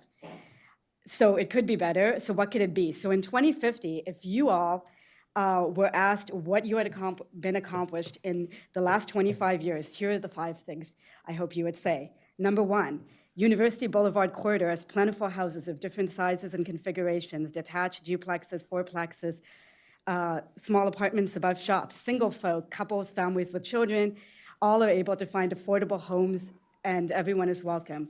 Number 2, my neighbors choose to walk or bike to schools, parks, and local businesses rather than drive because the bike trails and sidewalks are built with the expectation that many people will need to use them and not as an afterthought. Number 3, almost everyone chooses to take public transit to work because buses or BRTs come frequently and you don't have to check the schedule and there's a safe place to wait for them, protected by sun, rain, and wind.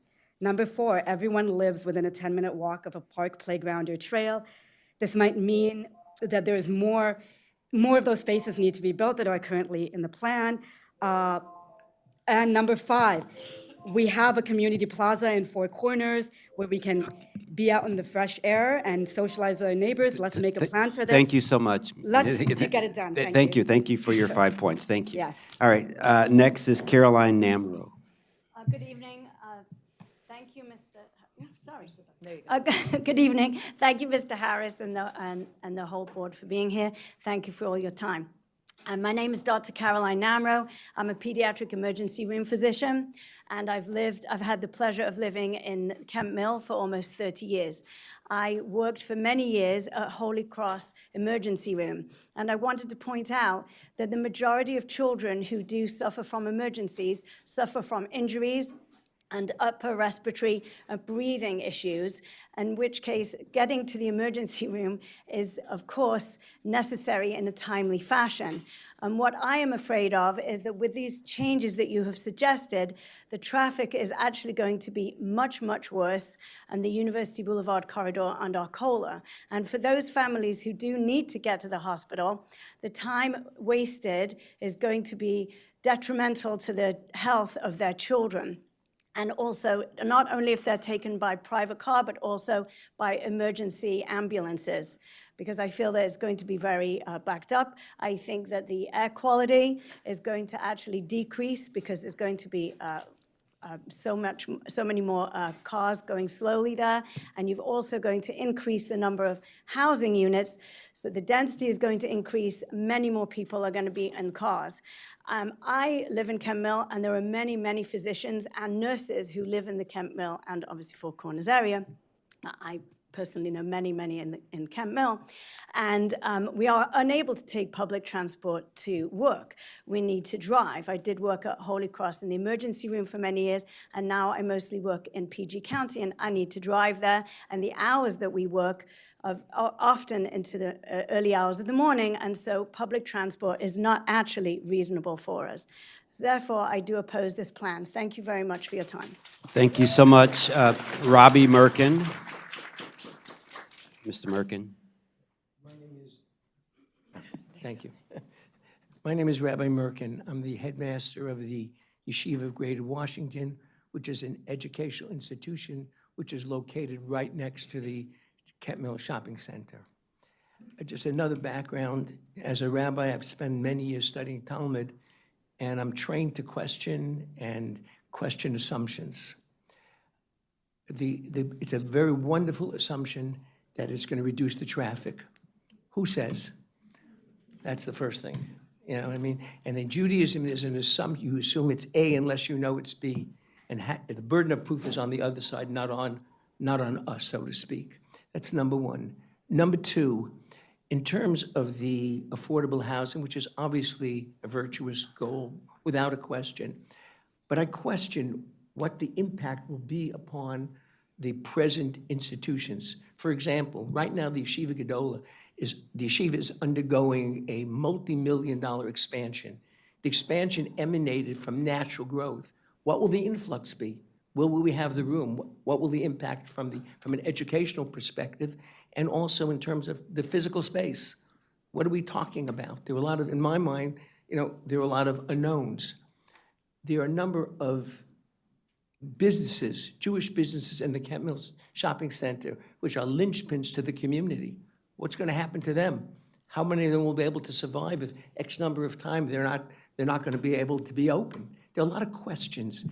And from my perspective, the burden of proof is to be able to understand it a lot better.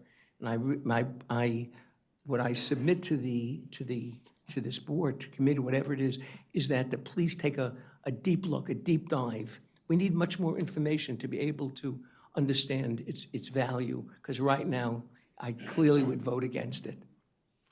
Thank you, Rabbi Merkin. Next is Allison Gillespie. Good evening. Good evening. I'm here tonight to tell you that I very much support this plan, and I'm glad to see and heartily support the addition of more housing to our community. I have raised my children here. They're now young adults. They went to school in the Four Corners area. I spend a lot of time driving and biking to the Four Corners area to do all kinds of things, shopping, going to all kinds of, I was also a member of a congregation along the University Boulevard corridor for about 15 years. And one of my favorite parks in the world you get to by riding across University Boulevard on the other end of the plan to go to Wheaton Regional. I am heavily invested in this community and very, very committed to making it better. I'm glad to see that you have embraced the idea of more housing. We need more housing at all price points in order to bring down the cost of housing for families in this country. And I have no idea where my kids are going to live anywhere in this country. So well done.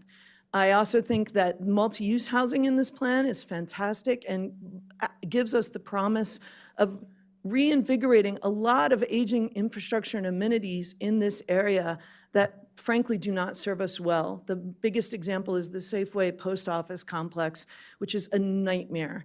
It would be so much better to wipe that down, start again, have a Safeway and a post office with housing on top, a multi-use that would provide more parking, would be walkable, would be bikeable, and would just serve the community better. That's one of many examples. My only disappointment with this plan, the bike and pedestrian changes are good. They don't go far enough. And I also am concerned that we are doing this a bit in the vacuum. I will submit lots of detailed comments on the plan overall. I see that I'm out of time, but I am happy about more housing in this plan. Thank you. Yeah, thank you so much, Daniel Marson.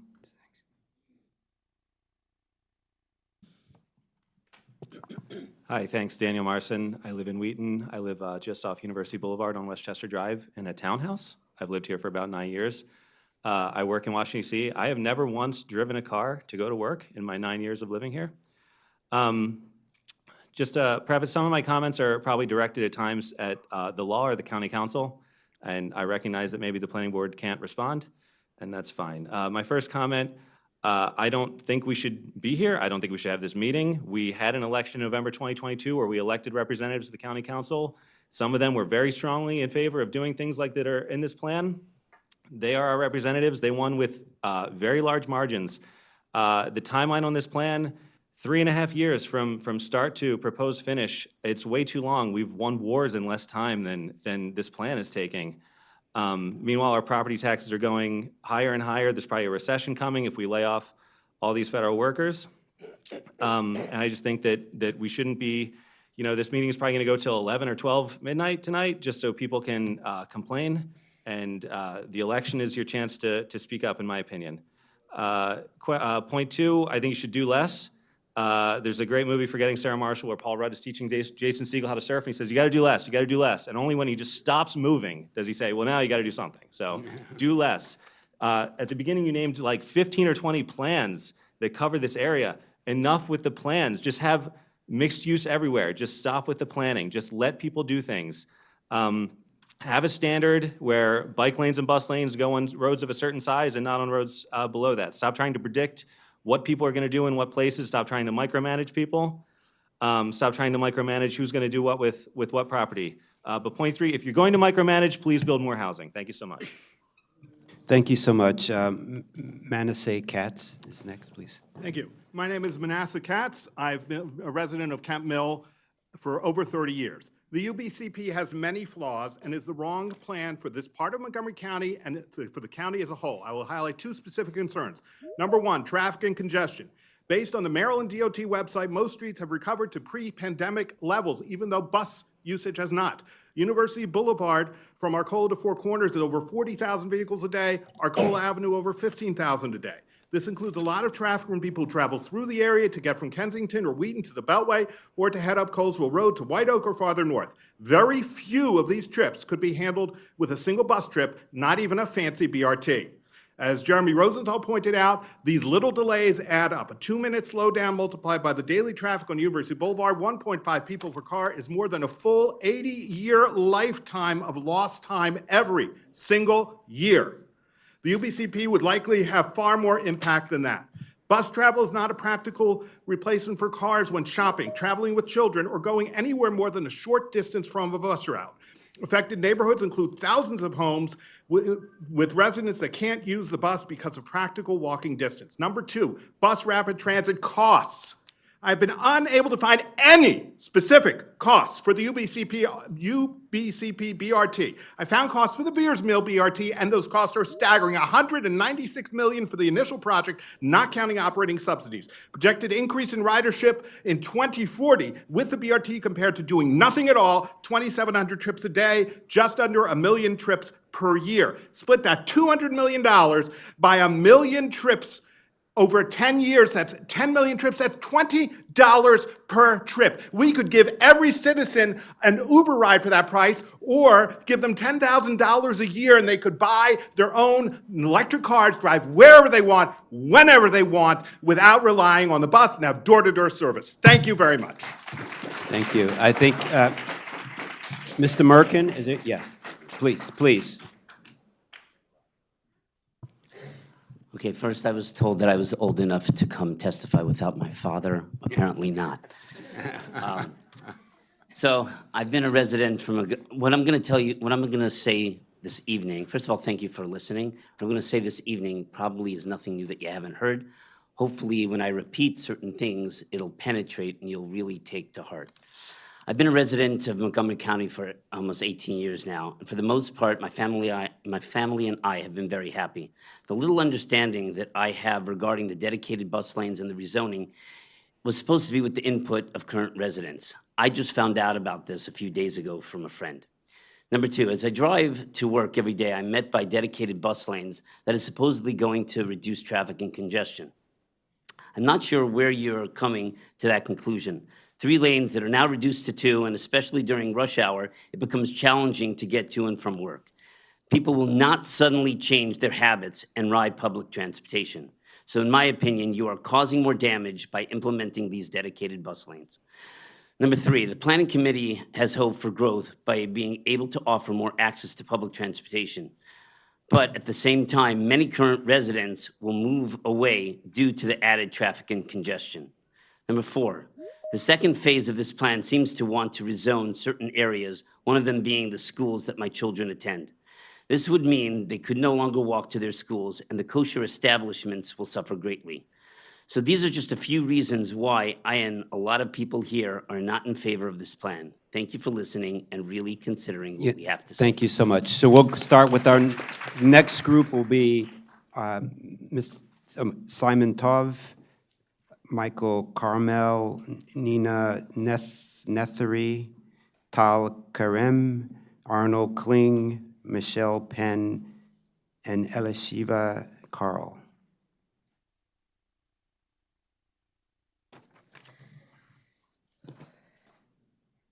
And after that, the next group will, so you can be ready, is Roman Nelson, Cheryl Broth, Nelson Moskowitz, Pauline Muntz, Elena Fine, and Rebecca Wood. Thank you. Okay, let's get started. Ms. Britt Simon Tov. Good evening, esteemed members of the Montgomery County Planning Board. Thank you for the opportunity to speak today and for your commitment to improving Montgomery County. My name is Brit Simantov, and I have lived in Kent Mill for 8 years now with my husband and 4 children.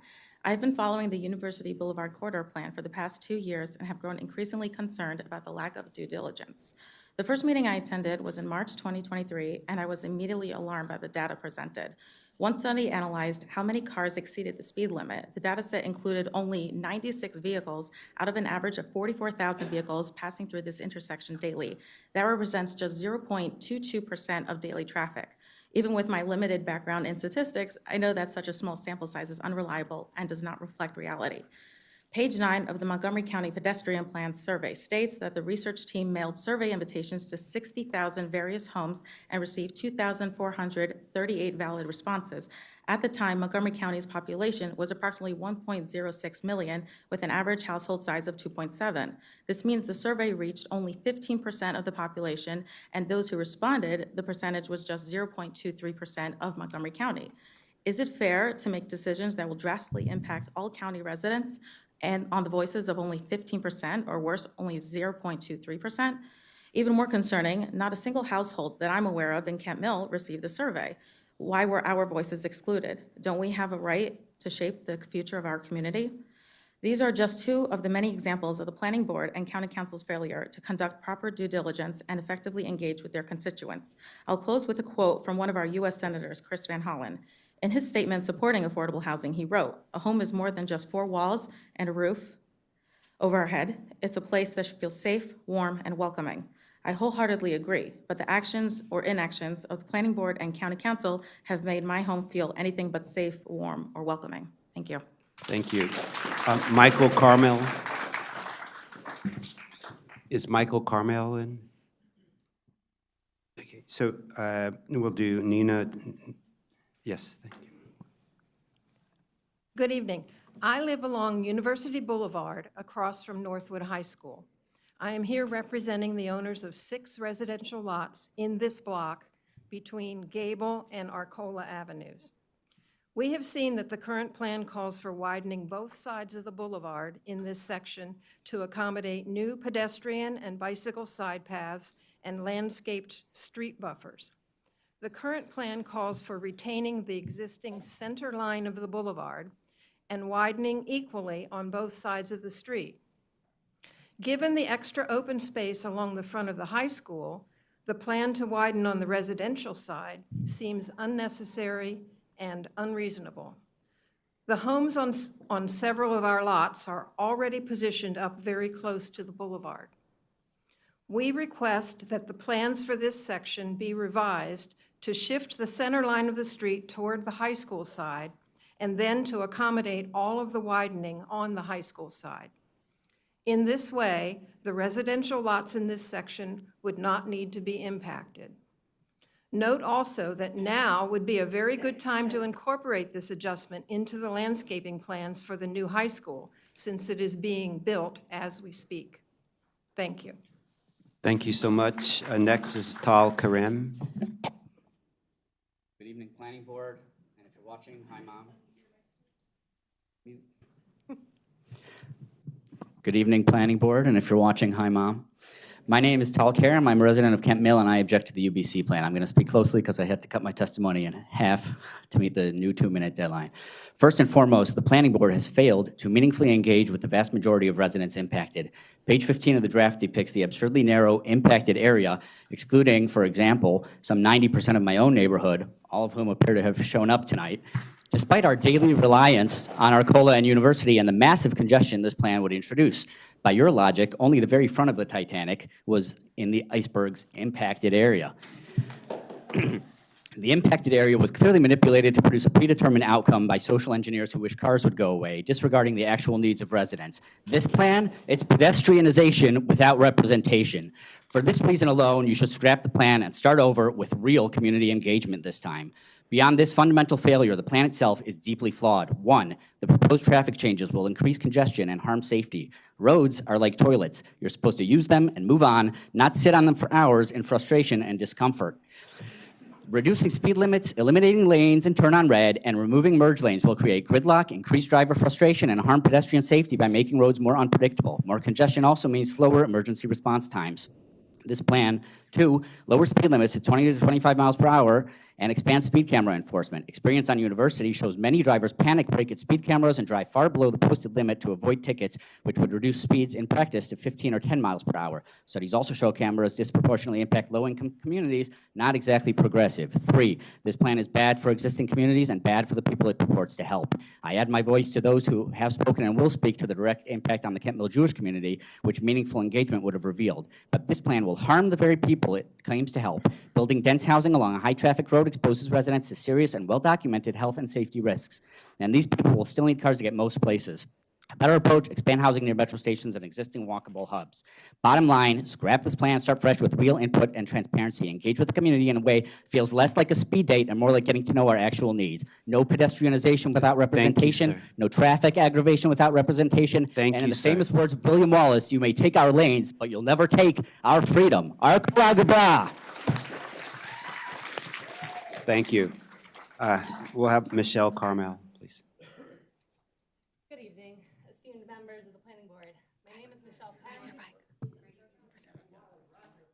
Sorry about that. I'll try again. Good evening, esteemed members of the Planning Board. My name is Michelle Penn. I'm a Montgomery County small business owner for 10 years and a resident of Kent Mill for 12 years. My husband and I are active members of the KMCA, and with 5 young children attending schools outside of walking distance. Despite our love for biking, we rely on our car daily to transport our children and get in and out of our neighborhood, which has grown significantly over the last decade. The increased population has led to more cars on the road, and restricting access to University Boulevard, as was done during the 2022 bike pilot project, worsened traffic. At busy times, the backup extended past Lamberton Drive and blocked the intersection, even before the population grew. With current rezoning plans to bring hundreds of more families, the need to get out of the neighborhood safely and efficiently is more urgent than ever. We can't rely on bikes or public transit to manage these trips, and we'll be sitting in traffic for longer periods, contributing to increased emissions. What's your plan for traffic management with these proposed changes? Additionally, I had a terrifying experience several years ago when I was rear-ended by another car after I braked suddenly for a traffic enforcement camera. The current cameras on University Boulevard cause drivers to either slam on their brakes or make unsafe maneuvers, creating dangerous conditions. Lowering the speed limit and adding more cameras will only increase these risks, not improve safety. Additionally, my husband, as a teenager, was hit a pedestrian injury, hit by a car moving 40 miles an hour. He was jaywalking. And even he notices that it is his fault for jaywalking, and the solution is not decreasing the speed of which the car is, but to take care of the jaywalking issue. Where are the pedestrian bridges suggested? The suggestions that are currently being made are not ones that will solve the issues that you have brought forward. Thank you for your time. Thank you so much. Next is Arnold King. Thank you. I'm Arnold Kling. I've lived here for 40 years. Sorry? Okay. No, it was on. Just Speak into it. Okay, thank you. Okay. Sorry. Okay.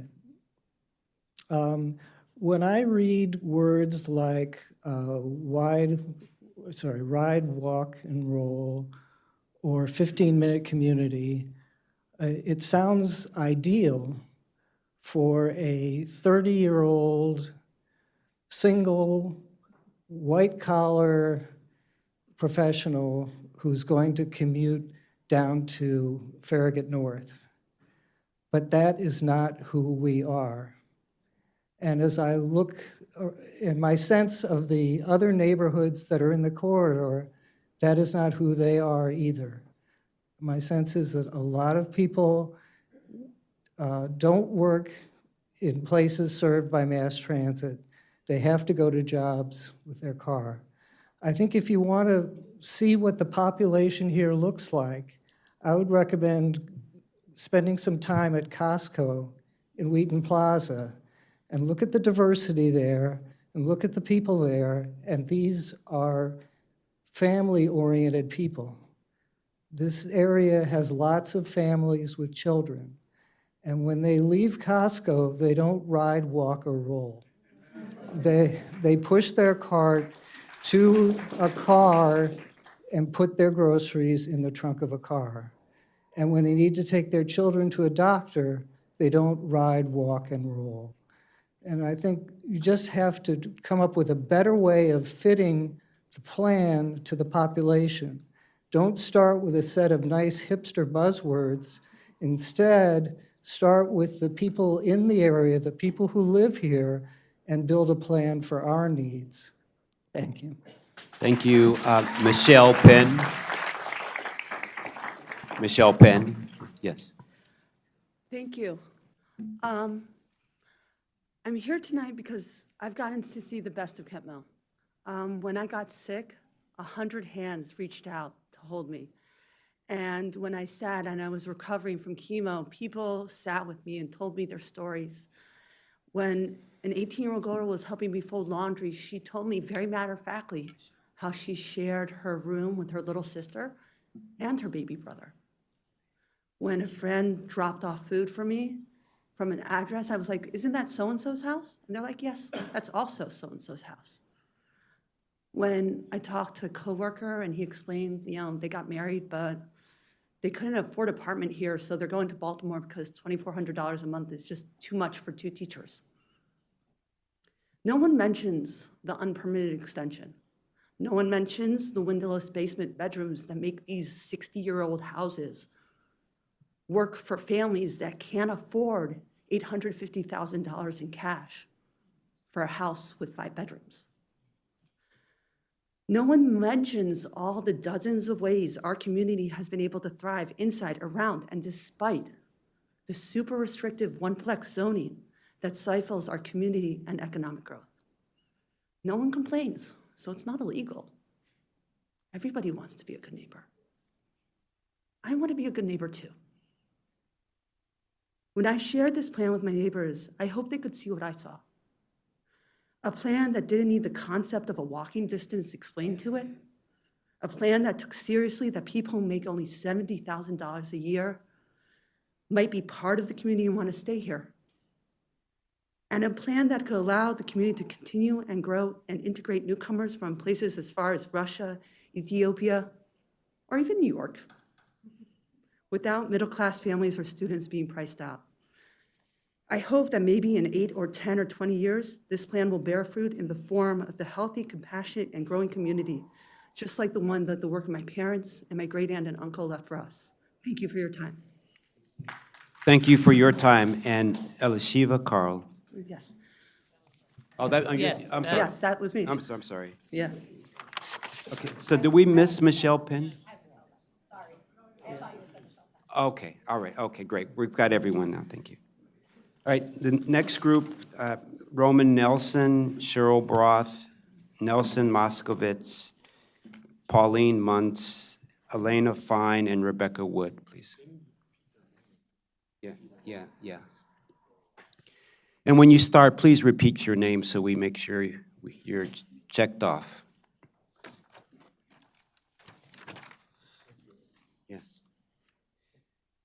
And the next following is Miriam Lansky, Paul Wiener, Elena Stein, Harriet Quinn, Eliza Blumenfeld, and Carol Silvermetz. Thank you. Okay, we'll get started with Roman Nelson.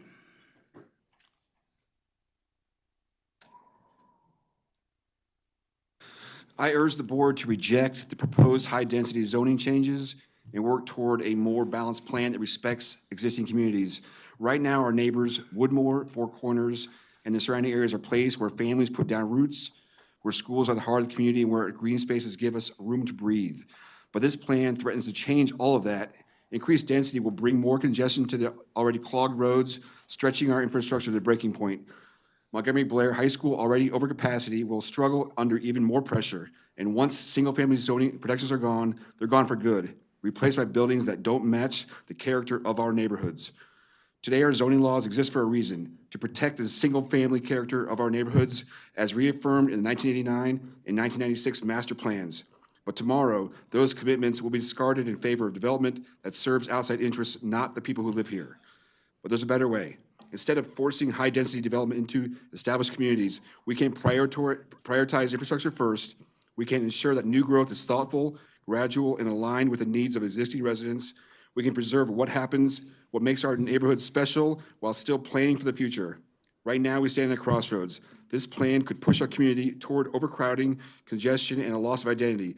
Or we can demand a future where growth is measured, responsible, and built on the foundation of smart planning. I urge the board to reject these zoning changes and commit to a plan that truly works for existing residents, AKA voters. Thank you. Thank you so much. Next is Cheryl Broth. Hi, I'm Cheryl Broth. I've been living in Kent Mill for 19 years. I want to say that our community is a beautiful mosaic, carefully crafted over generations, with each neighborhood representing a unique piece that contributes to the whole. I feel this plan doesn't seek to enhance our mosaic. Rather, it threatens to take a jackhammer to it, destroying the very character that makes Montgomery County and Kent Mill in particular special.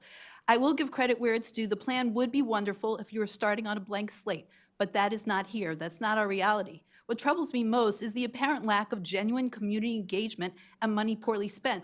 I don't feel our voices have been solicited in a meaningful way. I haven't been asked. I don't believe the civic associations were consulted. This approach to decision-making seems to me to be paternalistic. Do you not trust that we know what is best for us? This mirrors what we've been witnessing at both the federal and state levels. Decisions being made without adequately considering those whom these plans will currently directly affect. Et tu, Brute?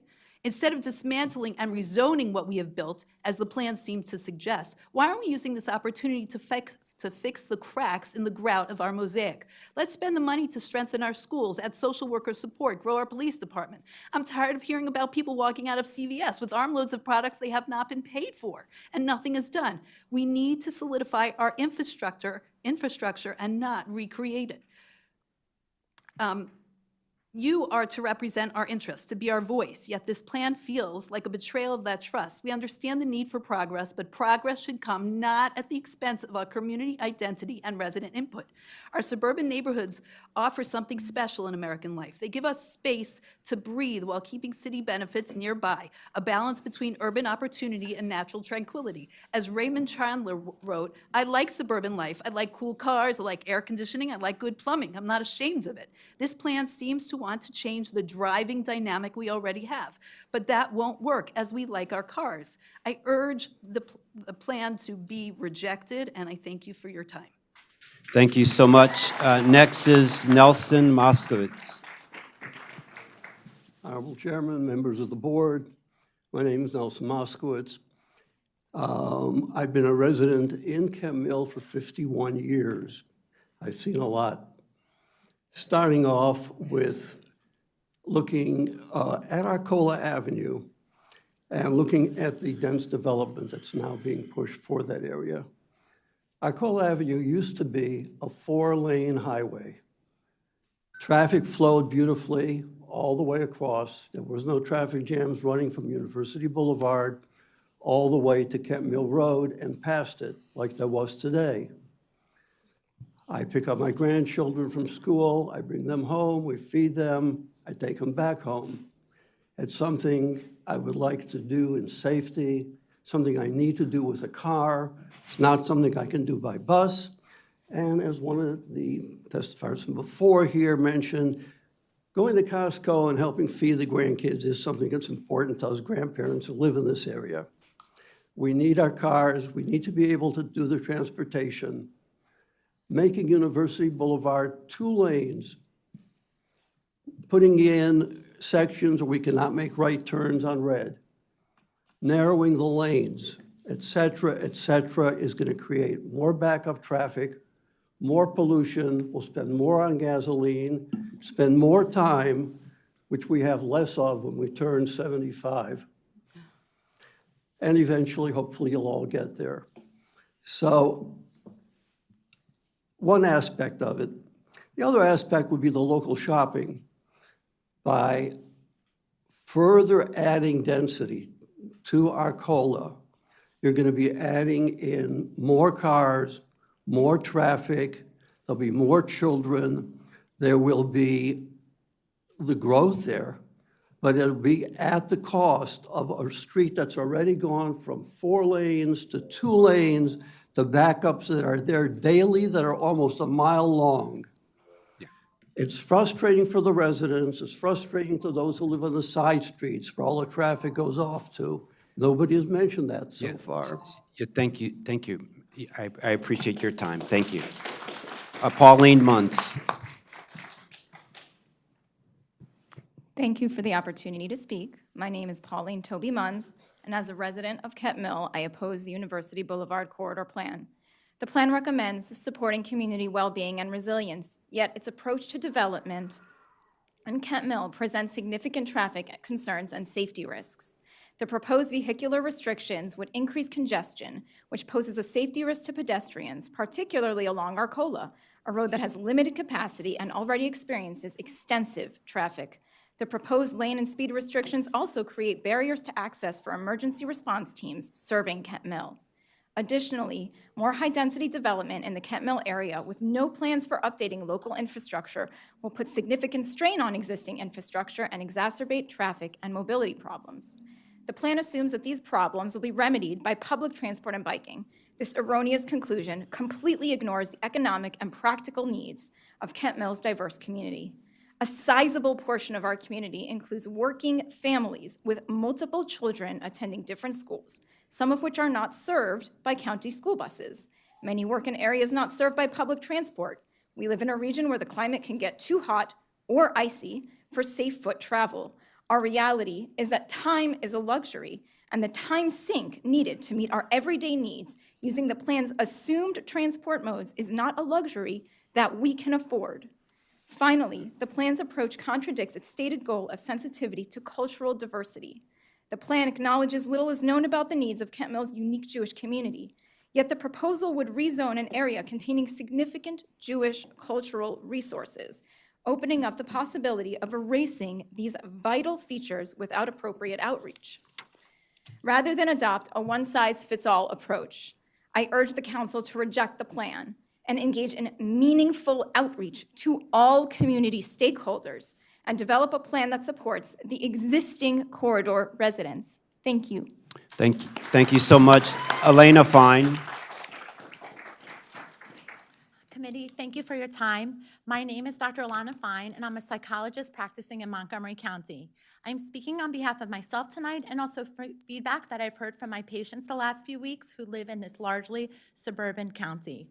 First, I was surprised how much distress about this plan that I heard about in my office the past 2 weeks, how people are worried about their difficulty accomplishing daily activities, such as taking their children to school, buying groceries, commuting to work, and then having extra time for recreational activities. We live in a suburban community designed as a car transportation neighborhood. It's naive to think that adding bus lanes and adding high-density housing is a solution for our public transportation issues.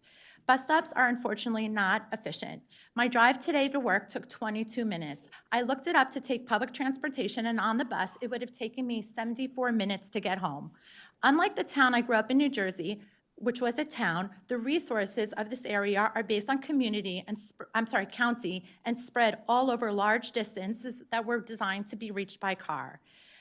Your proposal, which is aspirational and in certain ways the idealistic is wonderful, doesn't create the public transportation systems that we would need to really be able to access public transportation. In addition, our Kent Mill Shopping Center is a really vital neighborhood treasure, and it would be a shame to take that away from us. Arcola Avenue is so crowded and morning and hard to get around, and also should not be included in this plan. A second effect we should speak about is the fact that the proposal further erodes trust in our county officials and our elected government officials. For example, a recent government survey that I filled out on the bus lane that was distributed had false choices, and they asked if the citizens want the lanes all the time or only after 10 p.m. No choice was offered to get rid of the bus lane. What kind of survey is that? The lanes would have been added without proper or extensive consultation with the community. The rush time is hard. As a therapist, it'd be better to spend some of this money on mental health services and education and planting trees along the boulevard. Thank you. Thank you so much. Next is Rebecca Wood. Hi, my name is Rebecca Wood, and I live in Kent Mill and have lived there for the last 16 years. I want to go on record as strongly opposing the University Boulevard corridor plan because it will increase congestion, displace residents and businesses, and irreversibly alter the character of our neighborhoods without delivering real benefits to the community. This plan lacks sufficient community input, fueling concerns that developers, not residents, will be the primary beneficiaries. Given the failure of past redevelopment efforts, skepticism is warranted when it comes to promises on affordability and inclusivity. Montgomery County cannot afford to repeat that mistake, sacrificing established communities for the sake of unchecked development. We need a smarter, community-driven approach, one that enhances transit without worsening congestion, protects affordability without displacing residents, and ensures development serves the people who already call Montgomery County their home. I urge you to reject this plan and pursue a more balanced, responsible solution that truly benefits our community, not just developers. Thank you for your time and your consideration. Thank you so much. We'll have our next group, Miriam Lansky, Werner, Stein, Quinn, Blumenfeld, and Silvermetz, and then following that is Shininski, Orlansky, Seidman, Trester, Dahlman, and Stefanoff. Thank you.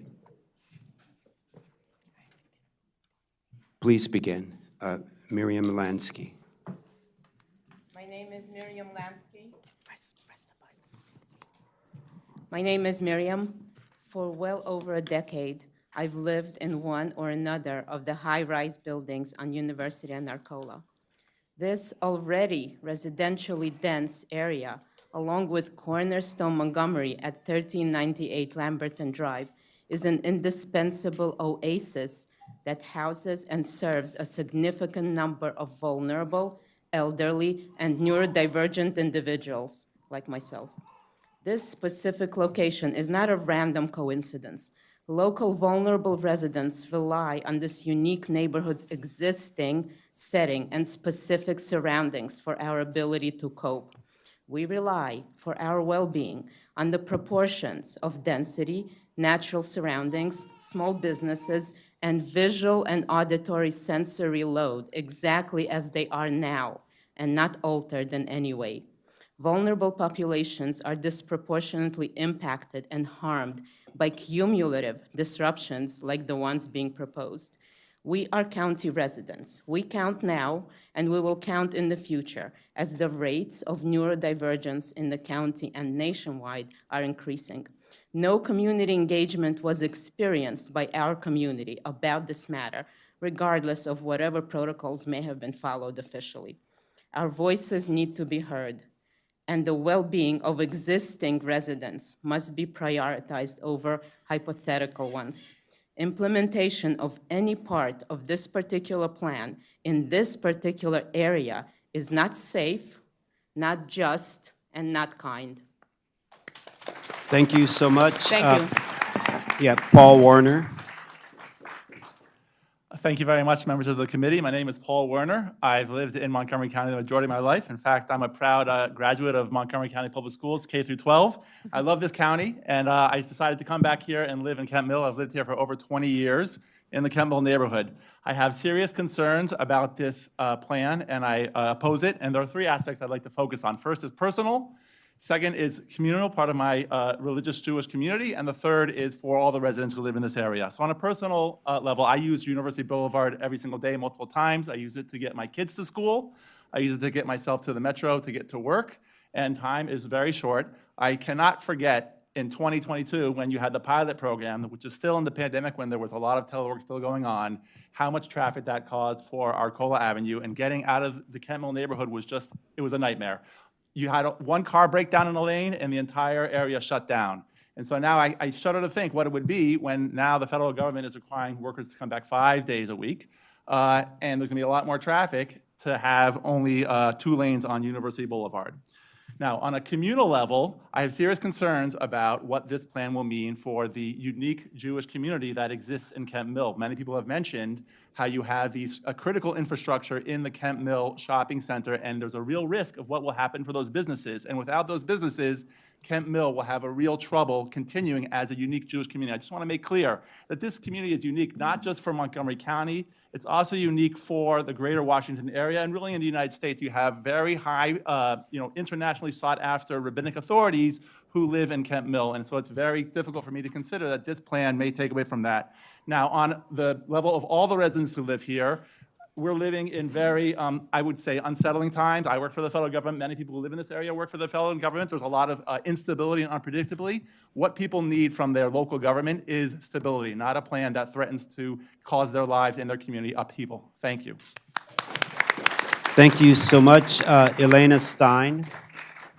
Hi, my name is Ilana Stein. I strongly oppose the University Boulevard Corridor Plan, and I'm speaking as a longtime resident. I was born and raised in Kent Mill, and I moved back with my family 14 years ago. This plan fails to address critical concerns that will negatively impact residents, businesses, and commuters. A primary reason that we moved to Kent Mill and that so many others moved to Kent Mill is the safety and character of the community. This plan threatens that, and it puts it at risk. The plan prioritizes a top-down vision over the needs of the community. Many residents and business owners feel unheard, and the plan fails to reflect a balanced approach that considers all stakeholders. The proposed reduction of vehicle lanes will significantly worsen traffic congestion on an already heavily traveled corridor, increasing commute times and limiting access for residents and emergency services. And the plan assumes a shift in commuting habits that does not align with current demand, especially in a suburban county where many rely on personal vehicles. There are better alternatives. Instead of a one-size-fits-all approach, the county should explore the improvements such as enhanced traffic flow management and more inclusive community-driven planning. The University Boulevard Corridor Plan should be reconsidered in favor of a more balanced, data-driven, and community-centered solution. Thank you so much for your time. Thank you so much, Harriet Quinn. Good evening. Thank you for the opportunity. I'm Harriet Quinn, resident of the Woodmore Pinecrest neighborhood, which is adjacent to University Boulevard, the Beltway, and Route 29, and is currently part of the Four Corners Master Plan area, which is a community-focused plan, not a corridor plan. Under this UBC plan, which has a boundary that excludes most of the residents affected by the plan, my neighborhood would now be part of two master plan areas. I'm speaking as an individual this evening, and my brief remarks and written comments are informed by over 15 years of volunteering in my community to assist with transportation and planning issues, including serving twice on the Planning Department's Transportation Technical Working Group, for which was then referred to as the Subdivision Staging Policy, and serving 2 terms as a community representative for this area on the Silver Spring Transportation Management District. This area has very challenging transportation issues, and our communities work on trying to solve problems without creating new ones. Right now, in addition to this proposed plan, residents are trying to follow 4 other proposals that affect our area. The SHA study of University Boulevard, which should conclude before this plan proceeds, the Attainable Housing Proposal, the Phase 2 BRT proposal for Route 29, and the new ZTA 2502. No wonder residents are frustrated. I appreciate the work of Carrie and her team and the Planning Department's efforts to improve our area, but I oppose this plan in its current form. While it may be well-intentioned and aspirational, the plan needs a lot more refinement and public consultation. In the remaining time, I just want to address public safety.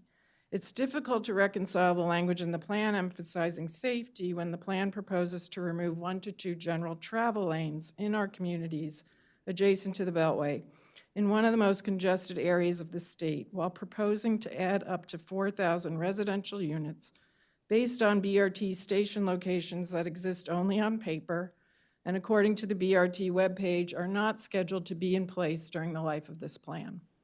The reduction of travel capacity will divert traffic that is trying to navigate to and from the Beltway into the residential neighborhoods.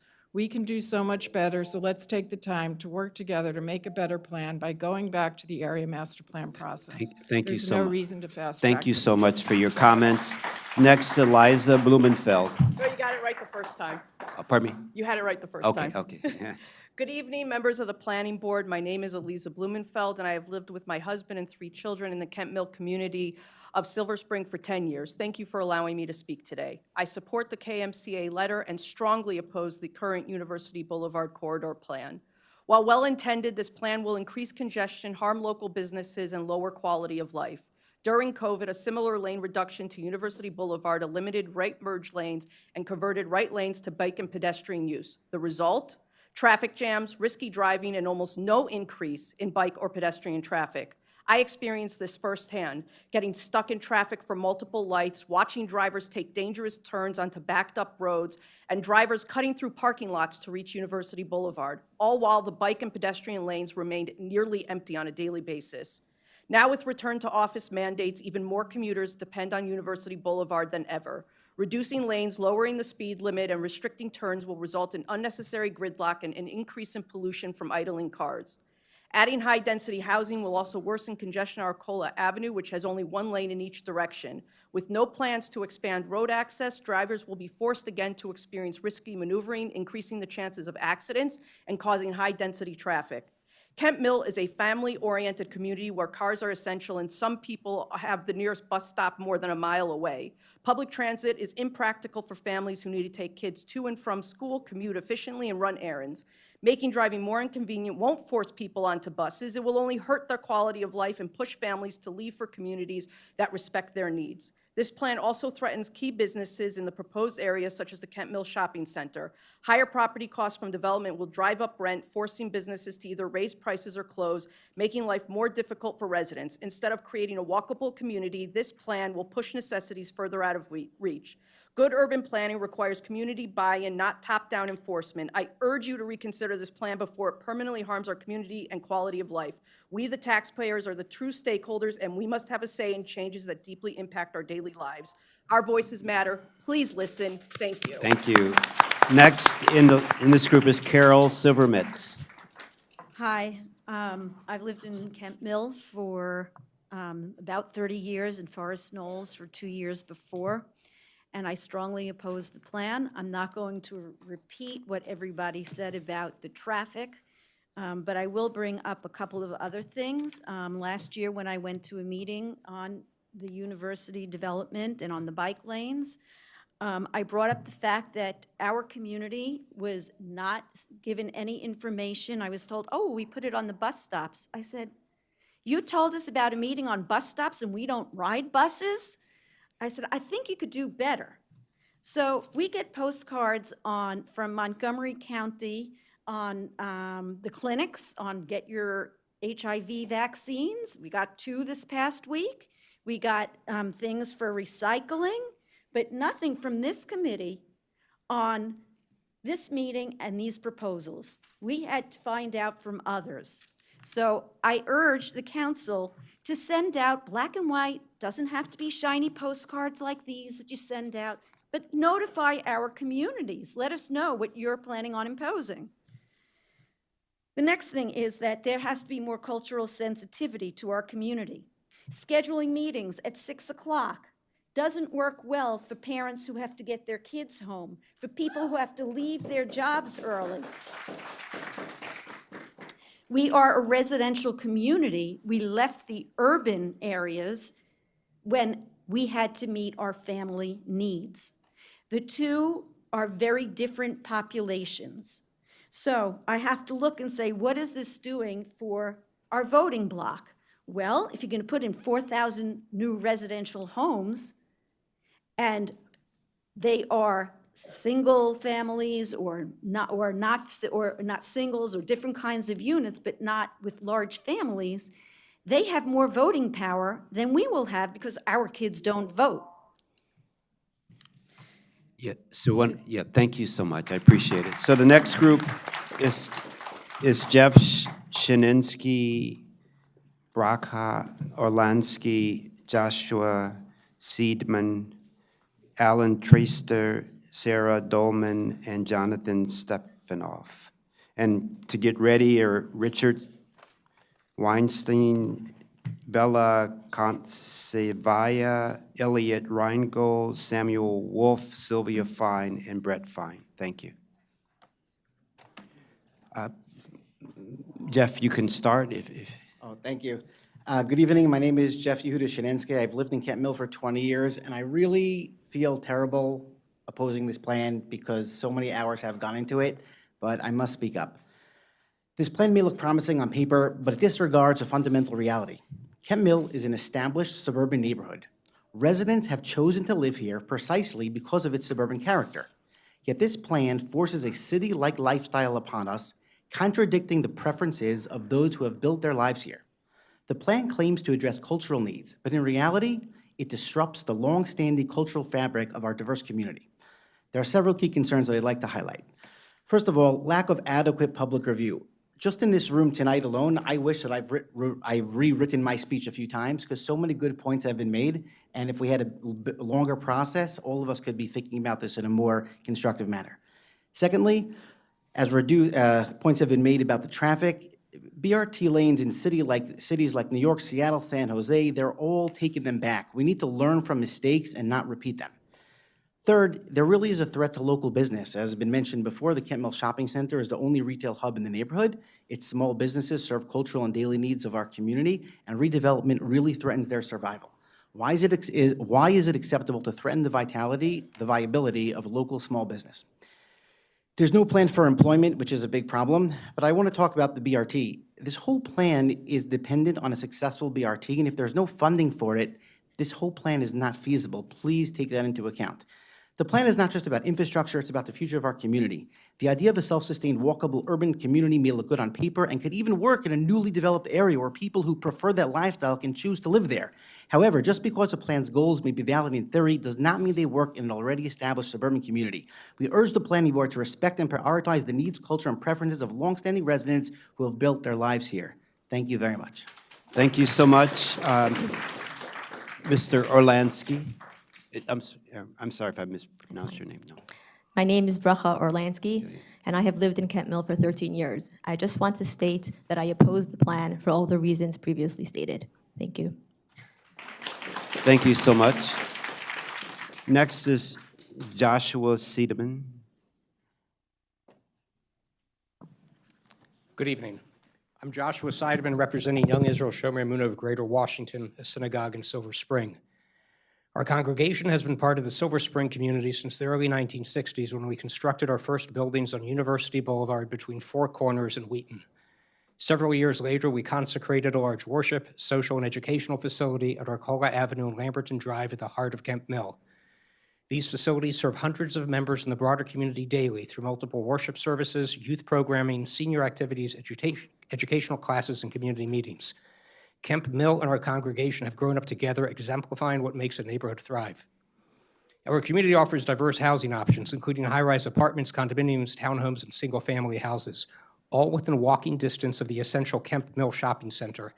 This center provides critical resources: a supermarket, pharmacy, dry cleaner, restaurants, bakery, banking services, healthcare, including dental, optometry, and mental health services. Children can walk safely to popular gathering spots, while seniors, particularly those in adjacent high-rises, can easily access vital goods and services. Beyond these neighborhood amenities, residents benefit from access to major arterial roadways, University Boulevard, Georgia Avenue, and Randolph Road, which provide crucial connections to workplaces and schools. This is especially important considering the many neighborhood children attending schools in Aspen Hill, Woodside, and Rockville, and the increasing number of workers complying with federal and private sector return-to-office mandates. But the proposed plan threatens this balanced community ecosystem. The planned reduction of travel lanes on University Boulevard, the elimination of dedicated right-turn lanes, and lowered speed limits would significantly impair access to employment and educational resources outside the neighborhood, while creating traffic congestion and extended idling times within the neighborhood. And these problems will likely worsen when Northwood High School, with its 1,800-plus students, reopens after construction. Regarding potential rezoning, our congregation values our diverse neighborhood with its mix of housing types and households. I personally live on a small cul-de-sac with Black, white, Latino families, retirees, and empty nesters. Any implementation of additional multifamily housing must carefully consider impacts on infrastructure, traffic congestion, and parking availability. Additionally, redevelopment plans must also address the unique needs served by existing shopping center establishments. Many of these locally owned small businesses whose owners and employees live in our community may not survive redevelopment. Simply put, the plan risks damaging an existing thriving community and jeopardizes the survival of local businesses that have grown to serve the community's unique needs. While we appreciate the plan's interest in evaluating the historic role of Montgomery County's Jewish community within Kent Mill, we note the significance of our congregational facilities is not rooted in association with notable individuals, events, or architectural styles. Rather, their importance stems from their evolving role as centers for prayer, study, and community engagement. For more than half a century, our congregation has supported principles meeting Kent Mill's needs while working with county leadership to foster our warm, thriving, and safe community. We urge careful consideration of these issues and appropriately significant modifications to any plan before action is taken. We look forward to future dialogue on this important topic. Thank you. Thank you so much. Alan Treister. Is Alan here? Okay, we'll go on to Sarah Dolman. My name is Sarah Dolman, and I'm the mother of young children living in Kent Mill for the past 15 years. I want to state my strong opposition to the University Corridor Plan and echo many of the concerns raised this evening. I'm deeply troubled that this plan prioritizes the development of a new community at the expense of the existing Kent Mill community. Our neighborhood is well established with families who've invested in and contributed to its growth for decades. Sacrificing the stability and character and quality of life in Kent Mill for an uncertain vision of future development is simply unacceptable. I urge you to reject this plan and reconsider its impact on our community. Thank you. Thank you so much. And last in this group is Jonathan Stepanoff. Yes, thank you, Jonathan Stepanoff. Thank you to the planning board, the planning team, and all involved in the UBC plan. As a resident of South Four Corners for nearly a decade, I appreciate a lot of the area improvements in it. However, I am here tonight to voice a strong opposition to the street grid design. I acknowledge the partial removal of it in the working draft, but the continued inclusion, and thank the planning board team for hearing us in that.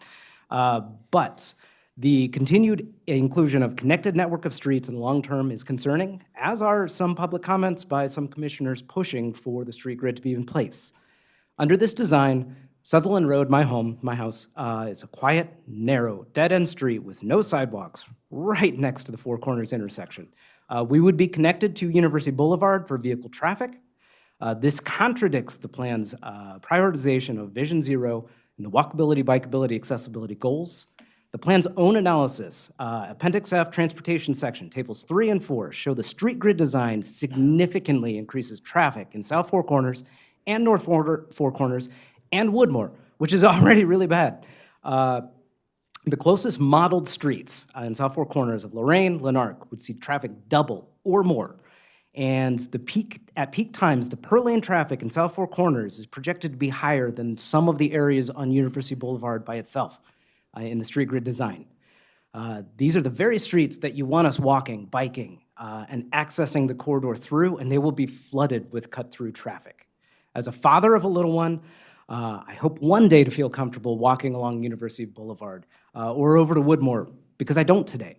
But more importantly, I have to feel comfortable stepping out my front door with him, down my street with him, and around our neighborhood with him. This design jeopardizes that. I'm opposed to the street grid design. My neighbors on my street are, and my neighborhood association is, because neighborhood streets cannot carry university volume traffic. Thank you. Thank you so much. We'll start our next group. Richard Weinstein, Bella Costensava, Costevaya, Elliot Reingold, Samuel Wolf, Sylvia Fine, Brett Fine, and then after them are Ellen Craggy Bates, Albert Rolfe, Leon Rolfe, Kelly Burns, Dean Grayson, and Deborah Grayson. Thank you. So we can start with Richard Weinstein. Hi, yes, I'm Richard Weinstein. I first moved into Kent Mill 60 years ago, a couple days from now. So back then, NIMBY might have been appropriate, not in my backyard, because back then it was a typical Montgomery County neighborhood. Today it is golden. It's much, much better. It's improved tremendously. There are very few neighborhoods like it. Why? It's now got 2 churches, including one that has a Catholic school. It's got 5 new synagogues, including at least 3 religious schools. It has the Kent Mill shopping center that supports all sorts of different things that are ethnic. And it also, back then in 1960, it was totally white. Today, it's diversified. Today, it has African Americans who still move in and out. I mean, not just African Americans. I mean, you've got people from all over the world, people of all colors. So I asked an African American gentleman once why he chose Kent Mill. And he said, mostly the Montgomery County school system. He came from New York and wanted to have a good school system like that. But he the thing he appreciated most was the religious character of Kent Mill, because even though he knew that the students who would be with his kids would not be Catholics because they go to Catholic school, would not be Orthodox Jews because they would go to Orthodox Jewish day schools, but they'd be the friends and neighbors of his kids. And he said to have his kids grow up with people who appreciated religion was incredibly important. So, and that was of value. So what Kent Mill has is, it's got substance, it's got value, it is golden. And what you're trying to do is inexpensive, cheap, and not permanent. It's plastic. So you're replacing, Thank you're you. displacing is the technical term, gold Yes. plastic. Thank you so much, sir. Yeah. And Bella Katsibaya, how do I pronounce it? I'm sorry. Good enough, thank Good. you. Okay, I live in this community about 30 years. This community is, during this time, is not dying, it's growing and growing very, growing in prosperity as well. During this natural growth, this community adjusted all infrastructure to its need. We have very friendly, very welcoming community. We have our churches, our schools, our synagogues, our temples, our stores, everything adjusted to our needs. Right now, you want to introduce people completely out of nowhere. We have no idea what they want, how they like us. It just would be forcing to our throats and to their throats as well. During this time, since community is growing, infrastructure is not growing, I already start notice very familiar feature in many places. This feature is lanes everywhere. It's lane in the store, it's lane on the street, it's lane on the roads. In Russia, it's kind of everybody adjusts to it. We know we are slaves and we have to accept everything they push into our throats. Here, I hope we elected our representative for this simple purpose to help us, not to make us miserable, not to spoil our lives with features which nobody wants to have. So I strongly oppose this plan, which will make our lives miserable. Community is built, it's all working people. There is very few people who are not working, and even those who don't work, they still need access to outside of our community. You propose to shrink our already crowded roads, and you make our life miserable with this proposal. Thank you so much for your presentation. Next is Elliot Reingold. Hello, my name is Rabbi Elliot Reingold. I'm a rabbi here in the community, and at this point, I'm speaking as an individual, not as a representing something. I do mentor many young couples here in the community. The idea of affordable housing for young couples is a wonderful idea. I want to thank you for that. The fact that you're thinking about it is something which is very important. My young couples have difficulty finding places to live. That being said, the way this is going to be done, which in our area, which is the Kent Mill part of it, we have two concerns which mostly have been raised already. Number one is the fact that right now, the Orthodox schools, the access to them is through carpool. And when there's no busing option which is available for us. We would love to have the county provide busing for our children, but at this point in time, the private schools do not receive busing. If that would be true, since that is true, we cannot give up our cars. It's not feasible. The commute, similarly, the idea that the BRT is going to address that assumes that you're going to be taking the metro downtown, and the person is moving at any type of job which is anywhere else, he's going to need a car. So the idea that this is going to reduce, this plan is based on a job proposal. We're not aware of any job proposals. You're making a plan without saying that we have any idea how there's going to be a job proposal. How you're going to have a 15-minute community means that there's going to be jobs locally. But you're going to make the changes without having the jobs, we're going to end up with a very difficult situation. The second point is this neighborhood is extremely diverse already. Thank God we have a wonderfully diverse neighborhood between various different communities which are there. And many people take advantage of the walking already. Keppel Shopping Center is an area where people walk to. Many people were able to walk to there. Taking that out while you're rearranging these things is going to be detrimental to that. The people are going to have to find the sources elsewhere. The stores are going to relocate. You're going to require more driving at a point in time. Thank you so much, sir. Samuel Wolf. My name is Sam Wolf. I live on Kerwin Court in the Northwood Four Corners neighborhood. I want to kind of focus on my neighborhood because that's what I know the best. Planning for growth, planning for population increases is important, but that planning should not be done in a way that is detrimental to the people who currently live in the community and intend to continue living in that community. The proposed upzoning in my neighborhood from R60 to CRN would do more harm than good. And in fact, the good that would come from it's very little. Our neighborhood has very narrow roads, very limited off-street parking, as is. It is incompatible with the people who currently live in the neighborhood to think of adding increased density, especially if parking is not going to be a requirement. People will bring new cars with them. There's no place to put those. As is, I'd invite any of you to drive down Kerwin Road anytime after 5 p.m. or on a weekend. You will see that to come into our neighborhood, you can't come in if someone's trying to come out. Cars are parked halfway up on the curb, and still only one car can come through at a time. Our rezoning would add increased population to a neighborhood where the school is already virtually at capacity. Forest Knolls Elementary School serves the whole neighborhood. It cannot be expanded. It takes up most of its lot.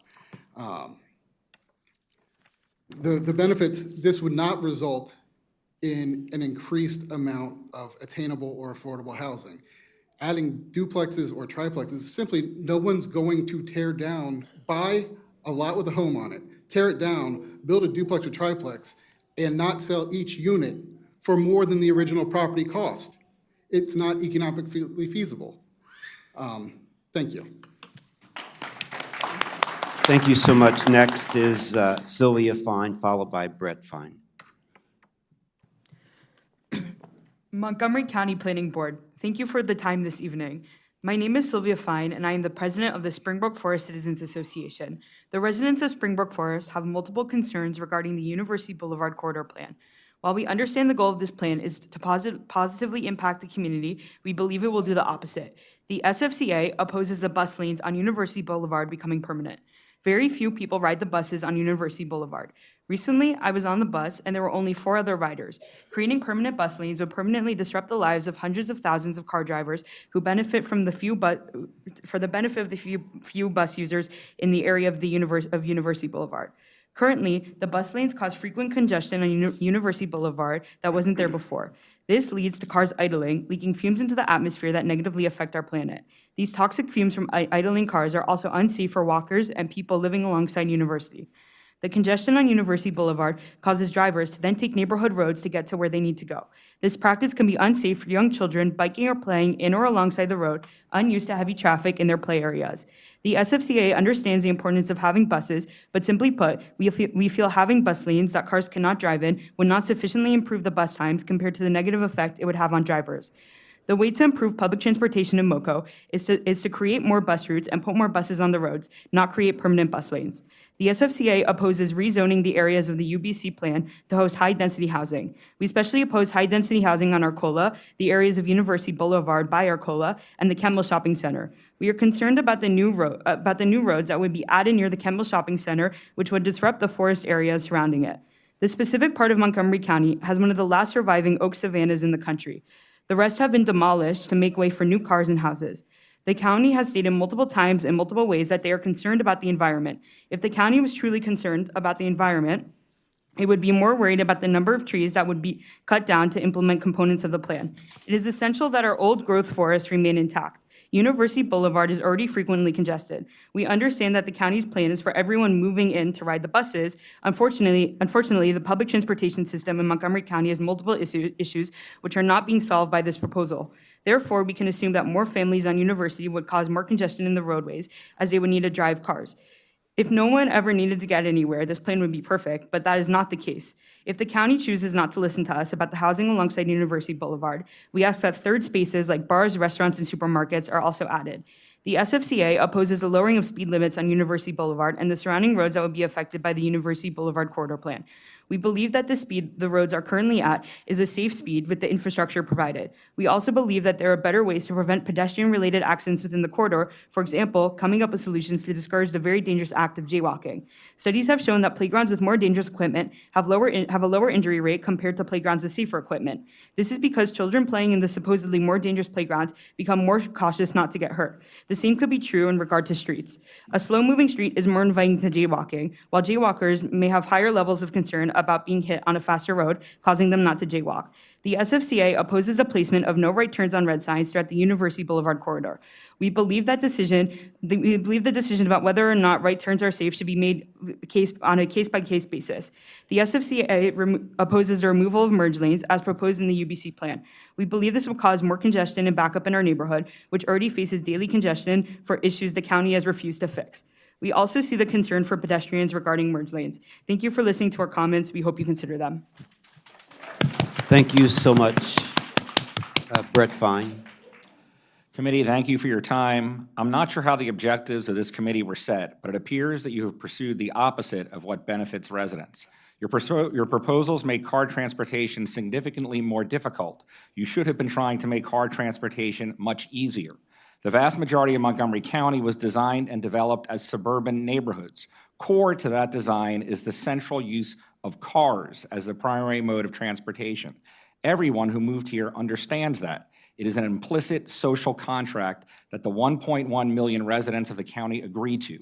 Your proposals seek to rip up that contract for the vast majority of citizens who currently live here. Here is the partial list of traffic choking and polluting proposals that will harm the quality of life for the families in my neighborhood. 1, bus lanes on University and Colesville when the vast majority of residents use cars. 2, lower speed limits, which will only encourage more pedestrians to cross illegally and cause more injuries. 3, substantially increasing the number of no turns on red. 4, traffic impediments to entering highways. With regard to the well-meaning but misplaced safety goals of various proposals, the vast majority of county residents should not be made to suffer for the reckless and irresponsible actions of a very few people. At some point, the onus is on the pedestrian. We also do not want more high-density housing. This creates more traffic. The assumption that we will need to add even more people to the most densely populated portion of the county is flawed and frankly discriminatory to the poorest and lowest income part of our county. Stop this now. Thank you. We'll go with our next group. Thank you so much. Our next group is Elon Craigie Bates. Okay. Albert Rolfe. Leon Rolfe, Kelly Burns, Dean Grayson, Deborah Grayson, Jeremy Bear, Nathan Wortham. And then after that, we'll have Ira Unger, Yehuda Malka, and Michelle Gross. And that's all I have of people that have signed up for in-person, the restaurant teams. If there's someone that I didn't call, or in this group or the next, that are here to testify, but okay, great. Our records are great, so thank you so much. So why don't we start with Albert Rolfe, please. Oh yes, please go. Can you hear me? Yes. Okay. So I strongly oppose this plan. I love those walkable communities, but this is not going to be a walkable community. The fact that and the 15 minutes plan is not feasible as long as the county doesn't encourage more business to settle in the county. Unfortunately, that is not happening. This is not a business-friendly county, and we still have to drive to get to work. Doing more in university, restricting traffic, will only increase congestion there. Also, most of the people who live in these neighborhoods moved there because they wanted a suburban lifestyle. They wanted a house, they wanted to be away from the high-density areas. That's why we moved to these areas, and we want to keep them that way. Thank you very much. Thank you. Our next is Leon Rolfe. My name is Leon Rofe. I agree with all my son have said, and I will add that my wife and I, we are in the high 70. We choose this neighbor for his quietness, for his quietness. And I see that we are losing this calm. That's all. Thank you. And what community are you in? What neighborhood? I live in Camp Mill in University Towers. Okay, thank you. Thank you. Okay, Kelly Burns, please. Oh. Hello. All right. My name is Kelly Burns. I've lived in the same house on Merwood Lane in Woodmore for over 21 years now. I was born and raised in Montgomery County. My husband and I have raised our 5 children here. We both work locally, and so we have a long history and deep connection to the Woodmore community. Woodmore is home, and our home is Merwood Lane, and our house on Merwood Lane is our family home. Tonight, I'm here to advocate for protecting our single-family home, but all the single-family homes on Merwood Lane and Whitestone Road and Williamsburg Lane. The plan to upzone our new home to the commercial residential neighborhood zone that allows for multiplex or commercial buildings creates potential and significant economic injury to our family and all the families on our block. We would be forced to move away from a community where we have established long roots and where we are forced to find housing options that remain close to our employment and at comparable costs. Very difficult in these uncertain and inflationary times. Our house represents one of our biggest investments, and even a discussion of these potential upzoning plans can limit both our home value and housing options going forward. Also, the plans to bring more people into what has been a very congested section of University Boulevard seems problematic. With large public high school and 2 elementary schools within blocks of each other, these changes have potential to create additional commuting stress and gridlock during weekday mornings. Traffic is already a major challenge around Woodmore on University Boulevard, and these proposed changes would only further burden navigating in and out of the Woodmore area. Perhaps there are other options to consider through open land space and vacated commercial properties that may have been modified faster and with less disruption, using existing spaces first as opposed to tearing down current homes and embarking on new major construction.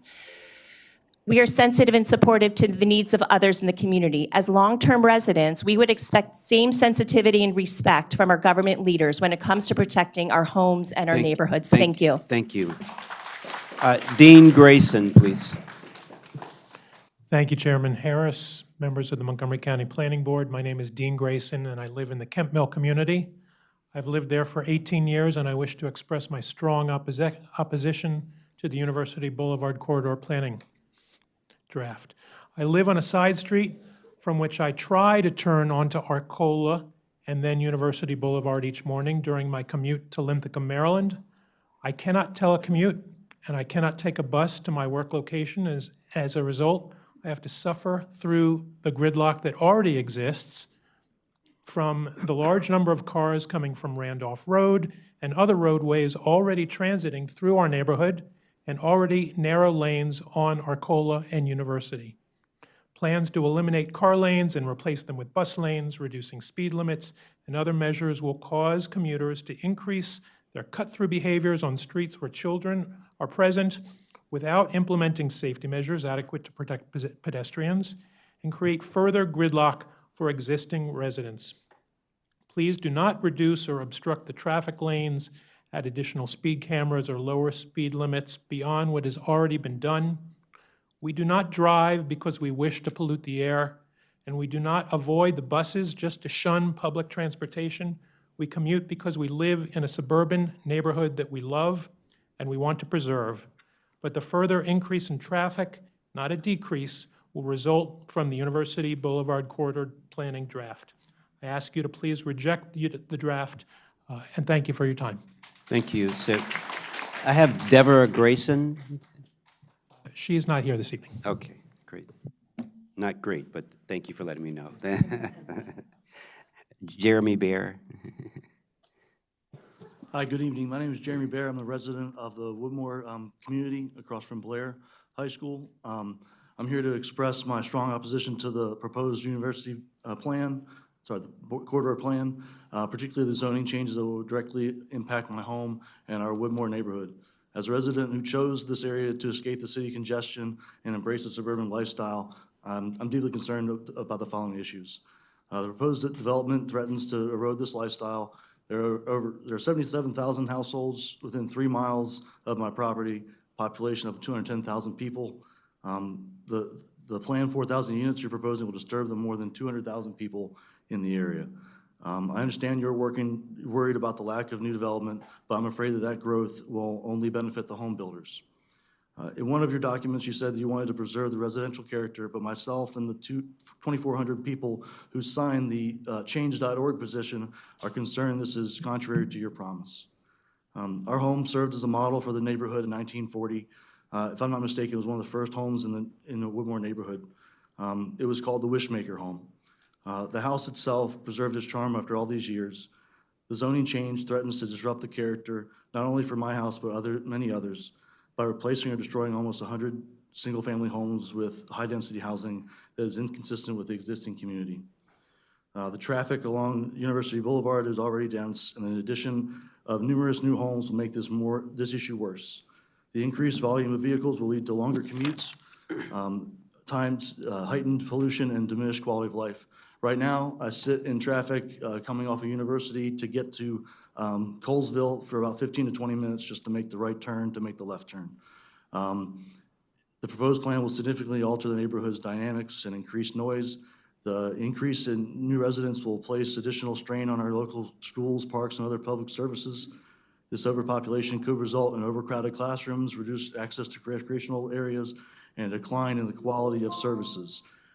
Please protect the integrity of our neighborhood by taking other measures like maintaining manageable traffic levels, ensuring quality of schools, and preserving suburban lifestyle. Thank you for your consideration. Yeah, thank you, Mr. Bear. It's Nathan. Yeah, please. Good evening. My name is Nathan Whitstone. I live in University Towers, which is a set of apartment buildings, condo buildings, with about, I think, 500 condos, situated on the corner of Arcola Avenue and University Boulevard. I've lived there for less than 6 years, and if this plan were to proceed, this would be the third time that there would be a reclassification of the lanes along that corner, that intersection. First, during COVID, the right-hand lanes were converted to bike lanes. Mind you, this is during COVID. I think I can count the number of bikes that I saw in those lanes on my hands. Now they are bus lanes. Last I checked, there are 9 buses that go along that route per hour, which doesn't seem like a great use of space. And yeah, if the demand for bus traffic has increased, then it hasn't been reflected in the number of buses going by. As has been stated earlier, it's a largely Orthodox Jewish community where we live. I invite you to try and join a family along their morning commute and see the difficulties in traffic that already exist. I grew up in London in a similar type of community there, where the public transportation is infinitely better than it is here, and still most families that I knew had 2 cars. So even with the difficulties in car traffic and more options for public transportation, I don't believe that will decrease the number of cars on the road. Lastly, if the goal is to create a complete community within where people can walk, that already exists, because as Orthodox Jews, we don't drive between Friday at sunset and Saturday at nightfall. You're welcome to come and check out the community at those times, where you'll see lots of people already walking on the street. Thank you. Thank you so much. Thank you for your group. The next group will be a smaller group, Ira Unger, Yehuda Malka, and Michelle Gross. That's all I have is for in-person. If there's someone that hasn't spoken, please come up. Okay?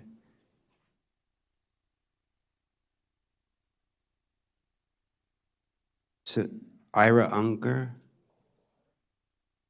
and Michelle. You're Michelle? Yeah, okay. I had the pleasure of taking the bus daily last year to teach at Thomas Edison High School of Technology. I took the 9 to the Y7. Sometimes I walked one portion, sometimes I walked the other portion. The plan doesn't address a problem with the WMATA and ride-on. A lot of times the bus driver didn't show up, so that means instead of waiting a half hour for the 9, I would wait for an hour. There's an app, sometimes that's helpful. When you get to Georgia and you see the bus stop, there'll be a status sign for the Y7. It's embarrassing. The status will say, personnel not available. That's fine. Please, when you're planning, talk to them, find out what personnel shortages are doing, how they're impacting the bus lane. Thank you so much. And it's Ira Unger? Yes, please. Thank you, Chairman Harris. I have lived in Camp Mill about 24 years, raised my 2 children there. I was previously the president of the Camp Mill Civic Association. For the last dozen or so years, I've represented Bonnie Cullison, the state delegate. I'm speaking now in a personal capacity. It's solving the climate crisis problem in a suburb is a very hard problem. Very hard problem. Its suburb, of course, is built on the car, on the infrastructure of a car, with different destinations, usually several per trip. And you need the people. We need the government to guide us, and you need the people to learn from us and to have our assent. Now, most of the testimony so far has been about the public input and the outreach, and you're very concerned about that in one of your statements, and there are many. You write, a meaningful and continuous community engagement, ensuring that those most affected by development decisions are actively involved in shaping the plan. And many of those the concerns you've heard tonight have been about University Boulevard. The dedicated bus lanes were put in about a year ago as a 12 to 18-month project guided by the plan, implemented by Montgomery County Department of Transportation. It was supposed to be 12 to 18 months. But about 3 months ago, 9 months into the program, a letter was sent from Chris Conklin, the director, to Will Pines of SHA of the Maryland, saying that they've approved those lanes, that the input is ended, and we didn't know that. So all the while we're talking about this plan, and we will have other reviews down the road. The county will have other agencies implementing different things, and now we already have something that's been implemented that people don't even know about that was supposed to get input from the community. They got input from the community before. The community was against it. Yeah, take one more minute, and then we need to, Okay. okay, one, two. There was a survey done a year before the lanes were implemented, saying the community was opposed to them. There was an evaluation made in November of last year, some 9-10 months after, which didn't include anything about community input, anything. So we have a problem. Okay. Now, in terms of the lanes themselves, in terms of reducing congestion and reducing carbon emissions, they don't work on either count. The Metro bus. Sir, if you can wrap up, please. All right, the Okay, Metro we have buses some. have 1,500 buses, the Metro fleet. Only 2 are electric. The cost of just putting those lanes in, which was $2 million, would have paid for, would have doubled the electric fleet of Metrobus. Would have paid for two more. Thank you. Thank you so much. But we had, just last call. Is Yehuda Malka in? And everyone that signed up has testified. So we're going to take a 2-minute break. Please stay, but we're going to go on Teams, and there are another maybe 15 people to speak, okay? I'm sure you want to hear them. Okay, we're going to take a 2-minute break. You can stand up, stretch, and then we'll be right back. Okay.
All right, we're resuming. Hang in there with us, folks. We're in the home stretch. We're going to go on to our team's testimonies, and we're going to start with Valdemir Palik, and then go to Elon Craigie Bates, and then we'll start, then Harry Nefalthalowitz, Alexander Campbell, Carol Lazar. So those folks, please get ready, and we're going to start right now with Valdemir Palik. So welcome. You have 2 minutes.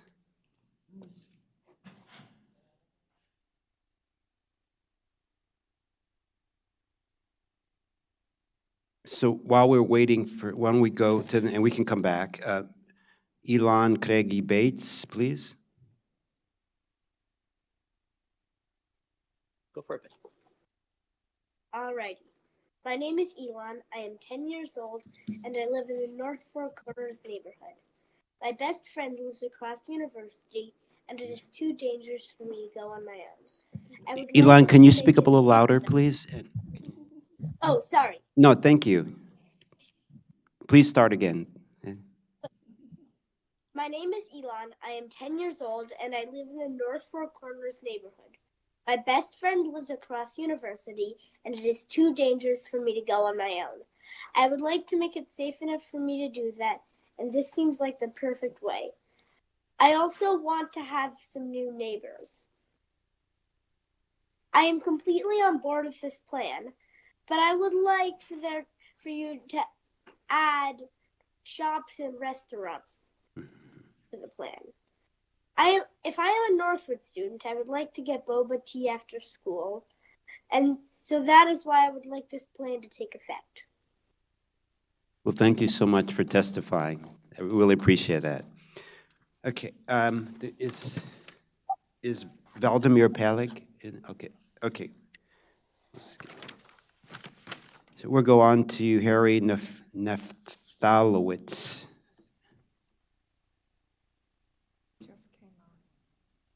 Hi, can you hear me and can you see me? Yes, loud and clear. Excellent. So, good evening, Montgomery County Planning Board and fellow residents. Thank you for the opportunity to testify. My name is Harry Neftalowitz, and I strongly object to the University Boulevard corridor plan. Let me speak to you on a personal level. I'll tell you a little bit myself. I grew up in a home that struggled paycheck to paycheck. My parents always struggled.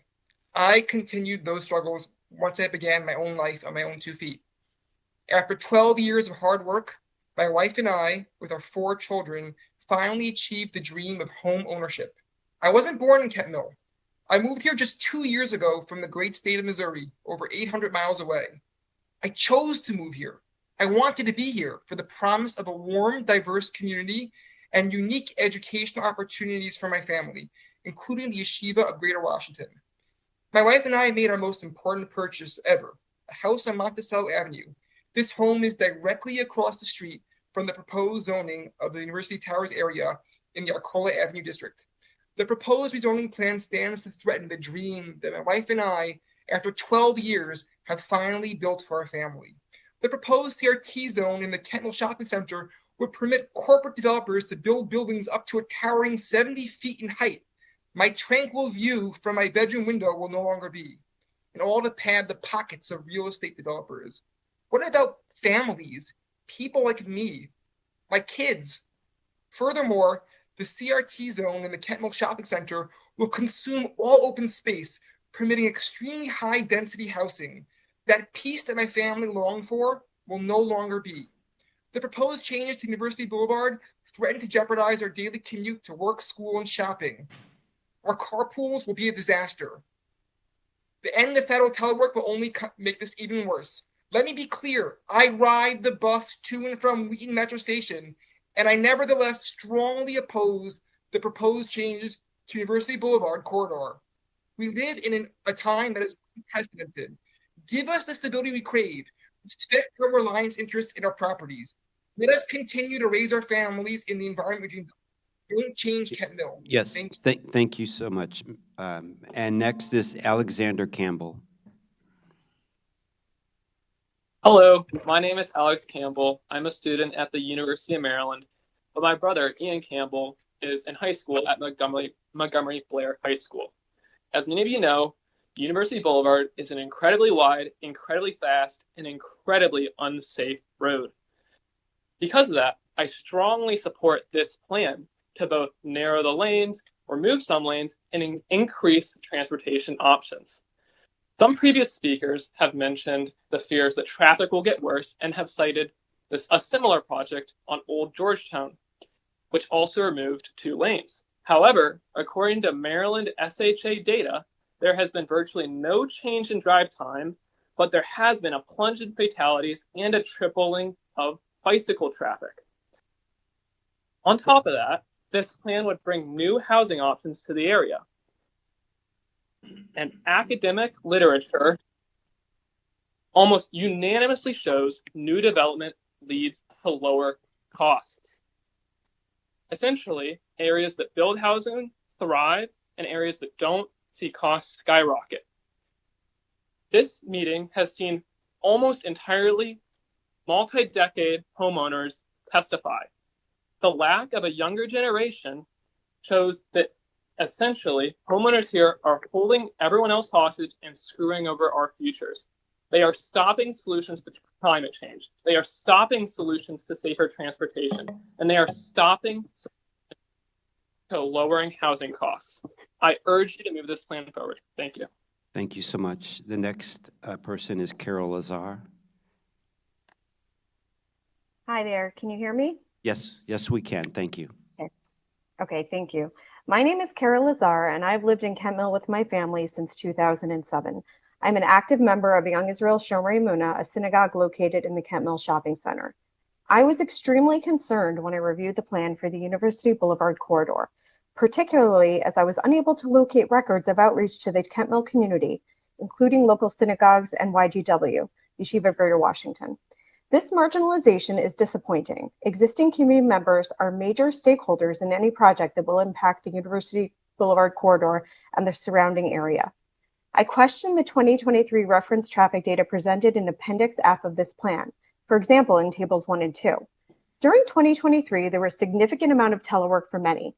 This data is unlikely to be useful in the current circumstances. Many employers, including the federal government, as has been mentioned, are mandating return to office 5 days a week. I'm a federal employee, and in my case at least, the in-office requirement exceeds the requirements prior to COVID. Traffic is already extremely congested. The proposed traffic changes are poorly timed and extremely tone-deaf to the difficulty and uncertainty that so many are experiencing right now. I'm also concerned that the increase in gridlock will cause harm to the environment and air quality as more cars sit on the roads in traffic. Additionally, my family, my community, and I rely on the Kent Mill Shopping Center for access to kosher restaurants, kosher groceries, and a primary place of worship. My son attends the Yeshiva of Greater Washington, which is located on Arcola. There is simply not enough information about how this plan will impact the shopping center, our synagogue, and my son's school. Please reconsider this plan. It will have a negative impact on so many residents, businesses, and community institutions. Thank you very much for your time and attention. Thank you for your testimony. Next is Mr. Zirkind.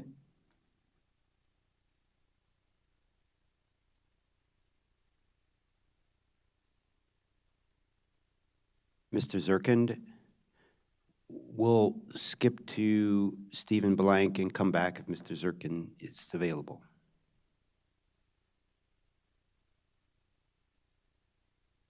Stephen Blank, Joe Elbaum.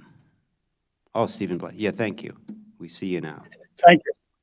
Thank you for hosting this meeting. I've lived here for 12 years, and I'm professionally an expert on Russia and the Soviet Union. And I want to register my strong opposition to this document because in many ways, it reminds me of what I studied for a living. It seems to be a document that has little relevance to the lived life of the community, which I live in, Kent Mill, and which is nonetheless imposed on the community through lack of communication and in service to a vision that is unsustainable. And all you need to do is look at Georgia Avenue to see what would happen if you tried to do the same thing here. Moreover, having lived here for 12 years, I doubt if I've seen 12 buses in that period, let alone enough buses to justify closing traffic lanes, or bicycles for that matter. This is a community, as many pointed out, that cannot afford to do without car traffic. And what's more, the idea of low-density house in a shopping mall not only undermines the environmental situation in that shopping mall, but it'll probably undermine the mall. And with it, Kent Mill community, which is a multicultural, multi-generational, and multi-religious, as well as multi-racial community. In other words, this is a plan that bears no relationship to the actual reality of the community as it is lived. And for that reason, it strongly needs to be set aside, and the planners need to talk to the people who actually live here rather than chase some imaginary vision of what ought to be. Thank you. Thank you. Next is Jill Elbaum, followed by Julia G. I don't have a last name here. Thank you. Can you hear me? Yes. Good evening, members of the Planning Board, and thank you for your time. My name is Joe Elbaum, and I am a Kent Mill resident. So far, my back-of-the-napkin math gets me 7 in favor and 54 against the plan. I strongly oppose it, so let's make that 55. My biggest concern is traffic congestion in Kent Mill. Anyone who lives here knows how bad traffic gets on weekday mornings. Kent Mill Road often becomes a parking lot. Arcola Avenue, a disaster. And University Boulevard, once smooth, is now a daily headache, thanks to the bike lanes. Sorry, the bus bike lanes. Of course, these lanes rarely have bikes or buses in them, but they do have plenty of cars weaving through backups that never used to be there. I now often find myself cutting through Sligo Creek Park just to avoid the new and improved University Boulevard.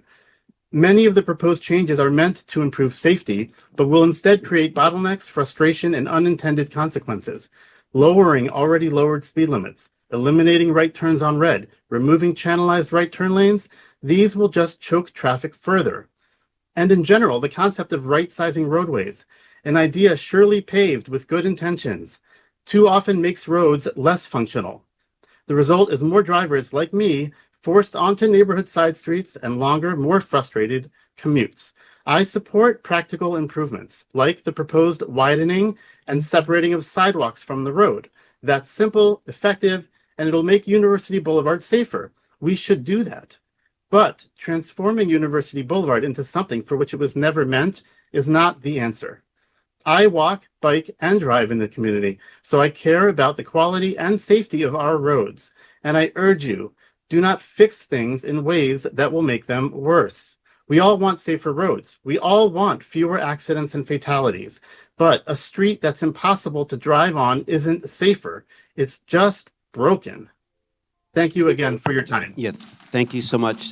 Julia G. Hello, my name is Julie Gilbert, and I'm a resident of Kent Mill. Oh, thank you. I moved here. Can you hear me? Yes. Your camera's I off. moved here. don't know Yes, if you I would- moved here.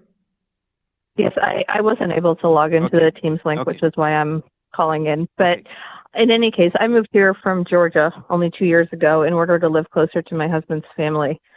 And many people who've spoken here haven't lived elsewhere. People who haven't lived elsewhere might not realize how poor the quality of life here in Montgomery County is compared to other parts of the country. This county has bad traffic, overcrowded shopping centers, high taxes, limited child care options for infants, worsening crime rates, etc. You as the planning committee should be highly concerned about population decline, lackluster job growth, stagnant household incomes in this area. If your goal is to reverse Montgomery County's decline, this plan is guaranteed to do the opposite. This area is a suburban area, as you've heard from many of us. Those of us who commute by car and take our children to daycare and to school by car do so out of necessity. Many of us work outside the county. I personally work part-time here in Montgomery County and part-time in Northern Virginia. It already takes me 15 minutes during rush hour in the mornings just to get to the Beltway. And that's not counting the rest of my commute. The public transit infrastructure doesn't even provide service into our neighborhoods here in the suburbs. It's essentially useless. It takes double as long to get anywhere, at least double, I should say, via public transit. This plan apparently is a war on cars and a war on the lifestyle and quality of life of the people who've made their homes here. Please listen to the residents of these communities and reject this plan. Thank you. Thank you so much. Next is Bethany Mandel, followed by Coleman Knitsnik.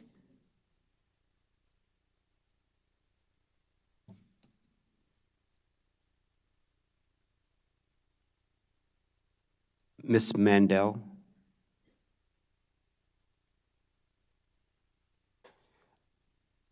Mr. Knitsnik. Lisa, Jordana Gilbert Holnick.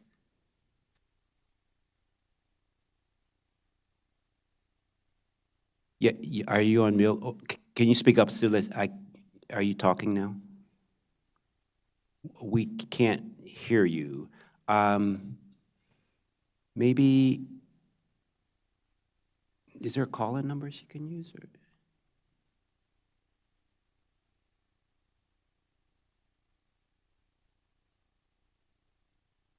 Yeah, what, Jordana, can you log off and log back in? Sometime that helps. And if not, She's on mute. she was on mute, but no, she is. Say something, Jordana. Okay, it's best to log off and log back on. Generally, that helps. Okay, thank you.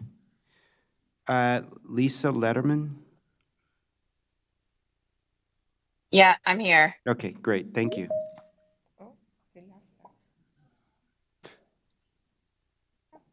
Hi, my name's Lisa Letterman. I live in Kent Mill area where in the Arcola and University area. I oppose this plan. I am a single mother of 3 kids. I am in my car most of the day driving kids to school and running errands. People who are deciding the changes do not live in this community. If one will not be able to make a right-hand turn onto University where there is a red light, the gridlock on Arcola will be worse than what it is now.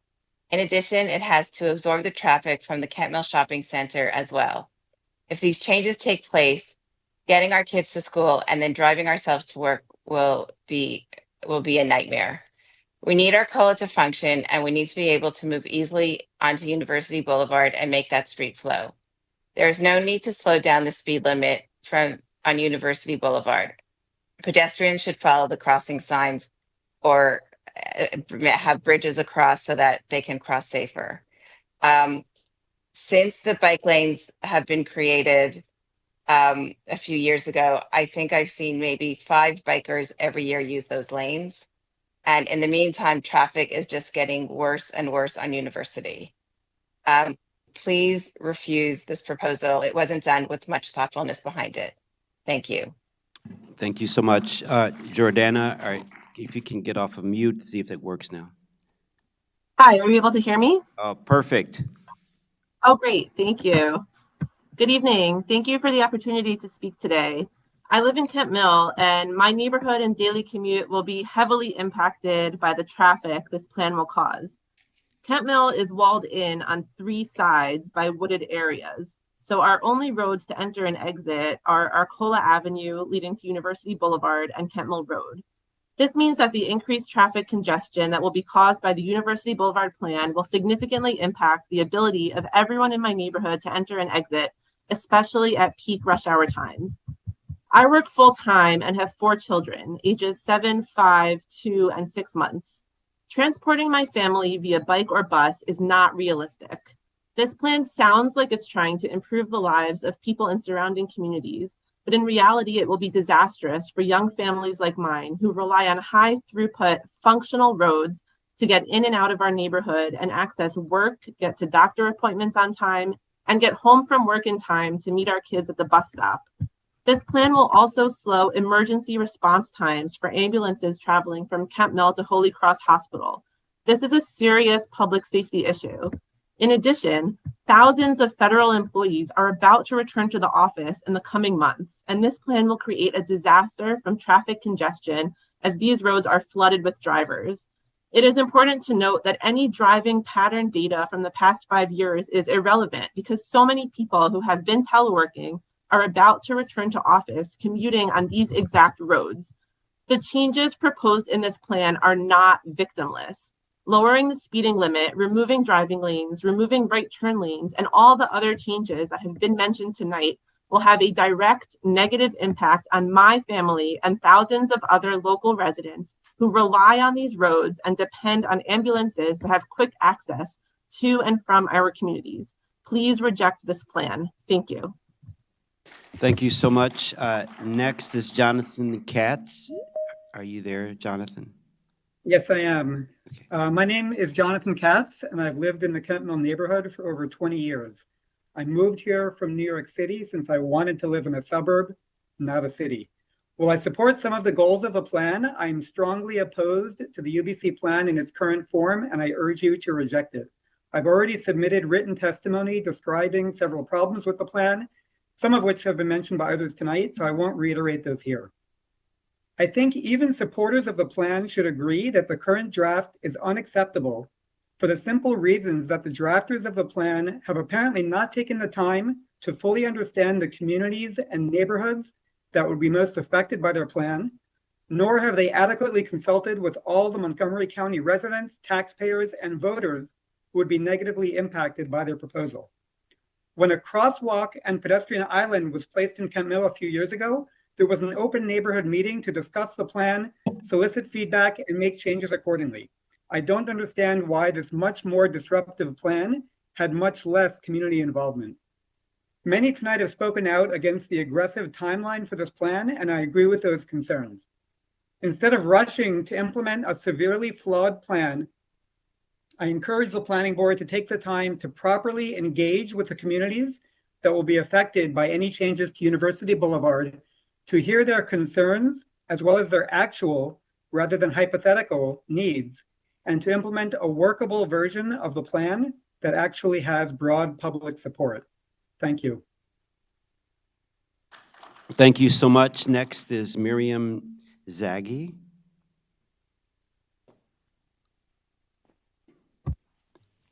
Hi, thank you. And thank you for saying my name so correctly. That was wonderful. I want to thank everybody. Thank you. As a teacher, it's always hard. My students never get it. But I want to thank the planning committee. I know it's been a very long night. I've actually stayed in school all night to not have to really drive home, but to be able to stay here. But I do want to say that my husband and I moved here 21 years ago from New York. I am a full-bred New Yorker. Sometimes it comes out in my accent, and definitely comes out when I'm stuck in traffic on University Boulevard. But I never expected when we moved here 20 years ago that it would be worse traffic here than what we had back in New York. I loved the quiet and the beautiful neighborhood that we have in Kent Mill, and the beautiful neighborhood that I sometimes get to walk through in Four Corners and in Sligo. And we love everything that we have here in the woods and everything else. And to me, to be able to change what we have here in the beautiful, amazing community that we have is really just a mistake. I oppose this plan with every part of my being. I love being able to drive down University and get to my daughter who's at the University of Maryland, but that sometimes will take over an hour. And that's not something that should happen, and that's just right outside our house. So for all those reasons, I oppose this plan, and I hope that we can keep everything the way that it is. Thank you so much. Miriam Stein.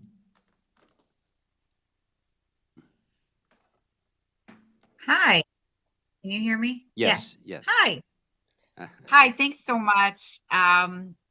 Thanks so much for your time this evening and for listening. My name is Miriam Stein. I live in the Kent Mill neighborhood. I've been living here for 14 years. I had some remarks to share, but many good points have been made tonight, and I would just like to go on record as opposed to the plan for the high density housing, the dedicated bus lanes, lower speed limits on and universal no turn on reds, and the other elements of the plan. Thank you very much. Have a good evening. Thank you so much. Next is Jane Lyons-Rader.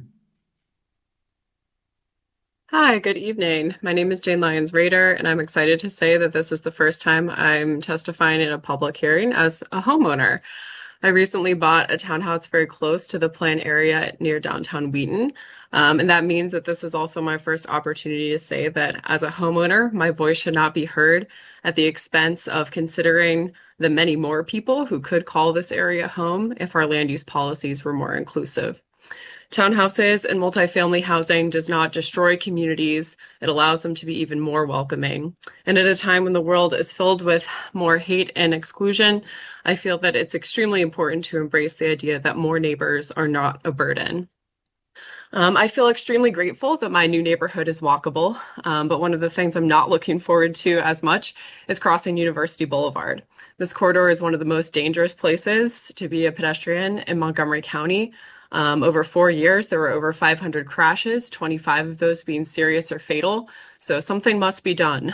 And I've heard tonight that traffic is a major concern. And the idea of shifting to a safer, more multimodal corridor is unthinkable to many.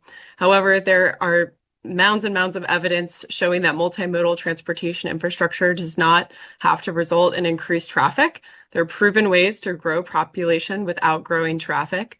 And planning should be guided by this data and many other similar examples rather than fear of increased traffic. In that vein, BRT is great, but I've become increasingly disillusioned with the county's extremely ineffective rollout of a great plan created over a decade ago. What is most important is bus frequency. I would like for the plan to emphasize transit frequency over expensive infrastructure that faces an uphill battle to ever be funded, although I do support the dedicated bus lanes. Thank you very much. Thank you so much. Next, Roman Povchers, excuse me.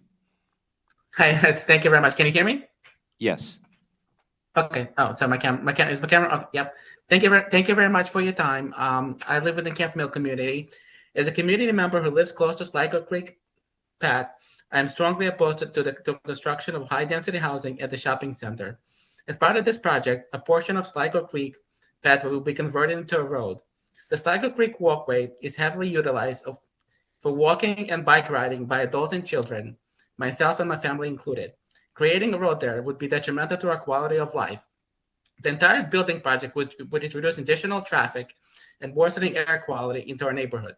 Additionally, we heavily utilize the kosher store and kosher restaurants that are in the shopping area. These establishments are crucial to our quality of life. The project would probably drive these businesses out of our area. It is the only shopping. This is the only kosher store in the Silver Spring area. Additionally, I'm concerned about the safety of the individuals who walk to the synagogue on Arcola Avenue.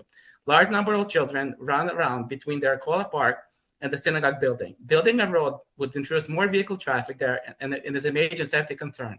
I also don't understand. Arcola is a single lane road. How would we build a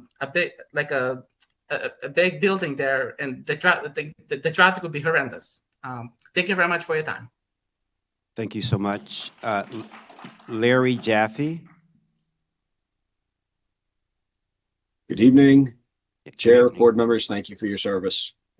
I live off University Boulevard near Inwood Avenue in the Parkway subdivision, and I've been here for about 25 years. I strongly oppose the UBC plan for many of the same reasons that my neighbors have already elaborated. So I'll just second their comments and move on to my next slide that deals mostly with the bus lanes. Now, I just want to be clear that the bus lanes are a terrible idea for two primary reasons. The first is that they are very unsafe. I drive University Boulevard almost every day and exit University Boulevard at Inwood, and that requires me to get over into the bus lane shortly before turning onto my street. And on more than one occasion, I have experienced near misses when attempting to enter the bus/turn lanes by impatient drivers speeding up the bus lane and ignoring the turn-only section and continuing to speed up the rest of University Boulevard. These are not isolated incidents to just my street, but I also have friends whose cars have been hit by people speeding up and down the red lanes in various locations. Secondly, we are fortunate enough to have actual ridership data from WMATA and actual traffic counts from MDOT.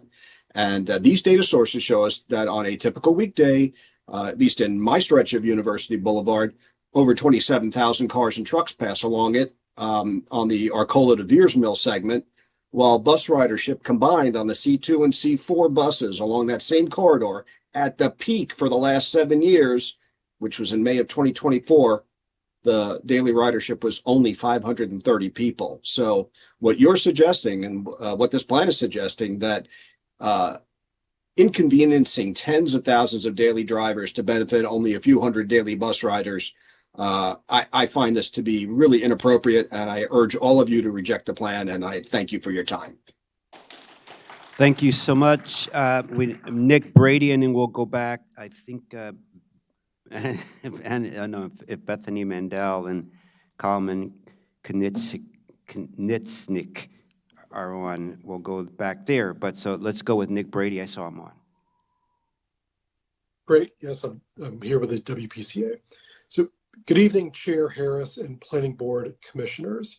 My name is Nick Brady. I'm the president of the Woodmore Pinecrest Citizens Association, a civic association known as the WPCA, serving a community of more than 1,100 households located in eastern Silver Spring near Four Corners.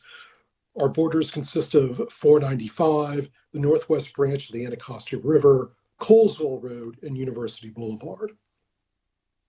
Our neighbors have worked collaboratively on planning activities for state and county projects over many years. We have participated in the UBC plan meetings and appreciate the work of the planning department. Our neighborhood has some of the most significant transportation and traffic congestion challenges in the state. Woodmore is adjacent to 3 major highways and 11 beltway ramps, so we believe a detailed impact analysis is critical for evaluating the feasibility of extensive transportation proposals such as those in the University Boulevard plan. However, that detailed analysis has not yet been provided. The UBC plan proposes to repurpose travel lanes and upzone properties to allow for up to 4,000 additional residential units and increasing density on all existing commercial properties. This is a concern because our high schools, Montgomery Blair and Northwood when it opens, are already at or will soon be over capacity. The zoning recommendations in the plan are based on the distance from proposed BRT station locations. However, given project schedules for the other 8 BRT projects in the county, as well as the budget funding challenges, and the proposed BRT line for University Boulevard is not likely to be completed within the time horizon of the UBC plan. Further, there's no staging plan, and therefore additional density would be added regardless of whether there are any infrastructure improvements implemented. During the January 22nd, 2025 WPCA meeting, our members voted to approve a request to the committee that the UBC plan be paused because the plan is premature. In particular, the WPCA has 4 requests. First, we request the ongoing Maryland State Highway Administration study and design of safety improvements for the same segments of University Boulevard should be completed before further action on this plan. The SHA owns and maintains University Boulevard. Residents are already participating in that study. 2, we request the planning department provide an analysis of the impact of their concept proposals on the surrounding infrastructure, roads, schools, utilities, etc., and hold additional public meetings to provide that information. 3, we request a pause on the UBC plan until the County Council determines whether they are moving forward with the Planning Board's attainable housing proposal, which would upzone all single-family detached properties in Silver Spring. If AHS or some variation like ZTA 2502 moves forward, the additional density throughout the University Boulevard study area should be added to the impact analysis for the UBC plan. 4, since the proposed BRT for University Boulevard is not on track to be completed within the 20-year horizon of the UBC plan, we request the plan should either be paused or the proposed density should be adjusted accordingly. Residents in the DMV area are under great stress due to the constant news updates regarding the federal government. Please pause further action on this plan until more facts are provided and so they can be analyzed. We appreciate your time this evening and look forward to working with the board to improve mobility and for travelers on the corridor and the surrounding area. Thank you for your consideration. Thank you, Mr. Brady. If anyone else is online that is signed up to speak, please raise your hand or take yourself off of mute and speak. Hearing none, I want to thank everyone for coming, those that are here, those that left that were here, and those that were online. It's really, really important for us to hear you, so thank you. I'd also like to thank the planning staff this evening for all their hard work and their work this evening here, and the legal staff that's been here, and our audiovisual group, and my fellow board members. So thank you, and this ends our public hearing.